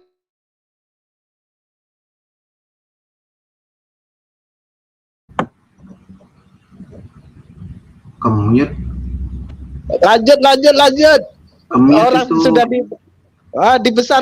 dibesarkan tuh biar nampak, maksudnya tuh biar di permukaan. Kenapa malah diam? Bang Ali, Bang, kedengaran suara saya nih? Dengar Bang Juma. Ya, ini sudah azan di Makassar. Jadi Bang Ali, Abang merilai ya? Yang, tapi tak apa, sudah. Ini bukan itu, Bang Ali. Saya beberapa kali pengalaman merilai itu justru ini bermasalah dengan kontennya nanti. Oh, dengan punya antum yang bermasalah. Iya, dengan antum. Oh, coba begitu tanya ya. sama Adinda Slayer dengan Goldian juga gitu kemarin. Baiknya direkam Mungkin aja langsung. oh boleh. Jadi sudah nanti saya hapus dah. Kalau enggak nanti saya lanjut. Jadi gini Bang, jadi nanti hari Kamis kalau bisa tiap hari Kamis itu langsung aja di ini infokan aja ke admin langsung untuk di live bareng meskipun Bang Ali nggak ada gitu. Oh iya. Oh ya ini Bang, anu bisa nggak apa? jangan setiap Kamis, Bang. Bisa nggak jangan setiap Kamis diganti Ah iya. jadwalnya? Nah, Ya, anu itu kalau udah- bisa tiap Setelah paten Rabu, jadwalnya. setelah Rabu gimana? Setelah Rabu, Bang. Iya boleh, Itu boleh. kayaknya lebih enak. Oh, ya udah. Setelah Rabu ya. Nah, Atau ini nggak sebelum apa? Jumat. Ini apa adik kita Goldian, Aki Slayer udah sampai sana kah? Belum. Belum, maksud saya mereka itu juga pernah ngalamin gitu gara-gara merelay. Joe juga Iya. pernah, teman-teman kita bukan. rata-rata merelay. Sudah saya paham. Maksud saya sudah sampai Makassar kan? Belum. Saya tunggu katanya tanggal 27, tanggal 29 mereka berangkat. Saya semalam cari vaksin, ada, cuma saya terlambat. Nah Kalau mau mungkin vaksin itu sama Bang Dewa tuh. Nah pokoknya anu aja dah, biarlah antum duluan ongkos nanti lah. kalau Kirim Iya. ongkos, yang kirim ongkos. Saya sholat Kirim dulu ongkos, ya, kirim silakan ongkos. aja bincang-bincangnya dilanjut, Bang nggak Juma, apa-apa. Bang Silakan. Juma kirim Siap. ongkos lah, kirim ongkos ya. Kirim Ya, ongkos. nanti, Nggak punya ongkos baik. ini. Lumayan buat kawin lagi. Ya, saya maghrib dulu, silakan dilanjut, nanti kita lanjut. Assalamualaikum. Waalaikumsalam warahmatullahi taala wabarakatuh. Oh jadi anu kah? Kalau merelay itu bermasalah. Aki Slayer. Oh so beliau malah tak ada. Cek ya, bermasalah Bang. Oh gitu kah? Apa ya? Kena dismonet Julius, Akuk dan Pendeta Abednego gitu. Oh begitu. Iya. Jadi jangan relay, jangan sama sekali relay. Kalau mau Jadi ini- live streaming, auto live streaming aja. Jadi Soalnya ini kalau dihapus udah kan? dismonet, apa tuh? Iya hapus aja daripada. Soalnya nggak langsung dismonet, nanti 2-3 minggu kemudian baru dismonet. Kita semua kayak gitu, Oh. Bang. Oh iya dah. Oh ya dah nanti saya hapus kalau begitu. Jadi Nah. jangan sama sekali relay. Karena nanti kalau misalnya udah dismonet, aturannya malah lebih strict lagi. Nggak boleh auto live streaming, nggak boleh bawa video dari luar, nggak boleh upload video sama sekali. Mesti orisinil kita uploadnya. Nanti balik lagi kayak gitu. Ini karena aku dismonetnya 2 kali, Bang. Oh iya. Jadi antum ke Makassar tanggal berapa? Ini mau ke Makassar itu tadinya kan rencana tanggal 27 28, cuma aku kena asam lambung, nggak boleh vaksin jadinya. Aduh, itu ya sama sudah. Ya tapi tak apa-apa lah. Jadi insya Allah minggu depan. Insya Allah minggu depan. Kalau enggak antum kesini aja dulu kita. Ya ya sama aja jatuhnya Bang Musa, orang nggak boleh. Sama aja Bang Musa gimana sih? Dulu. Nah, perjalanan darat bisa, perjalanan darat bisa. Tetap Bang kan kan nyebrang laut, mau kapal laut atau mau pesawat tetap wajib vaksin. Nah ini kemarin kan waktu Dewa kan kemarin itu main ke laut, ya kan? Dapat ikan cucut besar Bang Ali. Ke bawah nyampe ke Makassar itu. Ke bawah nyampe Makassar. Nyampe ke Maros enggak?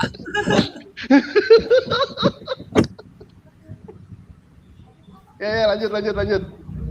Itu ada ada Bang Abdon.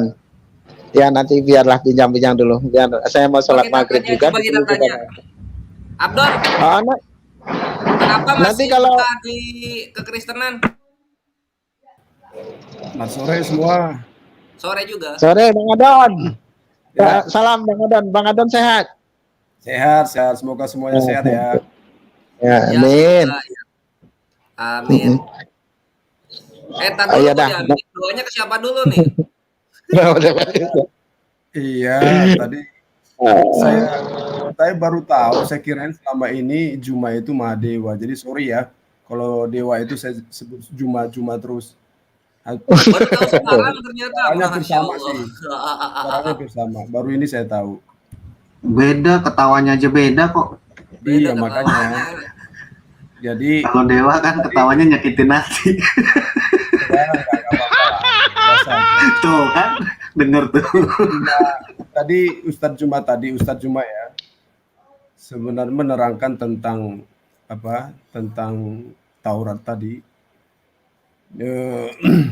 Pak Jumanya menerangkan secara literatur di dalam Taurat tadi yang ada di Bible itu. Cuma sayangnya begini, sayangnya tidak ada konteks lain perbandingan yang memang bisa dipertahankan oleh Ustadz Juma kalaupun di dalam Taurat itu lemah menurut pemikirannya, pembahasannya. Jadi kalau Taurat ini kan yang diimani oleh yang tertulis di Bible ya berbeda juga dengan Taurat yang dipakai oleh si Yudaisme. Begitu. Jadi poin mana yang mau diambil di sini ini gitu loh. Kalau bisa sebenarnya Taurat yang diterangkan secara Al-Quran tadi, jadi bisa berimbang kebenarannya begitu. Oh, ya aku lanjut aja ya, nanti Gurunda Zuma bisa masuk lagi, sedang ini lagi maghrib dulu. Jadi Iya. gimana ya, soalnya dari rabi-rabi Yahudi pun mengakui kok Ismail itu yang disembelih gitu loh. Ini ya kita lihat ke sini ya, my brother Abdon. Iya. Nah, jadi kita lihat sini. Salah belum di ini. Nah, kita lihat sini. Ini mah ini apa? Keturunannya Yesus salah. Berarti di sini. Nah, ini ya. Ini adalah the intended sacrifice atau pengorbanan secara lebih spesifiknya mengenai Ismail atau Ishak gitu. Ini yang menulis adalah Ben Abrahamson. Ben Abrahamson ya, seorang rabi. Kita lihat langsung ke conclusionnya aja. Ini soalnya panjang banget. Oke. Nah, ini ya. Some misconception concerning the Quranic account. The first thing that I would like to discuss is not really a misconception held by Muslim, but rather by Christians. Nah, itu ya. Jadi hal pertama yang aku ingin diskusikan ini adalah bukan tentang miskonsepsi yang dipegang oleh Muslim, tapi miskonsepsi yang dipegang oleh kekristenan. Di sana ada asumsi berdasarkan doktrinnya kekristenan bahwa there is only one covenant, bahwa hanya ada satu perjanjian gitu. The implication of this is that if Isaac, peace be upon him, was the next in line for the single covenant after Abraham, then Ismail, peace be upon him, must have been rejected. Nah, gitu kan? Nggak begitu. Dalam Yahudi itu nggak begitu gitu. Nah, itu terus ini yang kedua itu adalah sini. The next thing I would like to discuss is not really misconception held by Muslim or Jews, but rather by lagi-lagi siapa yang melakukan miskonsepsi? Kekristenan. Berdasarkan apa? Doktrinnya kekristenan yang hanya menyatakan hanya ada satu perjanjian gitu. Gitu ya. Jadi perjanjian itu ada dua. Untuk Ismail satu, untuk Ishak satu. Sekarang lanjut lagi kita ke kesimpulannya. Mana ya? Nah, ini.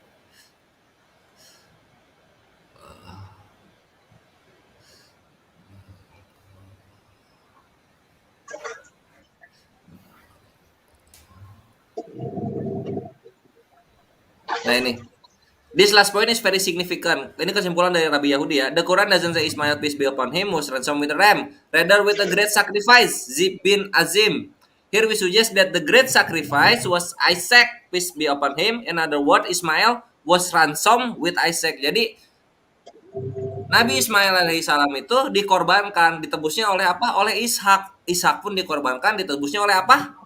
Oleh kambing. Jadi dua-duanya sama-sama dikorbankan. Ini dari Ben Abrahamson. Siapa Rabi Ben Abrahamson? Kita cek aja di sini. Nah, ini rabinya. Ini rabi yang menyatakan begitu. Jadi dua-duanya dikorbankan menurut rabi ini. Ishak dikorbankan, Ismail pun dikorbankan. Dan perjanjian itu nggak hanya satu, sehingga perjanjian yang kekal itu benar-benar datang dari keturunannya Abraham. Bani Israelit dan Bani Ismailit. Luar selamat datang di kebenaran. Begitu Abdon. Jadi oke. Jadi kalau di kejadian yang jelas di kejadian contoh di 20 kejadian 22 ayat 2 ya kan. Di situ jelas berbunyi firman-Nya, ambillah anakmu yang tunggal itu yang kau kasihi, yakni Ishak.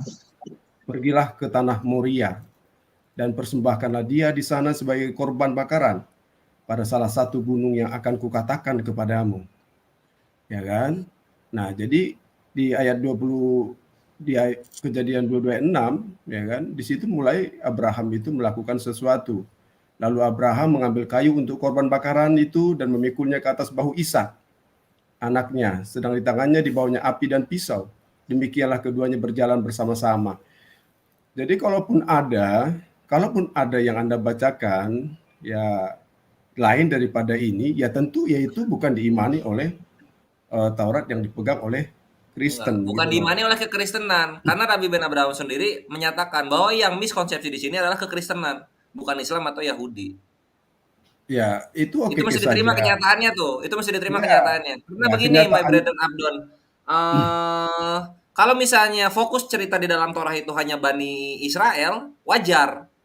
Karena itu perjanjiannya untuk Bani Israel, sehingga kisah-kisahnya Israel semua. Tapi di dalam kisahnya Bani Israel, banyak sekali suratan-suratan mengenai Bani Ismailit yang sudah dibawakan oleh Guru Gazuma tadi gitu loh. Maka dari itu ya jadi benar yang dibilang oke Rabbi Ben lah. Abraham, dua-duanya dikorbankan. Jadi kalaupun itu dibawakan oleh Ustadz Juma tadi, ya dia melihat konteks di dalam tertulis di dalam Alkitab itu tentang Taurat, seharusnya ya dibacakan itu, gitu loh. Jadi kalau ada Ismail yang dikatakan tadi yang di dalam Alkitab itu, ya tentu saya benarkan juga. Tetapi kalau nggak ada, bagaimana saya membenarkan? Kan begitu. Jadi kalau mengambil poin-poin yang ada di Taurat itu, seharusnya poinnya semua. Karena itulah yang diimani, itulah kejadiannya.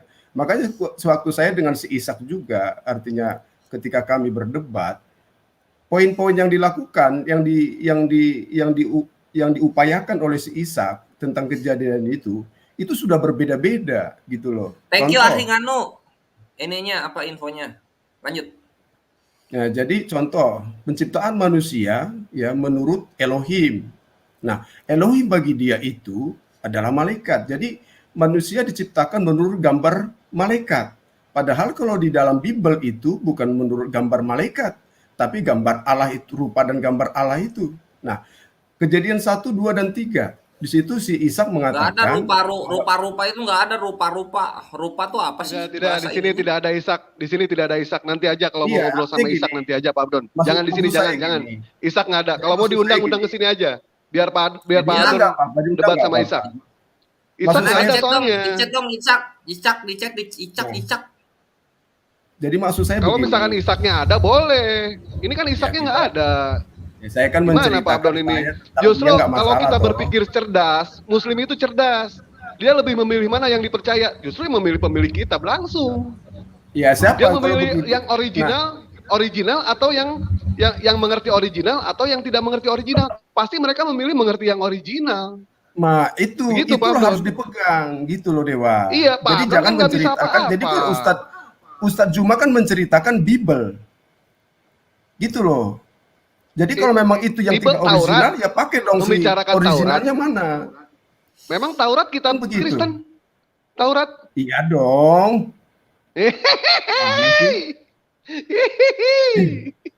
Jadi begini Dewa, jadi begini. Kenapa itu terjadi?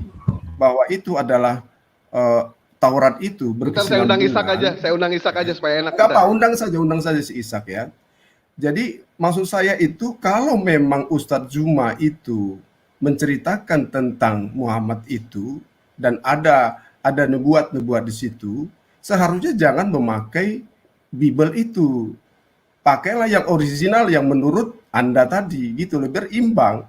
Jadi kalau sudah dia pakai itu, saya pakai punya yang diimani oleh Kristen begitu dong. Kan ada pembanding lain Pak Abdon. Contoh aja tadi saudara seimannya Pak Abdon kan masih berkekeh bahwa Hagar dan Ismail itu ke arah Mesir kata dia. Padahal di kejadian 21, 18, 19 jelas ada sumur di situ. Tandanya di mana? Ada nggak di Mesir itu preservasi sampai sekarang sumur yang abadi atau sumur yang bersumber kisah Hajar dan Ismail? Cuman ada satu tempat sampai sekarang tuh di Mekah. Ada cerita Hajar, Ismail, dan sumur. Nggak ada di daerah lain. Tapi karena sejarah yang dipegang dengan doktrin tadi masih tetap kekeh ada di Mesir. Gimana tuh menurut Pak Abdon? Ya. Jadi kan jelas kalau kita lihat di dalam Alkitab itu tentang Ismail itu kan tidak ada lagi tentang cerita-cerita atau nubuatan-nubuatan tentang Ismail. Tidak ada lagi di situ. Nah, kalau tadi Ustadz cuma mengatakan tentang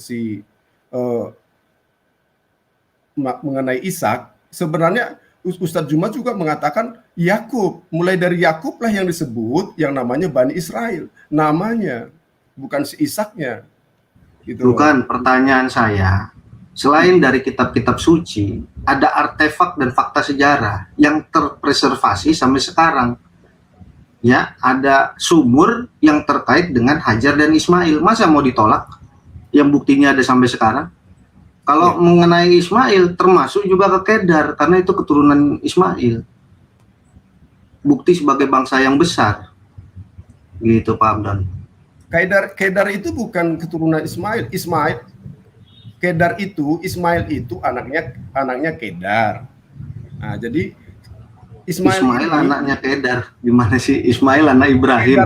Ini loh, Kedar itu adalah keturunan daripada Ismail. Jadi mereka berhenti di Mesir. Jadi cerita tentang di Mesir ini, nubuatan-nubuatan tentang Ismail ini tidak ada lagi. Hanya menceritakan tentang keturunan-keturunan Ismail yang ada di Mesir. Begitu. Kalaupun ada artinya Taurat yang lain yang bisa artinya berbeda dengan Taurat ini, nah disitulah pengujian tentang kebenarannya, jalur ceritanya seperti apa, gitu loh. Biar kita bisa mendapatkan kebenaran itu, gitu loh. Iya, jadi saya tanya, di mana ada sumur yang sejarahnya terkait dengan Hajar dan Ismail di Mesir? Ada nggak? Yang jelas begini, kita kan berpedoman. Ada nggak, Pak? Ada nggak? Kalau nggak ada, udahlah terima aja, Pak. Iya, jadi lanjut, Bang Dewa. Ismail itu tidak ada lagi cerita tentang sumur itu. Tidak ada. Jadi kalau cerita tentang keturunan Abraham, ada juga istri yang ketiganya. Itu tidak diceritakan aja, cuma keturunan saja yang diceritakan. Tapi nubuatan-nubuatan tentang yang akan datang, itu mulai dari Bani Israel yang namanya Yakub tadi, anak daripada Ishak. Begitu.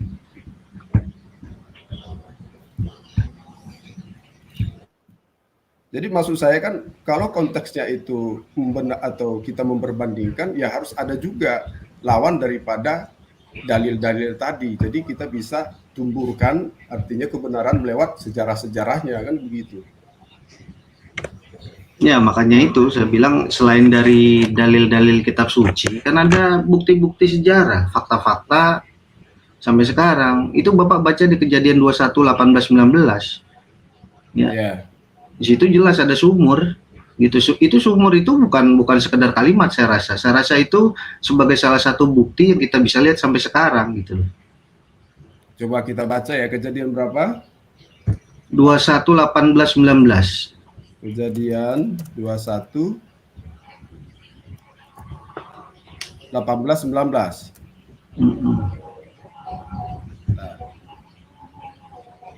Ishak nggak aktif lagi nomornya. Udah di WA ini. Baca, tampilkan kita tampilkan original teksnya, tampilkan. Kejadian berapa tadi? 21, 18, 19. Kejadian 21. Emang Bang Dewa bisa baca teks asli? Kalau Dewa tidak bisa, tetapi kan ini kan umat terjemahan pengen tahu. Dia kan lebih percaya terjemahan daripada original. Nggak bisa dia. Udah sering saya sama Pak Abdon nggak bisa baca dia. Jadi nggak bisa baca ya udah. Jadi gini, jujur saya juga nggak bisa, tetapi begini. Tidak bisa itu bukan berarti kita nggak bisa. Karena apa? yang terjemahan itu ini loh. Tidak bisa, bukan dalam arti tidak bisa. Bagaimana sih ini kata-katanya? Anda tahu kan? Ini kayak ham adalah bukan ham. Anda tahu Nabi Umi. Jadi nggak usah terlalu merebak ke sana ya kan? Oh, lu mau nyerang gua. Mau nyerang gua Abu Umi. Ayo, lu mau saling serang sama gua, ayo. Saya. Sekarang cuma Jordan Muslim ke Kristen. Sekarang lu akui nggak kalau lu itu terjemahan? Akui nggak? Pak Jordan nih Treteos ya Pak Jordan. Itu apa salah? Oh iya. Salah. Silakan. Nah, bisa. sekarang Pak Jordan bisa ikut diskusi. Bang Dede, akhirnya aku nitip ya maghrib dulu. Lanjut aja. Ya, ini bentar lagi juga maghrib lagi ini. Bentar lagi ada si botak lagi ini. Bergilir. Masih setengah jam. Santai aja lah Dewa, santai aja. Jadi jangan nyerang Umi lu. Gua serang lagi ntar. Ya. Kamu masalah tidak tahu baca. Terjemahan. Loh, Anda kok sempit pemikiran? Kok ente juga menyerang gua dengan kata-kata Nabi Umi? Maksudnya apa? Loh, nggak ada salah apa korelasinya itu dengan Nabi Umi. Salah Gua juga bisa bilang Yesus hobinya colok-colok keledai. Iya, kan larinya ke sana. Kamu kan sukanya kayak gitu. Lu juga larinya ke situ. Nah, jangan ngomong jadi kayak gitu, Don. Ya, kita dewasa nggak ada aja, korelasi. Iya. Makanya lu dewasa, lu udah botak, Don. Udah tua, dewasa. Nggak ada korelasinya lu bilang Nabi Umi. Kamu kan nggak tahu toh. Apa yang kamu katakan itu nggak tahu. Nggak tahu kenapa? Kamu nggak tahu. Kalau kamu lu mengambil Nabi Taurat Umi, ini, lu mau nyerang, lu mau nyari draw-drawan ente, bukan. mau nyari draw-drawan. Anda kan sudah Golian, menyerang tolong tampilkan 1928 Golian, tolong tampilkan. Di Al-Quran itu apa tertulis? Apa nggak ada terjemahan? Terjemahan ada, pelajari makanya kita Anda melesekan juga terjemahan? Kalau ente kan umat terjemahan, ente kan umat terjemahan, akui ya tuh. Kalau kita bisa berbahasa Ibrani, ya bisa. Kalau bisa berbahasa Yunani, ini kan saya nggak bisa. Ya nggak bisa ya udah. Sekarang kamu bisa nggak bahasa Ibrani? Nggak bisa, gue wajar, gue bisa Al-Quran. Gue bisa Al-Quran. Kamu bisa nggak bahasa Ibrani? Bukan kitab gua soalnya. Bukan kitab gua, wajar gue nggak bisa. Loh, kalau bukan bisa kitab nggak bahasa kamu, Yunani? Ya nggak bisa. Ente bisa nggak bahasa Yunani? Ya udah, berarti itu terjemahan. Iya. Amat sih loh, itu. Kalau terjemahan kenapa salah? Lah, lu harus belajar tuh bahasa aslinya kayak gimana. Anda membaca atau Anda membaca Quran, Anda kan juga menerjemahkan. Bagaimana kalau Anda tidak menerjemahkan? Belajar. Belajar. Nah, jadi gini, kita kembali ke topik aja. Jadi yang jangan saya bilang maksud Nabi Umi lagi, ya. Jangan bilang Nabi Umi emang lagi. salah. Loh, itu emang salah tertulis gue bilang ketika gue bilang Yesus hobinya colok-colok keledai. Emang gue salah. Ini enggak enggak benar. Itu beda loh konteks makanya bahasanya. Makanya lu juga yang benar. Makanya lu juga yang benar. Jangan nyerang. Inilah kadang-kadang. Itu tertulis loh, ada loh. Iya betul diakui, tetapi tidak ada korelasinya pada saat kita berdiskusi. Gua juga bisa bilang Yesus hobinya colok-colok keledai. Anda kan ayo mau bilang tampilkan kita. Ayo. Anda kan bilang saya itu umat terjemahan. Akui nggak? Diakui nggak? Iya. Kenapa saya umat terjemahan? Enggak dulu. Karena saya tidak tahu berbahasa Ibrani. Bukan berarti saya buta di situ itu. Ini buta, aplikasi untuk gini loh. Ini bukan terjemahan. Susah amat sih bilang kayak gitu. Sekarang gitu Dewa, aja. Aplikasi untuk menerjemahkan itu udah pada banyak Dewa. Jadi kalau membaca itu, ente bisa nggak? Ente bisa nggak originalnya? Nggak usah kemana-mana. Ente bisa nggak originalnya? Kalau nggak bisa, udah diam aja. Berarti terjemahan gitu aja udah. Susah. Jadi kita mau berbahasa apa nih? Terserah. Berbahasa apa? Kita kan kalau nggak diterjemahkan kan kita nggak bisa berbahasa. Makanya kan tadi dibilang tampilkan bahasa aslinya. Kan gua nggak salah, tiba-tiba lu nyerang Nabi Umi. Gua bilang lagi juga sama ente, Yesus hobinya colok-colok keledai. Ya sudah. Kamu terlalu jauh kamu. Ente nyerang, gua nyerang. Tampilkan coba. Ente nyerang, gua nyerang. Ente nyerang, gua nyerang. Sudah. Ini saya bawa kombantrin. Mau kombantrin, mau kombantrin, mau. Udah, sudah. Ambil ayatnya, coba ayatnya. kembali kepada tema. Ayo, kawan-kawan. Ayo. Kitab yang mana itu yang Anda suka, Bang, bener Bang. Paling nggak suka gue ketika kita berbicara berdiskusi, dia mencoba nyari remisan gitu. Mencoba dia menyerang. Itu kan katamu. Gitu. Sementara tidak ada korelasinya. Kalau nggak kamu memulai. Lah, lu bilang Nabi Umi itu ada korelasinya nggak? Kenapa saya bilang itu? Kenapa gue juga bilang Yesus hobinya colok-colok keledai? Ada buktinya kok. Udah. Kenapa? Sudah. Ayo. Kamu Sudah. semakin redup. Kalau Lu bilang bahasamu nabi gua berzina. Lu bilang nabi gua berzina lagi. Sudah. Kamu tuh otak ngatik kamu itu.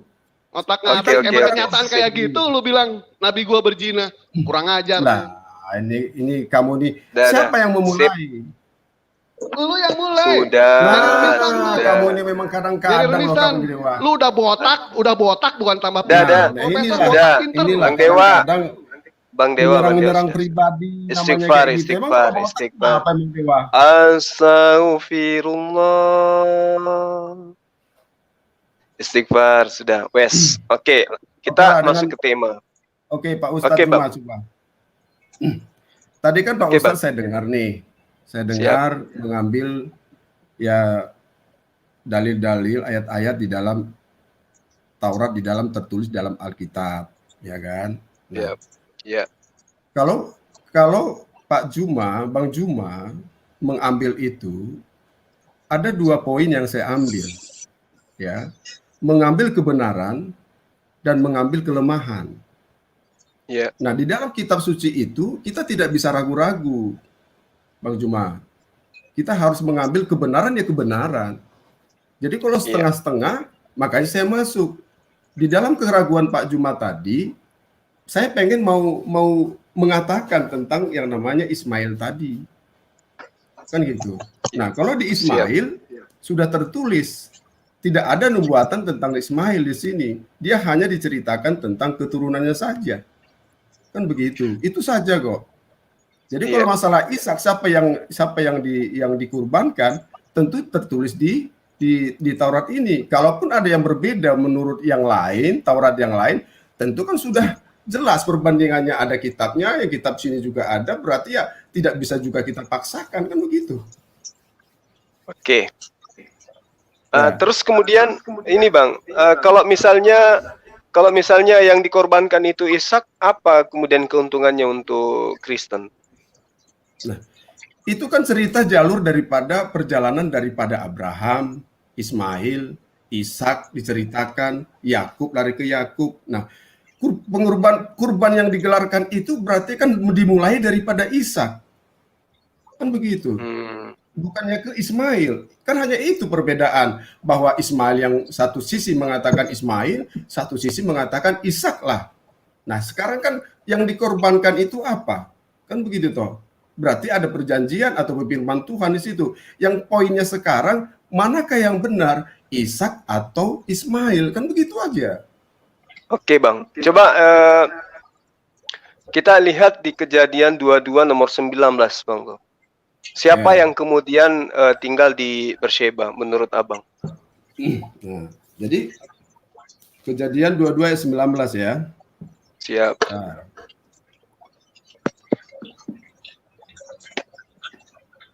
Saya bacakan dulu.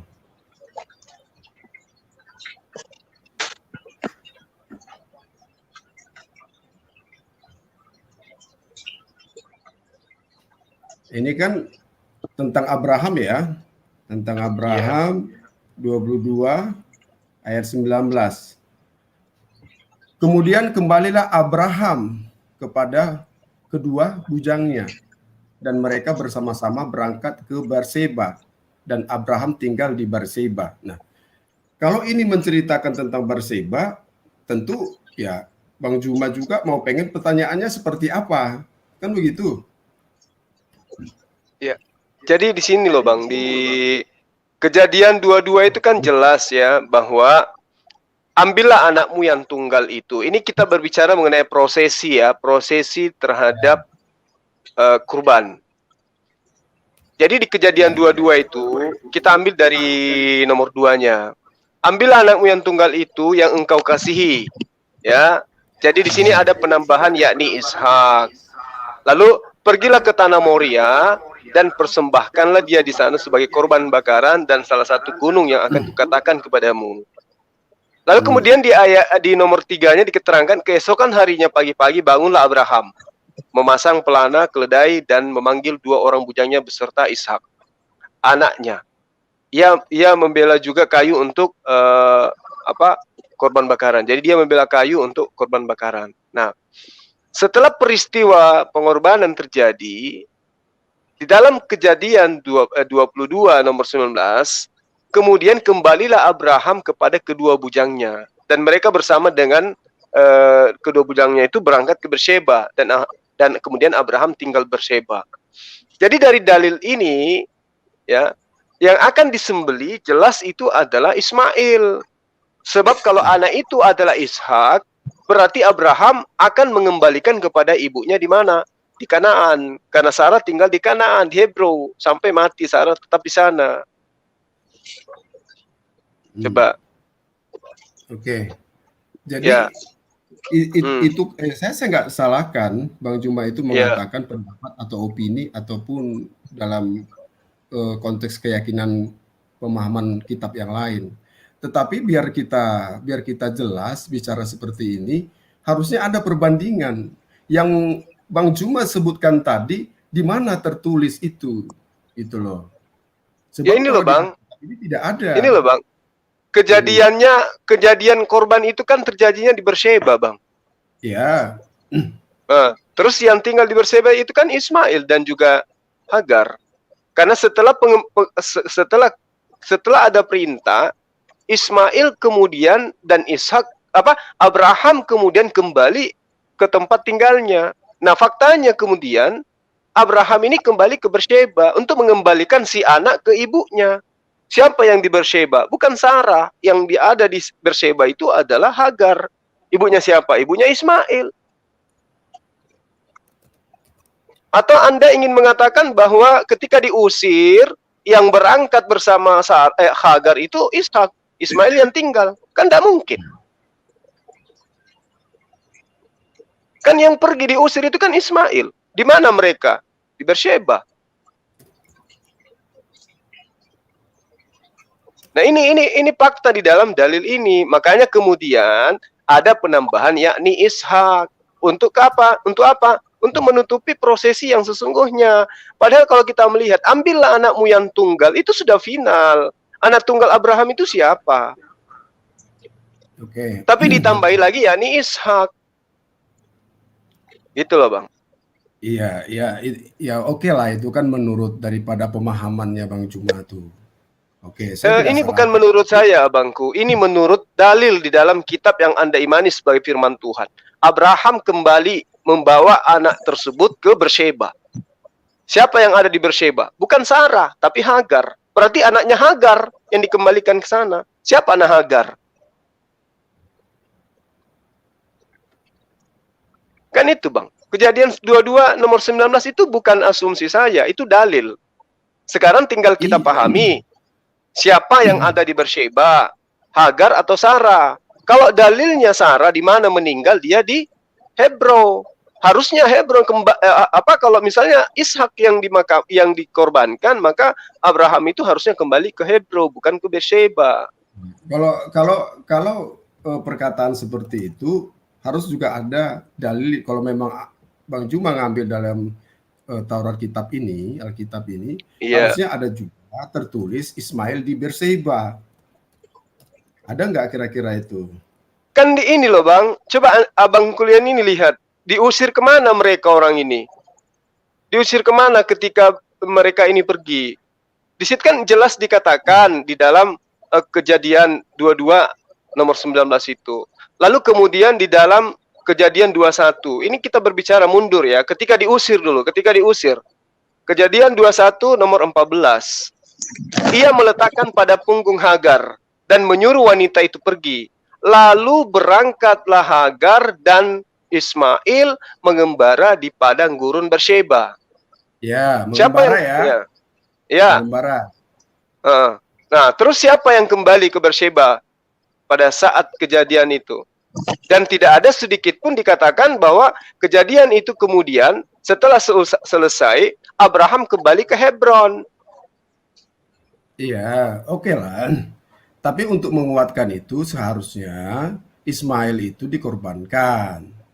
Kan gitu loh. Kalau itu kan nanti tanya jawab jadinya timbul. Nah, ini kan gini loh Bang. Keinginan orang-orang Yahudi agar tidak melepaskan ya agar tidak melepaskan kemudian apa yang mereka inginkan, bahwa Mesias yang kami katakan Mesias ya, yang atau orang yang mereka tunggu itu bukan dari keturunan lain selain daripada mereka. Nabi yang sama seperti Musa itu mereka tunggu dari kalangan mereka. Dia tidak mau dari kalangan luar. Maka wajar kemudian ketika mereka selalu menunggu. Apa yang terjadi setelah Yesus itu datang ngaku-ngaku sebagai nabi yang sama seperti Musa? Ditertawain. Bukan nabi yang seperti kamu yang kami tunggu. Yang kami tunggu itu yang kayak Musa. Bisa bicara, Pak? Silakan, Pak. Oh ya. Ini Pak, mohon maaf Pak Abdon. Ini sepertinya Ustadz Suma ada melompati ayat yang selanjutnya, Pak. Ya, silakan Bang. Itu dikatakan proses terjadinya itu pengorbanan itu kan ada proses di dalam ayat 5 dan seterusnya sampai ayat yang ke-18 yang dimaksud oleh Ustadz Sumas itu, Pak. Jadi ada jalan ceritanya itu kenapa dilompati kemudian masuk di dalam ayat yang ke-19. Padahal waktu ayatnya yang ketiga itu kan sudah, katakanlah sudah dekat tempatnya dan mereka rupanya sudah berada di tempat itu di mana Abraham akan segera mempersembahkan menyembeli Ishak, Pak. Coba Bapak baca itu, Pak Ustadz, itu ayat yang kelima itu jelas ceritanya, Pak. Iya, malah kalau kita bercerita seperti itu, Bang ya, di situ malah diterangkan, yakni Ishak, malah sudah disebut namanya. Iya, artinya kalau kita yang mau dikorbankan di situ Ishak. Berarti iya, Ishak yang dikorbankan. Kan tadi sepertinya ada perbedaan mulai dari Pak Nabi Huka. Kan yang menurut dia penjelasan tadi kalau saya simak dia katakan bahwa dari Muslim itu yang dikorbankan Ismail, dari kitab Kejadian ini yang dikorbankan adalah Ishak. Nah, sebenarnya mana yang benar ini, Pak? Oke. Nah, itu pertanyaan yang sangat bagus. Memang sudah diterangkan malah ya. Kalau kita hanya memahami lantas mengimani saja tanpa melakukan telaah kritis terhadap dalil, maka pasti otomatis Ishak karena memang sudah dituliskan namanya Ishak di situ. Tapi orang yang memiliki taraf kritis yang sangat-sangat mumpuni, itu justru akan bertanya, di situ kan sudah diterangkan anakmu yang tunggal. Kalau yang disebut anakmu yang tunggal, Abraham tidak mungkin tidak tahu. Tapi kenapa kemudian ada penambahan Ishak? Ada apa ini? Jadi kalau Abraham ditanyai, itu tunggu bang, saya jelaskan sedikit bang. Nah, lalu kemudian ketika Anda mengatakan baca ayat ketiga, ayat keempat, dalil kelima, nomor ke-7, 8 sampai nomor 19 misalnya, tapi kita lihat endingnya. Kejadian ini setelah terjadi prosesinya, Abraham kembali kemana? Apa Ishak yang dikembalikan ke Beersheba? Sementara ibunya ada di Hebron. Itu yang jadi masalah di situ. Betul Pak, ini ayat yang 22 bagian pertama dikatakan sebagai anak yang tunggal. Anak yang tunggal itu kan posisi pada waktu itu kan arti kata si Ismail dan Hagar ini sudah diusir kan. Pengertian anak yang tunggal itu adalah anak perjanjian, itu yang dimaksud. Baru di endingnya itu ayatnya yang ke-19 seperti Pak Ustadz katakan tadi, di mana mereka kembali ke Beersheba. Nah, di Beersheba di ayat, maaf Bang, di ayat keberapa di bab berapa di Kejadian Anda katakan bahwa ambil anakmu yang tunggal itu? Iya, yang Pak Ustadz tadi katakan di dalam Kejadian 22 ayat 2 itu kan Pak Ustadz bilang anak yang tunggal, ya kan? Yang kau kasih, yakni begitu jelas dikatakan anak yang tunggal itu tidak dikatakan Ismail, tapi di situ dikatakan yakni Ishak, Pak. Gimana itu? Iya, itu makanya aku bilang, meskipun di situ disebut Ishak, tapi prosesi yang terjadi kemudian, setelah terjadi prosesi itu, Abraham dan anaknya kembali ke Beersheba. Gimana itu? Ya, Ada ini yang salah di sini. Itu endingnya kan Pak, yang ayat Iya. 19 kan di Batsheba itu. Nah, Iya. di dalam ayatnya yang ke-19 itu tidak dikatakan dia ketemu dengan Ismail dan si Hagar. Tetapi di dalam ayatnya yang ke-20 sepertinya ada suatu kabar yang lain di pihak keluarga Abraham yang di tanah Ur sana, bahwa ada saudaranya yang melahirkan. Jadi bisa saja di dalam ayat yang ke-19, Pak, itu Berseba itu bukan suatu tempat yang kecil. Jadi itu lokasinya itu besar. Jadi tidak dijelaskan di situ bahwa mereka ketemu dengan Hagar atau Ismail, Pak. Iya, itu bisa diterima, Bang. Tapi intinya Abraham kan kembali ke Berseba dengan anak itu. Anak siapa, Pak? Anaknya Abraham. Yang mana? Yang mana? Coba Anda baca di Kejadian 22 nomor 19. Tidak ada di sana. Itu dikatakan hanya dari proses ceritanya itu berbicara tentang Ishak, Pak. Tidak ada Ismail di sana, Pak. Nah, sekarang mereka berada. Oke, sekarang begini. Mereka berada di Berseba. Di situ kan diterangkan, Bang, bahwa Abraham kembali kepada kedua bujangnya dan mereka bersama-sama berangkat ke Berseba. Siapa yang berangkat ke Berseba? Siapa yang menetap di Berseba, Bang?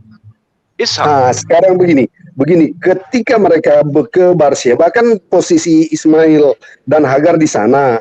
Jadi terjadi proses ini, kejadian terjadinya ini korban ini penyembelihan itu berarti sudah terjadi, baru mereka ke Berseba sekalipun tidak ada dikatakan menuju bertemu dengan Ismail dan Hagar, tetapi tidak ada sangkut pautnya di sana menyatakan bahwa Ismail berperan di sana, tidak, Pak. Baik. Nah, di situ ada kata kembali kan, Bang? Artinya sebelum prosesi ini terjadi, mereka dari Berseba kembali ke Berseba, betul nggak? Tidak, kata kembali di situ di mana ternyata ketika mereka naik ke Gunung Moria itu, kedua bujang itu tidak naik ke sana. Mereka hanya di bawah kaki gunung. Jadi di dalam ayat 19. Terus yang dikorbankan siapa kalau bujang itu tidak ikut?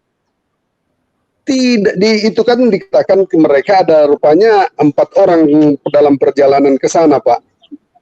Nah, ketika mereka tiba di gunung itu, 2 bujangnya ini tinggal. Jadi yang naik ke gunung itu adalah Ishak dan Abraham. Yang bujang 2 orang ini siapa? Ya tidak dikatakan begitu jelas mereka itu siapa. Yang jelas mereka kan adalah 2 bujang yang mereka berada bersama-sama dengan Sarah di Hebron sana. Kemudian mereka pergi ke Gunung Moria untuk mempersembahkan Ishak, Pak. Oke, terus setelah terjadi persembahan Ishak, kembali kemana mereka? Mereka kembali turun ke gunung itu. Kan waktu kembali mereka ke Berseba. Sabar dulu, ini ayat 19, Pak. Kemudian kembalilah Abraham kepada kedua bujang itu. Jadi mereka berada di puncak gunung, Abraham dan Ishak, dan mereka turun, kata turun itu kata kembalilah Abraham. Oke, jadi itu bersama Ishak. Iya, jadi bersama menurut Ishak. Anda, oke, coba Anda baca dalilnya selanjutnya. Dan mereka bersama-sama berangkat ke Berseba dan Abraham tinggal di Berseba. Jadi, ya sabar, Pak. Di mana Sarah waktu itu? Sabar dulu, ini kan ceritanya di ayat 19. Kan mereka ketika terjadi korban penyembelihan itu kan Abraham dan Ishak turun gunung dan kembali kepada meski tidak disebutkan nama Ishak kan di situ. Yang jelas kan mereka hanya berdua di atas gunung, Pak. Iya, betul. Tapi dari mana Anda bisa tahu bahwa itu adalah Ishak? Iya, karena mereka kan jalur ceritanya begitu jelas. Tidak mungkin cerita tentang apa. Masa mereka berada di atas Gunung Moria, kemudian mereka sudah katakanlah hubungan dengan Berseba. Sebentar itu, Pak. Ketika mereka turun di dalam gunung itu, mereka kembali kepada kedua bujang itu. yang mereka tinggalkan kan begitu. Nah, ketika cerita selanjutnya mereka berempat berangkat ke Berseba. Itu maksudnya.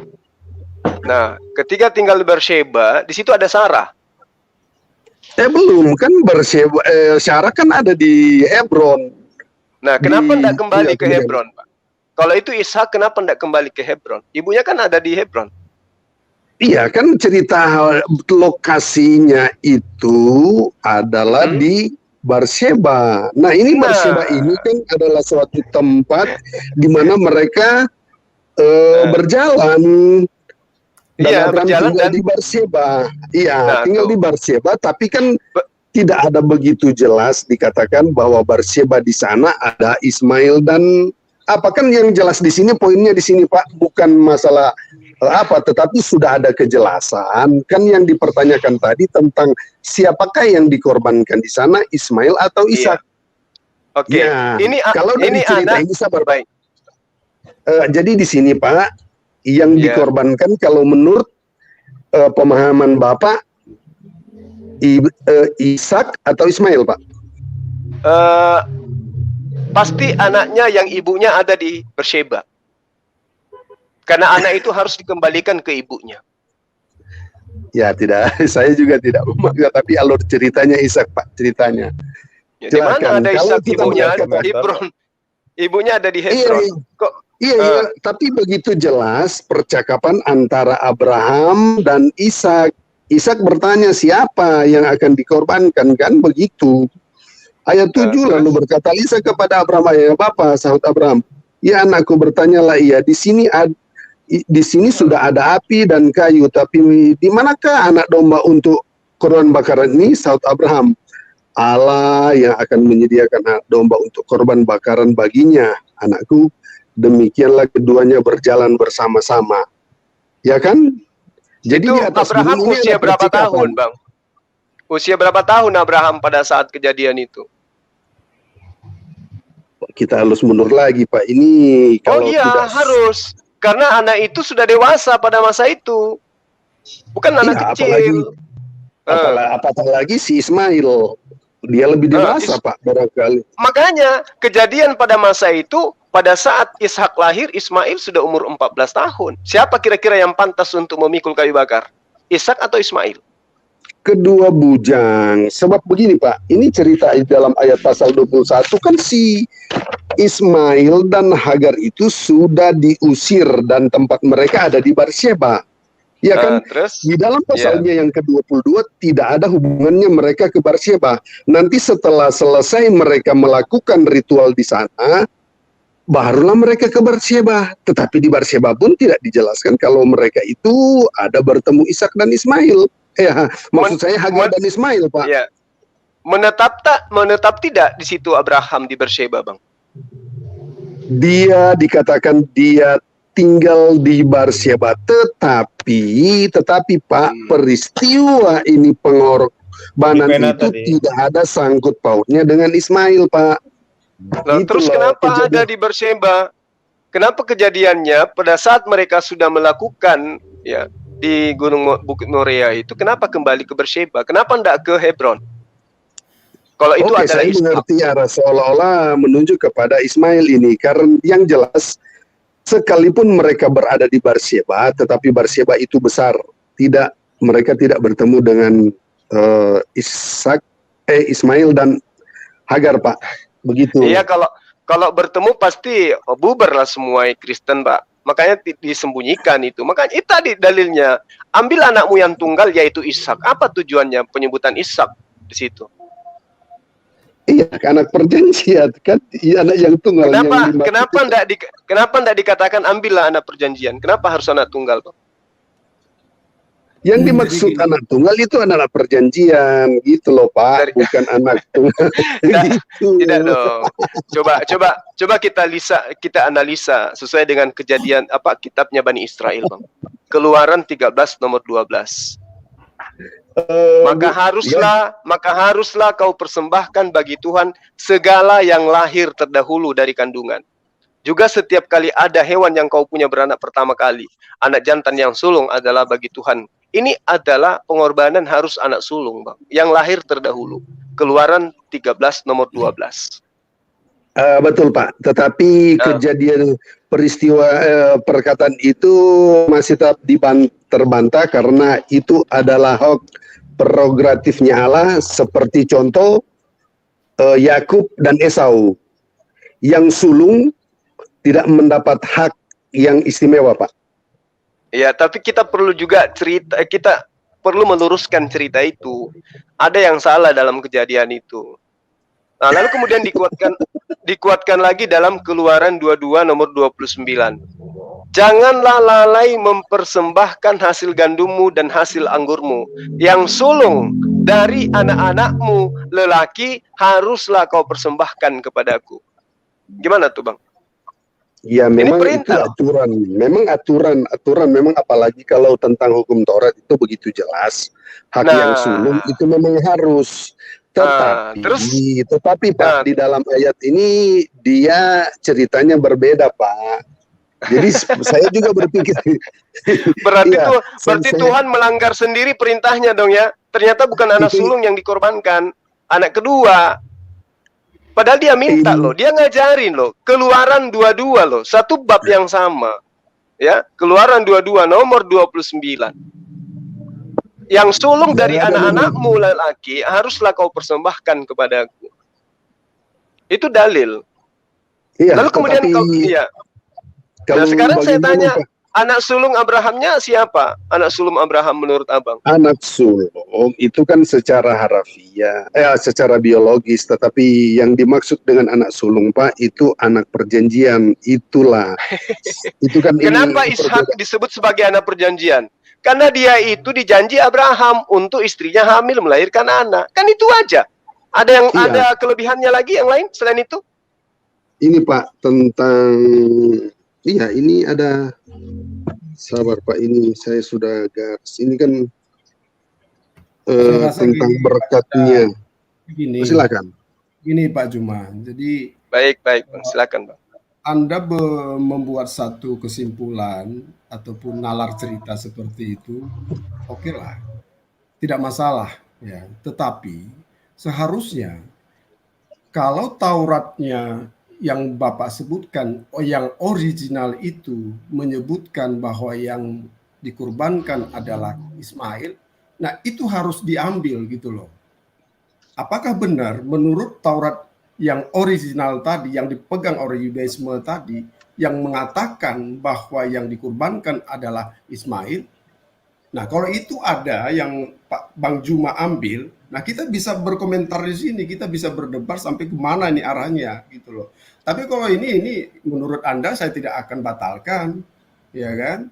Jadi ini hanya debat kusir saja. Tetapi kalau ada dalil yang menurut Anda percayai Taurat yang sebenarnya itu mengatakan bahwa Ismail, boleh Anda katakan ini cerita yang di Alkitab ini palsu. Gitu. Baik, Bang. Saya paham. Sekarang gini, Bang. Kita menggunakan hati ya. Hati dan akal dalam membuat sebuah argumen. Coba kita jujur pada diri kita. Kristen, Islam, coba mari kita jujur. Apakah kita ingin mengakui bahwa ahli kitab dalam hal ini adalah orang-orang Yahudi benar tidak akan pernah mau merubah-rubah kitab sucinya menurut sahabat-sahabat saya yang ada di sini? Kira-kira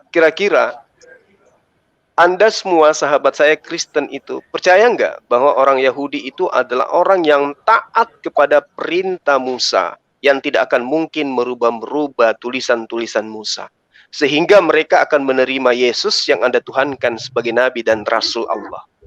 Saya ingin tahu dari sahabat Kristen sini. Silakan. Saya duluan Pak Abdon ya. Silakan. Ya, begini Pak. Ini pertanyaan ini jangan disangkut pautkan dengan bangsa Israel, Pak. Oh enggak, kita berbicara mengenai kitab. Kan saya ditanyai tentang kitabnya Bani Israel, mana yang original teks. Nah, makanya muncul pertanyaan, akankah kita menyembunyikan ya apa yang sementara ini kita bicarakan, bahwa orang terdahulu memang sering menyembunyikan kebenaran itu. Termasuk kenabian Yesus mereka tolak, bukan? Kerasulan Yesus mereka tolak. Bagaimana kemudian tentang Ismail? Apakah mereka tidak menolaknya? Kalau Yesus saja yang punya kedudukan sangat tinggi di mata teman-teman Kristen itu ditolak oleh mereka. Bagaimana dengan Ismail yang hanya merupakan ya warisan kesulungan dari bapaknya saja? Pasti ditolak. Apalagi Yesus. Yesus saja ditolak, apalagi Ismail. Kita harus jujur menerima kenyataan itu. Karena kenapa, Bang? Di dalam Ulangan 4 nomor 2, Ulangan 12 nomor 32, Amsal 30 nomor 6, ini dalil yang sudah diterjemahkan. Saya hargai itu. Tapi apa indikasinya kemudian? Jangan kau menambahkan, jangan kau mengurangi apa yang ada di dalam firman Tuhan. Artinya apa? Kenapa Tuhan memperingatkan seperti itu? Karena akan adanya penambahan dan pengurangan. Kalau ada penambahan dan pengurangan, ada indikasi itu, berarti ya kita tidak bisa mempercayai bahwa ketika ada tertulis yakni Ishak, maka Ishak. Nggak bisa. Kita nggak bisa meyakini bahwa Pak, saya potong dulu. Itu kata penambahan itu dari mana Bapak mau kutip ini penambahan dan pengurangan tentang Alkitab ini, Pak? Ini kan ada peringatan, Bang. Ulangan 4 nomor 2. Di dalam kitab Abang kan, yang Abang katakan bahwa itu ada perjanjian lama, kitabnya orang Kristen yang diambil dari Bani Israel. Sabar, kan? saya mau baca, Pak. Itu Ulangan. Silakan. 4 nomor 2. Silakan, Bang. 4 ayat 2, janganlah kamu menafi apa yang kuperintahkan kepadamu dan janganlah kamu menguranginya. Demikian kamu berpegang pada perintah Tuhan Allahmu yang kusampaikan kepadamu. Ya, ini kan kitab tentang ditulis oleh Musa, Pak. Betul. Nah, kalau Musa ini menulis, kira-kira adakah otoritas dari penerusnya bahwa ini bisa ada kemungkinan akan dirubah, Pak? Nah, kalau Musa sudah memperingatkan seperti itu, berarti ada indikasi kan, Pak? Ya, indikasi. Memang ada indikasi. Tetapi dalam sampai aturan itu sampai pada Yesus, mereka tetap menjaga itu sehingga ketika Yesus tampil. Dari mana sahabat saya mengatakan bahwa 2000 tahun lebih dari zaman Musa sampai Yesus, kitabnya Musa itu tidak dirubah-rubah. Apa yang bisa menjadi jaminan? Sementara Anda menerima Septuaginta, terjemahan bahasa Yunani dari Perjanjian Lama. Lalu original teksnya mana? Kitabnya Musa mana? Itu di budaya apa yang mereka gunakan untuk sampai kepada Yesus? Kitab Musa itu tetap terjaga, Pak. Itu apa memang jaminannya? Ada. Itu sampai kepada pembuangan. Kepada pembuangan, kemudian hukum Taurat itu teristimewa, 2 loh batu itu hilang lenyap gitu. Tetapi fakta di dalam Wahyu itu ada di sana, di sorga sana itu 2 loh batu itu, Pak, di dalam Wahyu. Nah, kalau ketika saya sedikit Pak. Saya kalau berbicara mengenai kitab saya Al-Qur'an, dilisankan oleh Rasulullah, orang-orang yang hidup pada zamannya itu semua menghafalkan ayat itu. Alhamdulillahirabbil alamin, semua sahabat membaca Alhamdulillahirabbil alamin. Tidak ada yang berubah sampai kepada kami hari ini. Itulah budaya yang dilakukan dalam menjadikan Al-Quran itu sebagai ayat, sebagai kitab suci yang tetap ori dari sejak Rasulullah Muhammad SAW sampai hari ini. Dan ada jaminan dari Allah. Kami yang mewahyukan, kami yang menjaga. Musa tidak mendapat jaminan itu. Malah dikatakan jangan menambah, jangan mengurangi.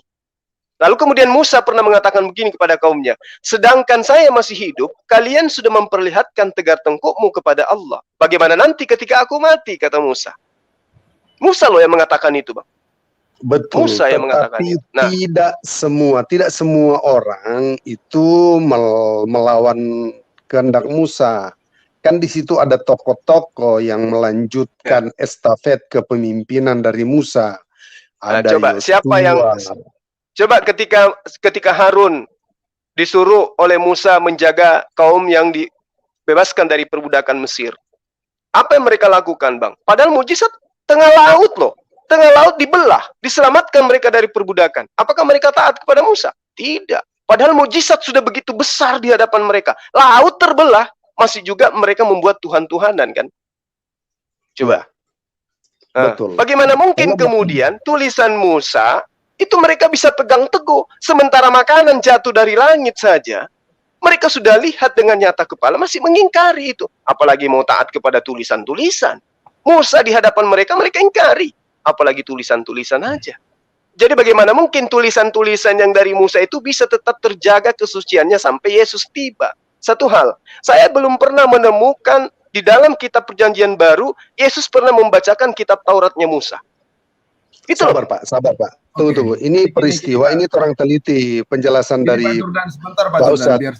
biar saya ini kan dulu. Biar ini berkepanjangan kalau kita bicara seperti ini. Jadi panutan kita ini begini. Jadi kita bicara ibaratnya lah ya, ibaratnya kita bicara gelar perkaranya lah.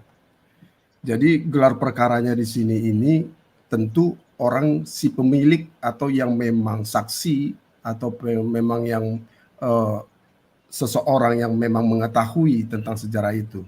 Saya sebutkan seperti itu, Bang Cuma, bahwa Yesus, ya, sebelum Yesus hadir ke dunia ini, ya, orang-orang Yahudi di kejadian itu sudah ada, ya, ahli-ahli Taurat sudah ada, dan mereka mengajarkan dan memberikan pengajaran tentang agama itu melalui tentang hukum-hukum Taurat yang mereka pegang itu. Nah, ketika Yesus hadir ke dunia ini satu perdebatan, bukan perdebatan, tanya jawab. Nah, ketika yang saya sebutkan gelar perkara itulah orang yang memang berkompeten di situ berbicara tentang apa yang dikatakan Yesus berseberangan dengan apa yang tertulis di dalam Taurat. Apanya yang berseberangan tentang pengertian dan maknanya, kan begitu. Nah, ketika Bang Juma mengatakan bahwa apa buktinya bahwa di dalam Taurat itu orisinalnya mana? Nah, kita kembali ke zaman Yesus. Dan di mana Bang Juma bilang di mana Yesus membacakan? Tentu banyak sekali yang dibacakan oleh ahli-ahli Taurat dalam bentuk bertanya. Maka Yesus juga mengatakan, apakah di kitabmu ada tertulis? Itu kan sering kita sebutkan. Ya, Yesus menyebutkan. Ketika bertanya, di kitabmu ada tertulis, di kitabmu ada tertulis. Nah, ini kan sesuatu pengajaran, kalau kita lari konteks pengajaran yang baru, yang mereka tidak terima. Nah, jadi kita konteks di sini ini, adapun Taurat yang ada di sini ini, bukan Taurat yang artinya tidak orisinal. Bahkan ya orisinal karena Yesus berhadapan dengan orang-orang ahli Taurat, orang-orang Farisi. Kalau orang-orang Farisi ini kan imam-imam daripada orang Yahudi itu, Bang Juma. Jadi di situ konteksnya. Jadi semua yang ada tertulis di Taurat ini disanggah dengan kebenaran maknanya. Kan begitu. Jadi apapun hukum-hukum yang di sini ini contoh, Yesus menyimpulkan hukum Taurat itu hanya 2 hukum. Padahal menurut daripada Taurat itu banyak di sini tertulis. Ya, banyak tertulis dalam hukum-hukum yang dibuat juga aturan-aturan daripada imam-imam tersebut. Nah, apa yang dikatakan Yesus ketika orang Farisi, imam-imam itu, mereka bertanya kepada Yesus, mungkin ketidakpuasan yang terjadi dalam pemikirannya. Guru, menurutmu hukum apakah paling terutama dan paling tinggi dan paling terutama? Nah, mereka ahli Taurat, mereka imam-imam. Ketika berhadapan dengan Yesus, mereka agak sedikit mereka ada penafsiran menurut mereka yang salah, tapi mereka ingin penjelasan kepada Yesus, dan Yesus menjelaskan tentang hukum Taurat ini hanya 2, disimpulkan oleh Yesus. Hukum yang terutama adalah kasihilah Tuhan Allahmu, mungkin Bang Juma sudah tahu sambungannya, dan yang sama dengan itu kasihilah sesamamu manusia. Nah, kalau kita berpikir dalam logika manusia, kita bertanya, begitu juga ahli Taurat, siapa dia? Siapa Yesus ini yang bisa menyimpulkan hukum-hukum Taurat itu?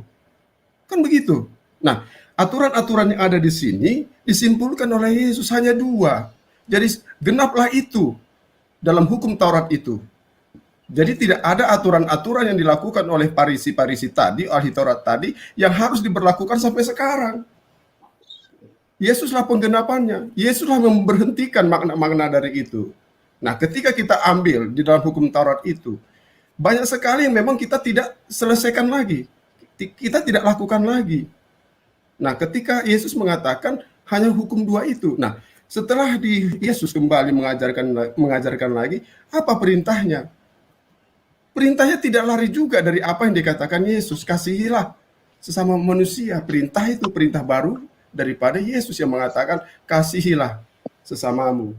Kan begitu Bang Juba. Cuma aturan-aturan yang sudah melekat di dalam aturan-aturan Taurat itu yang memang dalam ritual keagamaan yang menurut para imam itu kalau dilanggar dosa. Padahal itu bukan perintahnya Tuhan. Perintahnya imam-imam yang membuat satu slogan yang memang ritual itu suci. Kalau tidak dilakukan dosa. Jadi singkat aja sebenarnya Bang Juba. Begitu.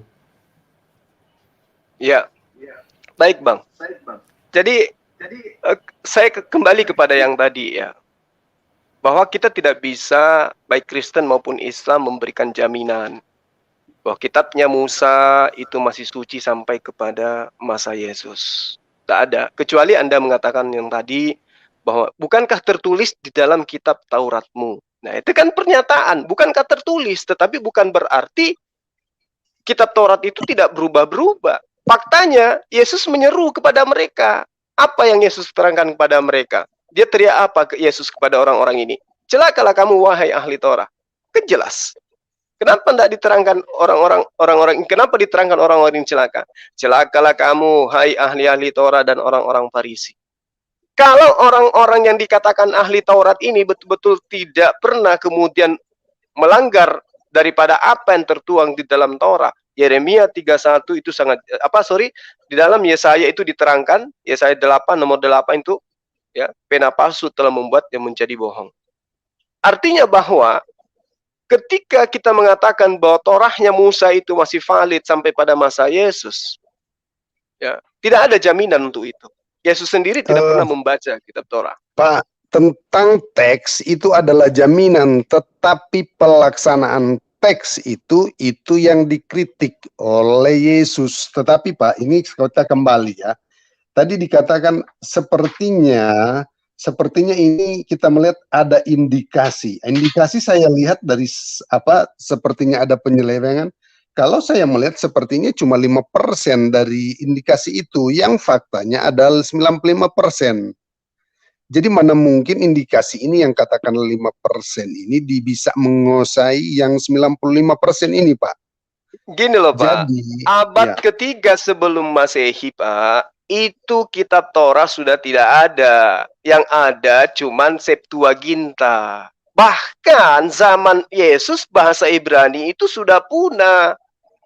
Itu loh. Pak, ada ya. Sebelum Septuaginta ada yang menjadi milik Katolik sekarang itu Deuterokanonika, Pak. Itu sebelum Masehi 200 sekian itu sudah ada kitab itu, Pak. Ya, oke. Jadi Saya ngerti, saya paham. Itu yang memang sepertinya dipakai oleh Yesus dalam bahasa Yunani. Oh, tidak. Jadi di dalam gini loh, teks manuskrip yang Anda maksud itu adalah kitab Septuaginta yang kemudian diterjemahkan ke dalam bahasa Ibrani. Barulah kemudian Yunani, disangka Pak. Yunani. itu ada, ya Yunani dulu, baru kemudian diterjemahkan lagi ke dalam bahasa Ibrani, kemudian dianggap itulah kitabnya dari Musa. Ibrani itu, Pak. Dari Ibrani ke Septuaginta. Septuaginta itu di abad ketiga sebelum Masehi. Itu sudah enggak, itu dari Ibrani ke Yunani lahirlah Septuaginta, Pak, itu. Yang disebut makanya saya katakan. Iya, makanya saya katakan seperti itu. Nah, kemudian ketika menjadi terjemah Septuaginta Yunani bahasa Greek, ya. Nah, ini jaminannya kemudian bahwa itu benar-benar berasal daripada dua loh batu dari Musa, apa jadi jaminan? Adakah di antara mereka yang menulis? Siapa yang menulis? Adakah di antara yang mereka menghafal? Siapa yang menghafal? Tidak ada yang dihafalkan. Kalau manuskrip itu cuma itu ada pembaruan seperti di zamannya ketika bangsa Israel kembali ke tanah pembuangan, itu ada Nabi Esra yang ahli kitab yang kemudian membukukan itu, Pak. Jadi dari sanalah maka lahirlah manuskrip yang lebih sesuai dengan zamannya, termasuk itu Deuterokanonika itu sama yang Septuaginta. Nah, ini yang saya mau tanya, Kalau misalnya dari Muslim Pak, yang katakanlah ini berbicara tentang Alkitab yang, mohon maaf ya, memang dikatakan di dalam apa mereka katakan itu dipalsukan ya Pak, betul itu? Tidak ada di dalam Al-Quran satu ayat pun yang menerangkan bahwa Torah atau Injil itu dipalsukan. Yang ada Sebenarnya lalu bahasa yang ada dirubah-rubah. Oh, inilah. Iya.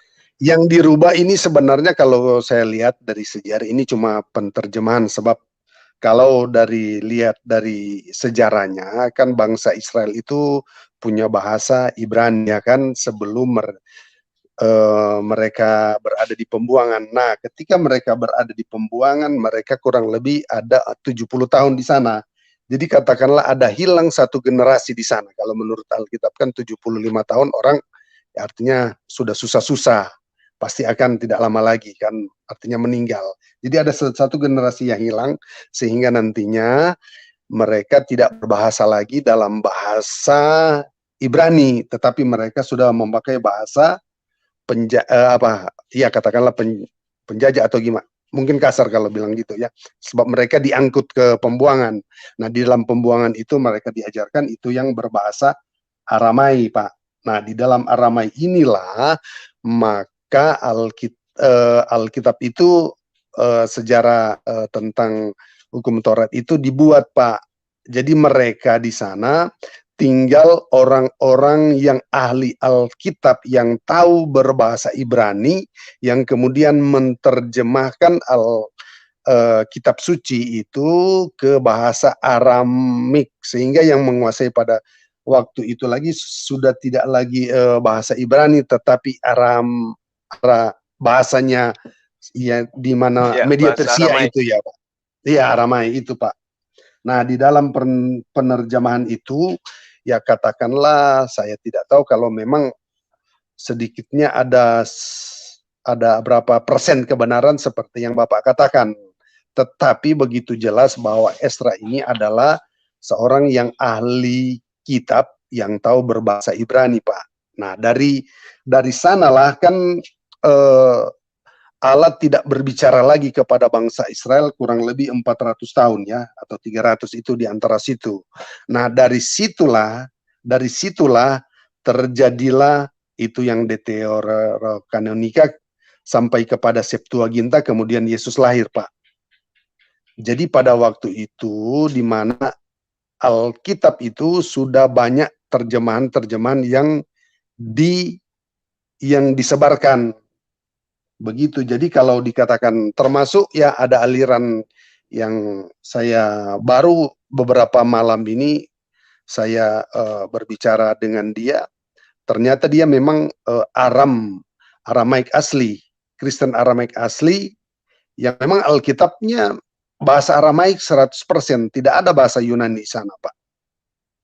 Jadi mendekati sampai di dalam perjanjian baru. Begitu Pak. Tapi kalau kita lihat ini Pak, sepertinya ini sudah agak melebar.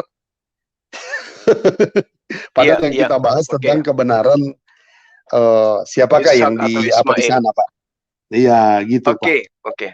Jadi kesimpulan kita ya bahwa teman-teman Kristen pasti memperjuangkan kemudian harus Ishak yang dikorbankan karena itu nantinya akan final tumpuannya kembali kepada Yesus yang menjadi korban untuk menebus dosa.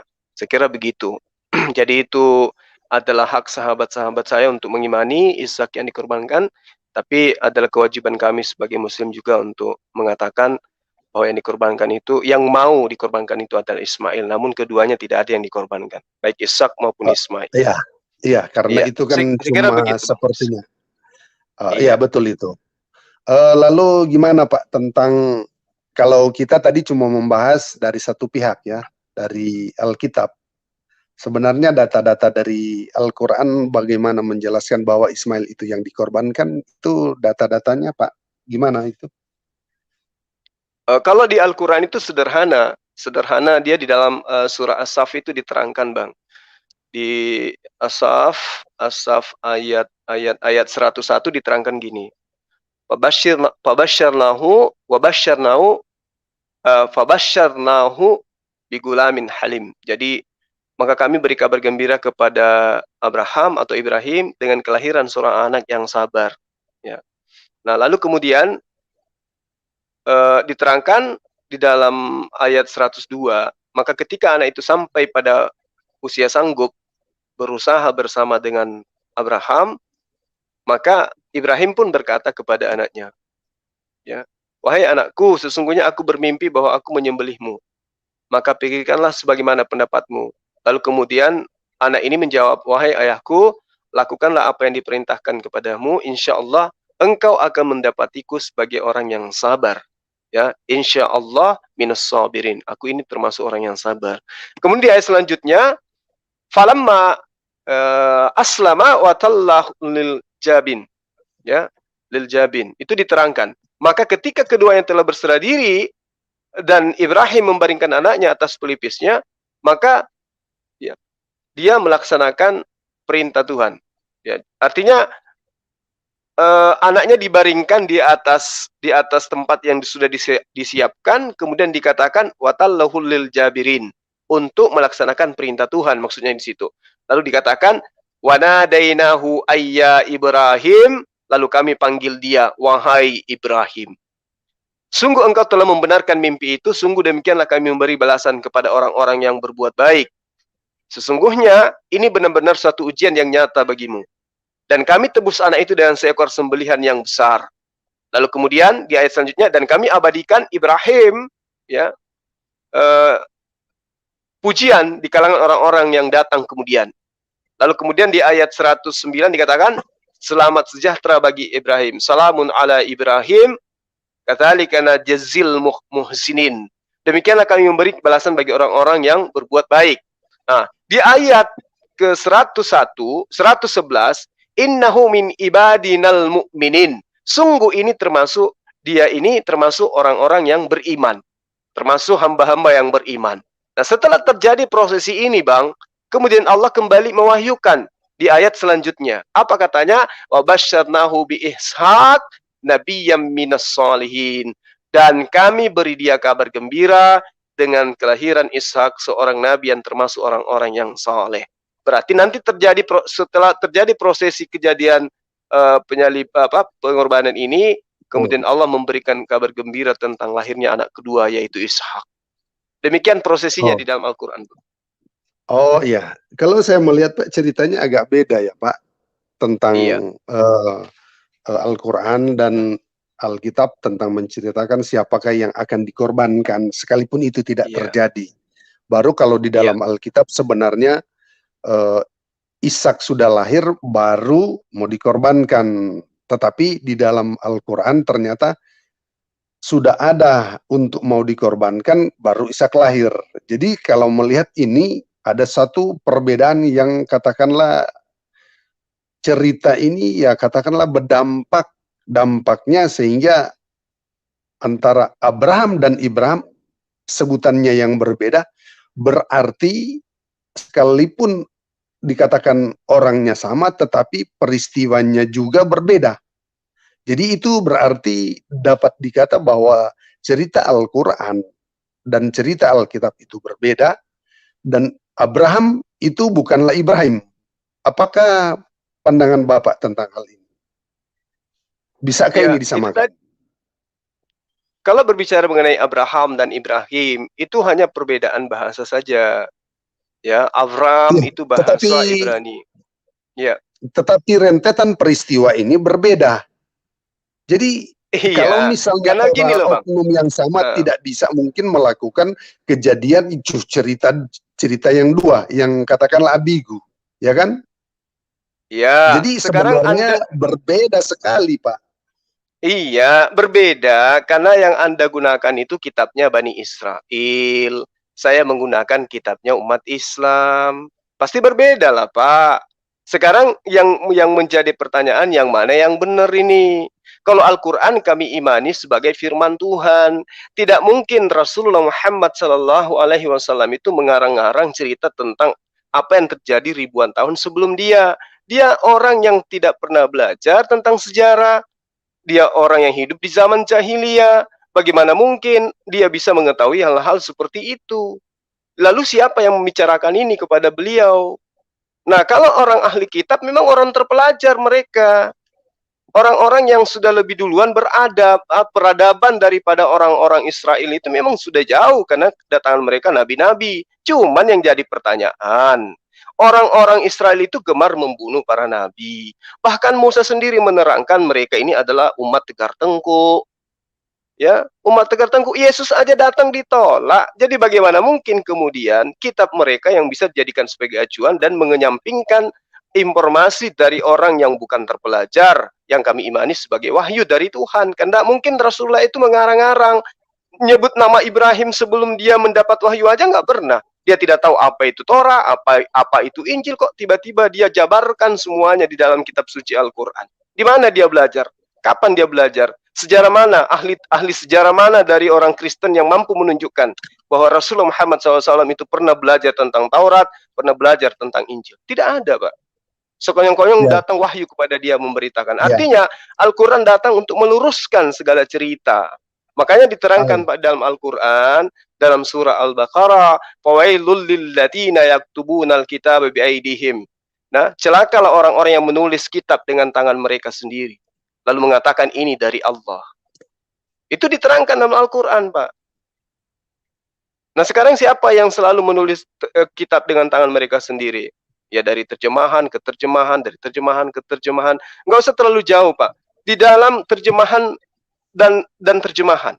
Terjemahan lama, terjemahan baru, ya, itu kita lihat dari tahun, pada saat direvisi itu ada perubahan-perubahan yang sangat frontal artinya. Nah, sekarang mana yang benar terjemahan-terjemahan ini? Itu dulu yang jadi masalah. Pak, tidak akan meninggalkan makna aslinya. Sekalipun dalam terjemahan itu, Pak, ada kata contohnya ya, kata menjadikan, berbeda dengan menciptakan, berbeda juga dengan membentuk. Nah, di situ ada klasifikasinya, Pak. Jadi mungkin kata-kata itu yang katakanlah misalnya di suatu negara, di mana kata apa yang cocok. Nah, padahal sebenarnya kata cipta dengan membentuk itu beda. Tetapi itu sepertinya mengandung makna sinonim. Tapi padahal sebenarnya itu agak beda. Nah, ketika mengambil kata yang katakanlah apa yang cocok, maka maknanya itu akan katakanlah bisa menyimpang. Tetapi maknanya itu kita bisa pahami karena ada ayat yang lain yang mendukung, Pak. Seandainya itu berdiri tunggal, cerita itu cuma tunggal, berarti itu ada bisa namanya seperti dikatakan tadi itu ada perubahan. Tetapi karena ada ayat yang lain yang menjelaskan, berarti maknanya itu pasti tidak akan menyimpang dari makna yang ada, yang asli, sekalipun itu diterjemahkan dalam bentuk bahasa-bahasa tertentu, Pak. Begitu. Nah, sekarang, Pak, ini kita lihat, Pak, tentang ini Al-Quran. Kan saya lihat ini sepertinya agak berbeda, ceritanya sudah berbeda. Nah, kata Bapak di sini itu dia katakan tentang kata diubah. Iya kan? Nah, diubah di sini dalam arti apa? Dalam konteks penerjemahankah itu diubah atau memang katakanlah seperti sebuah kata bahasa Inggris I love you kemudian dirubah ke bahasa Indonesia aku benci kamu. Seperti itu. Atau misalnya kan kata I love you bisa saja diubah sekalipun maknanya agak sedikit kemiripan, misalnya I like you. Iya kan, berbeda dengan kata aku benci kamu. Jadi ini Pak, saya ingin penjelasan. Kata diubah kan dengan berbeda dengan dipalsukan itu berbeda. Kata diubah ini berarti ada ayat yang katakanlah dalam terjemahankah yang dikatakan itu berubah maknanya atau gimana, Pak? Iya. Contoh misalnya nih, Pak, maaf nih, Bang Juma, sebelum dilanjutkan saya mau turun dulu. Terima kasih buat Bang Juma, Bang Dewa, Jordan, dan semua. Terima kasih ya. Oke. Baik, Bang. Ini juga sudah lama kok, tapi terima sedikit kasih, lagi Pak Abdul. kita tutup.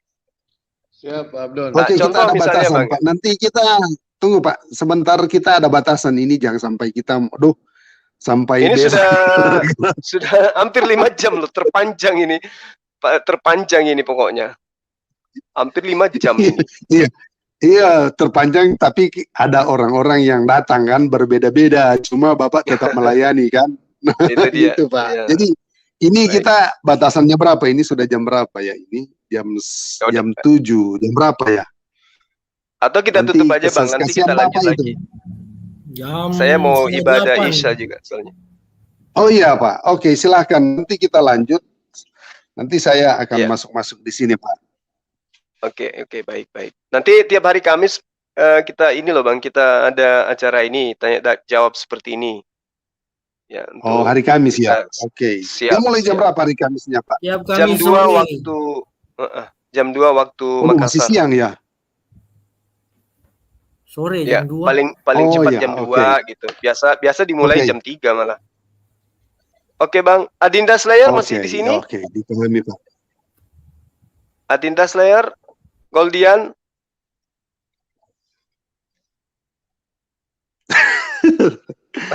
semua sudah tidak. Baik, kalau tidak ada Bang, saya masih di sini.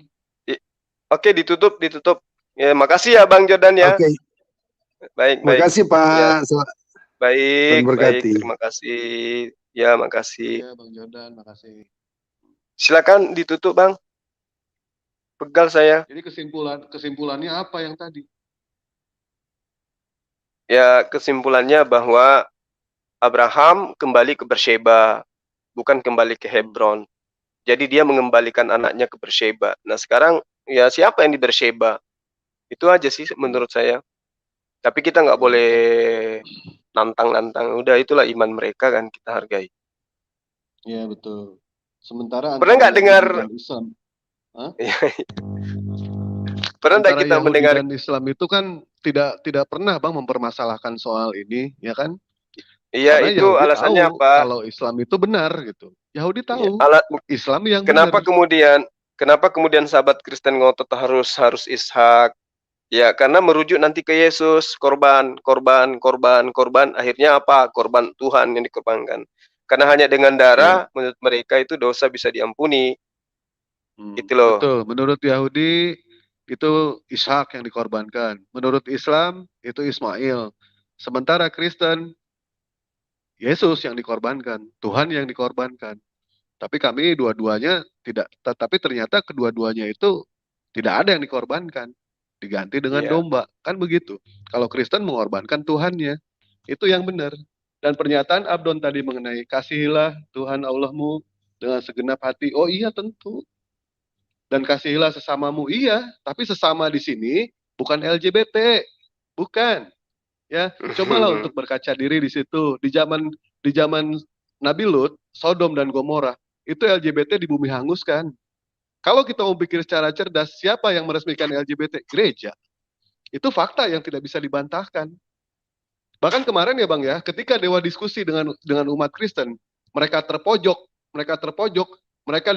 mereka bilang ke Dewa ini iblis, Dewa ini setan, dan lain sebagainya. Apa Dewa marah? Tidak. Dewa tidak marah ketika dibilang seperti itu. Asal jangan sekali-kali menghina Nabi Muhammad, jangan sekali-kali menghina Allah, jangan sekali-kali menghina ajaran. Itu. Kalau selama diserang pribadi, Dewa tidak pernah mempermasalahkan itu. Tapi jangan sekali-kali Nabi kita diinjak gitu kan. Seperti Abdon Sagala kemarin mengatakan Nabi Muhammad itu berzina. Luar biasa itu Abdon Sagala itu. Sampai memfitnah seperti itu. Bahkan Allah sendiri memuliakan Nabi Muhammad. Jangankan Nabi Muhammad ya, hari kelahirannya Allah muliakan itu Bang. Hari kelahirannya. Iya. Tentu Abang tahu kan, Raja Habsah ketika pasukan gajah mau diperintahkan untuk menghancurkan kota Mekah, menghancurkan Ka'bah, Allah mengirim burung ababil. Itu hari apa? Hari Senin. Siapa yang mematikan api Majusi ribuan tahun tidak padam? Itu Allah. Menyambut apa? Menyambut kelahirannya Nabi Muhammad SAW. Bahkan di kitab Ibnu Katsir ya, Sayyidina Abbas bin Abu Thalib pernah bermimpi. Beliau pernah bermimpi bertemu dengan Abu Jahal, bertemu dengan Abu Lahab. Beliau lagi disiksa Abu Lahab. Beliau disiksa. Tetapi pada hari Senin siksaannya ditarik. Dan di jari-jarinya Abu Lahab itu mengeluarkan air sehingga dia bisa minum di air itu. Nah, Sayyidina Abbas bertanya, wahai Abu Lahab, Kenapa pada saat hari Senin siksamu diangkat oleh Allah Subhanahu wa taala?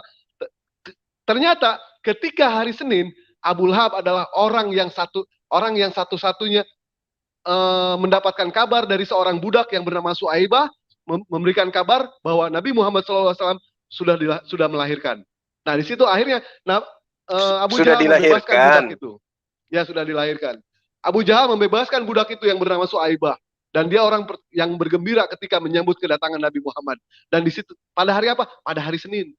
Sampai akhirnya pada hari Senin itu siksanya Abu Jahal itu diangkat oleh Allah, digantikan sama rahmat. Sehingga di jari-jarinya Abu Lahab itu mengeluarkan air, dia bisa minum di situ. Bayangkan, itu belum orangnya, baru harinya dimuliakan. Ini tiba-tiba Abdon datang bilang kalau Nabi Muhammad itu adalah berzina. Ini biadab ini orang seperti ini. Luar biasa. Dia mau melaporkan, silakan laporkan. Dewa nggak pernah takut. Jangankan untuk hukum negara, bila perlu hukum rimba Dewa siap.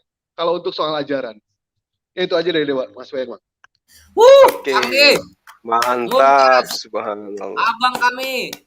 Ini aku perkuat lagi nih, Gurunda dan Bang Dedeo. Abraha tuh yang nyerang siapa? Nyerang Mekah tuh siapa dia? Mekah. Nih ya, Ivan Villa mesti tahu. Mesti tahu siapa dia itu. Ya, Allah mengutus burung ababil itu, membawa tiga batu dari neraka sijil. Nah, itu kan ya, Yahudi. Bantu kami Yahudi. Siapa Abraha itu Yahudi? Langsung saja ke Ctrl F.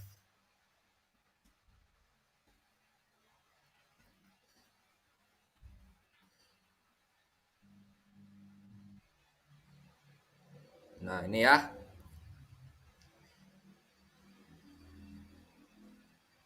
Nah, ini nih. Siapa itu? Raja Habsah. Abraha. Ntar dulu, Pak. Ini 2014. Mana sih 2014-nya? 2014. Ah, ini ya. In 2014, researcher from a French Saudi expedition, jadi para peneliti-peneliti dari gabungan Prancis dan Arab Saudi menemukan inskripsi itu prasasti ya, prasasti di selatannya Saudi Arabia. Bla bla bla bla bla bla. Terus di sini kita akan lihat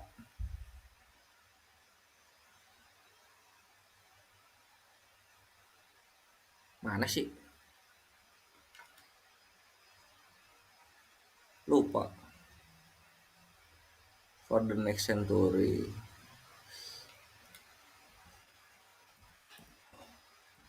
For the next. Nah, ini ya.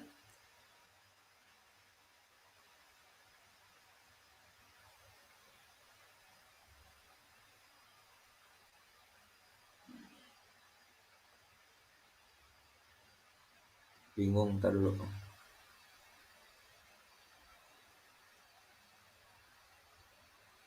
Oh iya, ini benar.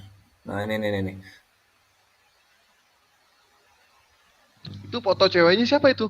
Cantik nih. Mana? Kripto. Nggak ada. Cewek cowok sih? Oh, cowok. Premier was a Christian that continue. Mana ya? Aduh. Oh, satu lagi. Nah, ini dia.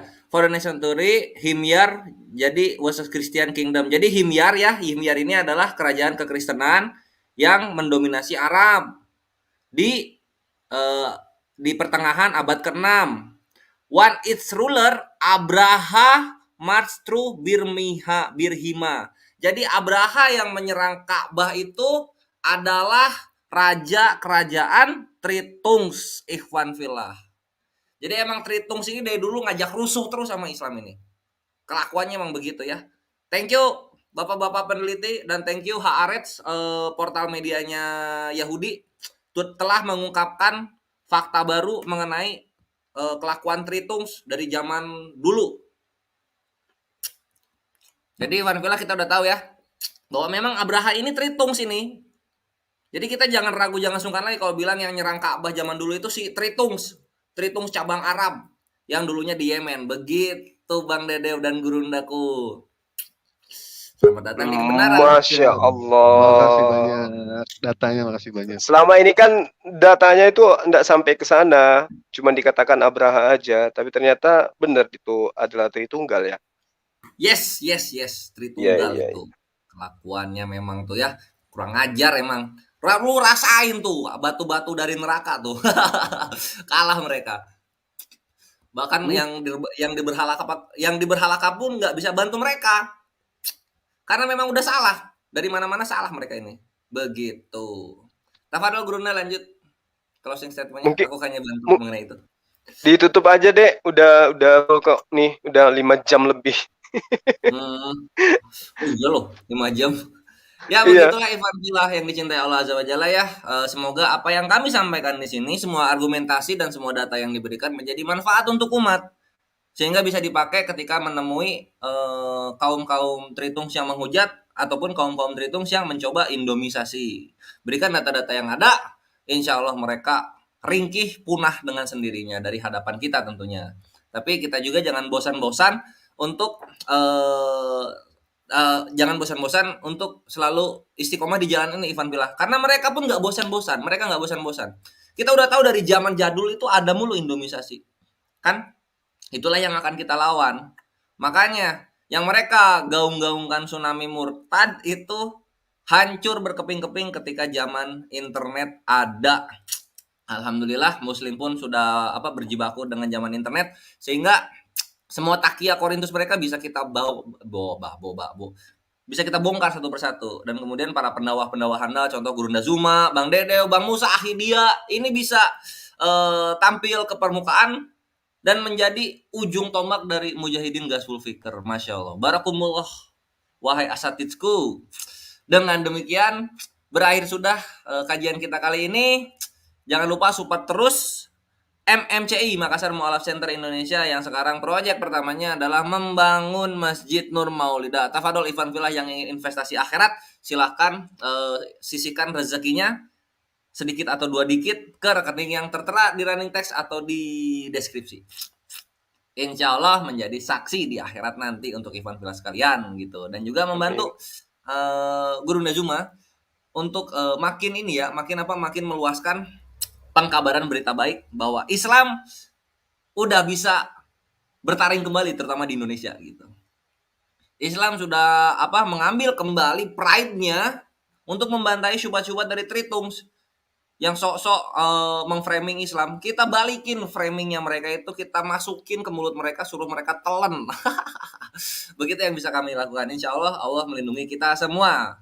Sehingga demikian yang bisa aku sampaikan. Gurunda mau ada yang ditambahin lagi?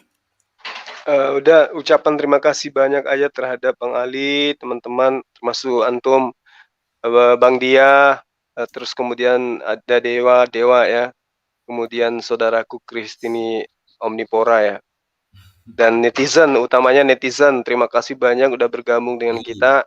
Antum semua adalah sahabat-sahabat yang sangat luar biasa. Terima kasih. Assalamualaikum warahmatullahi wabarakatuh. Ya, billahi taufik wal hidayah. Ikhwan Fillah, kami semua pamit undur diri. Wassalamualaikum warahmatullahi wabarakatuh. Waalaikumsalam warahmatullahi wabarakatuh.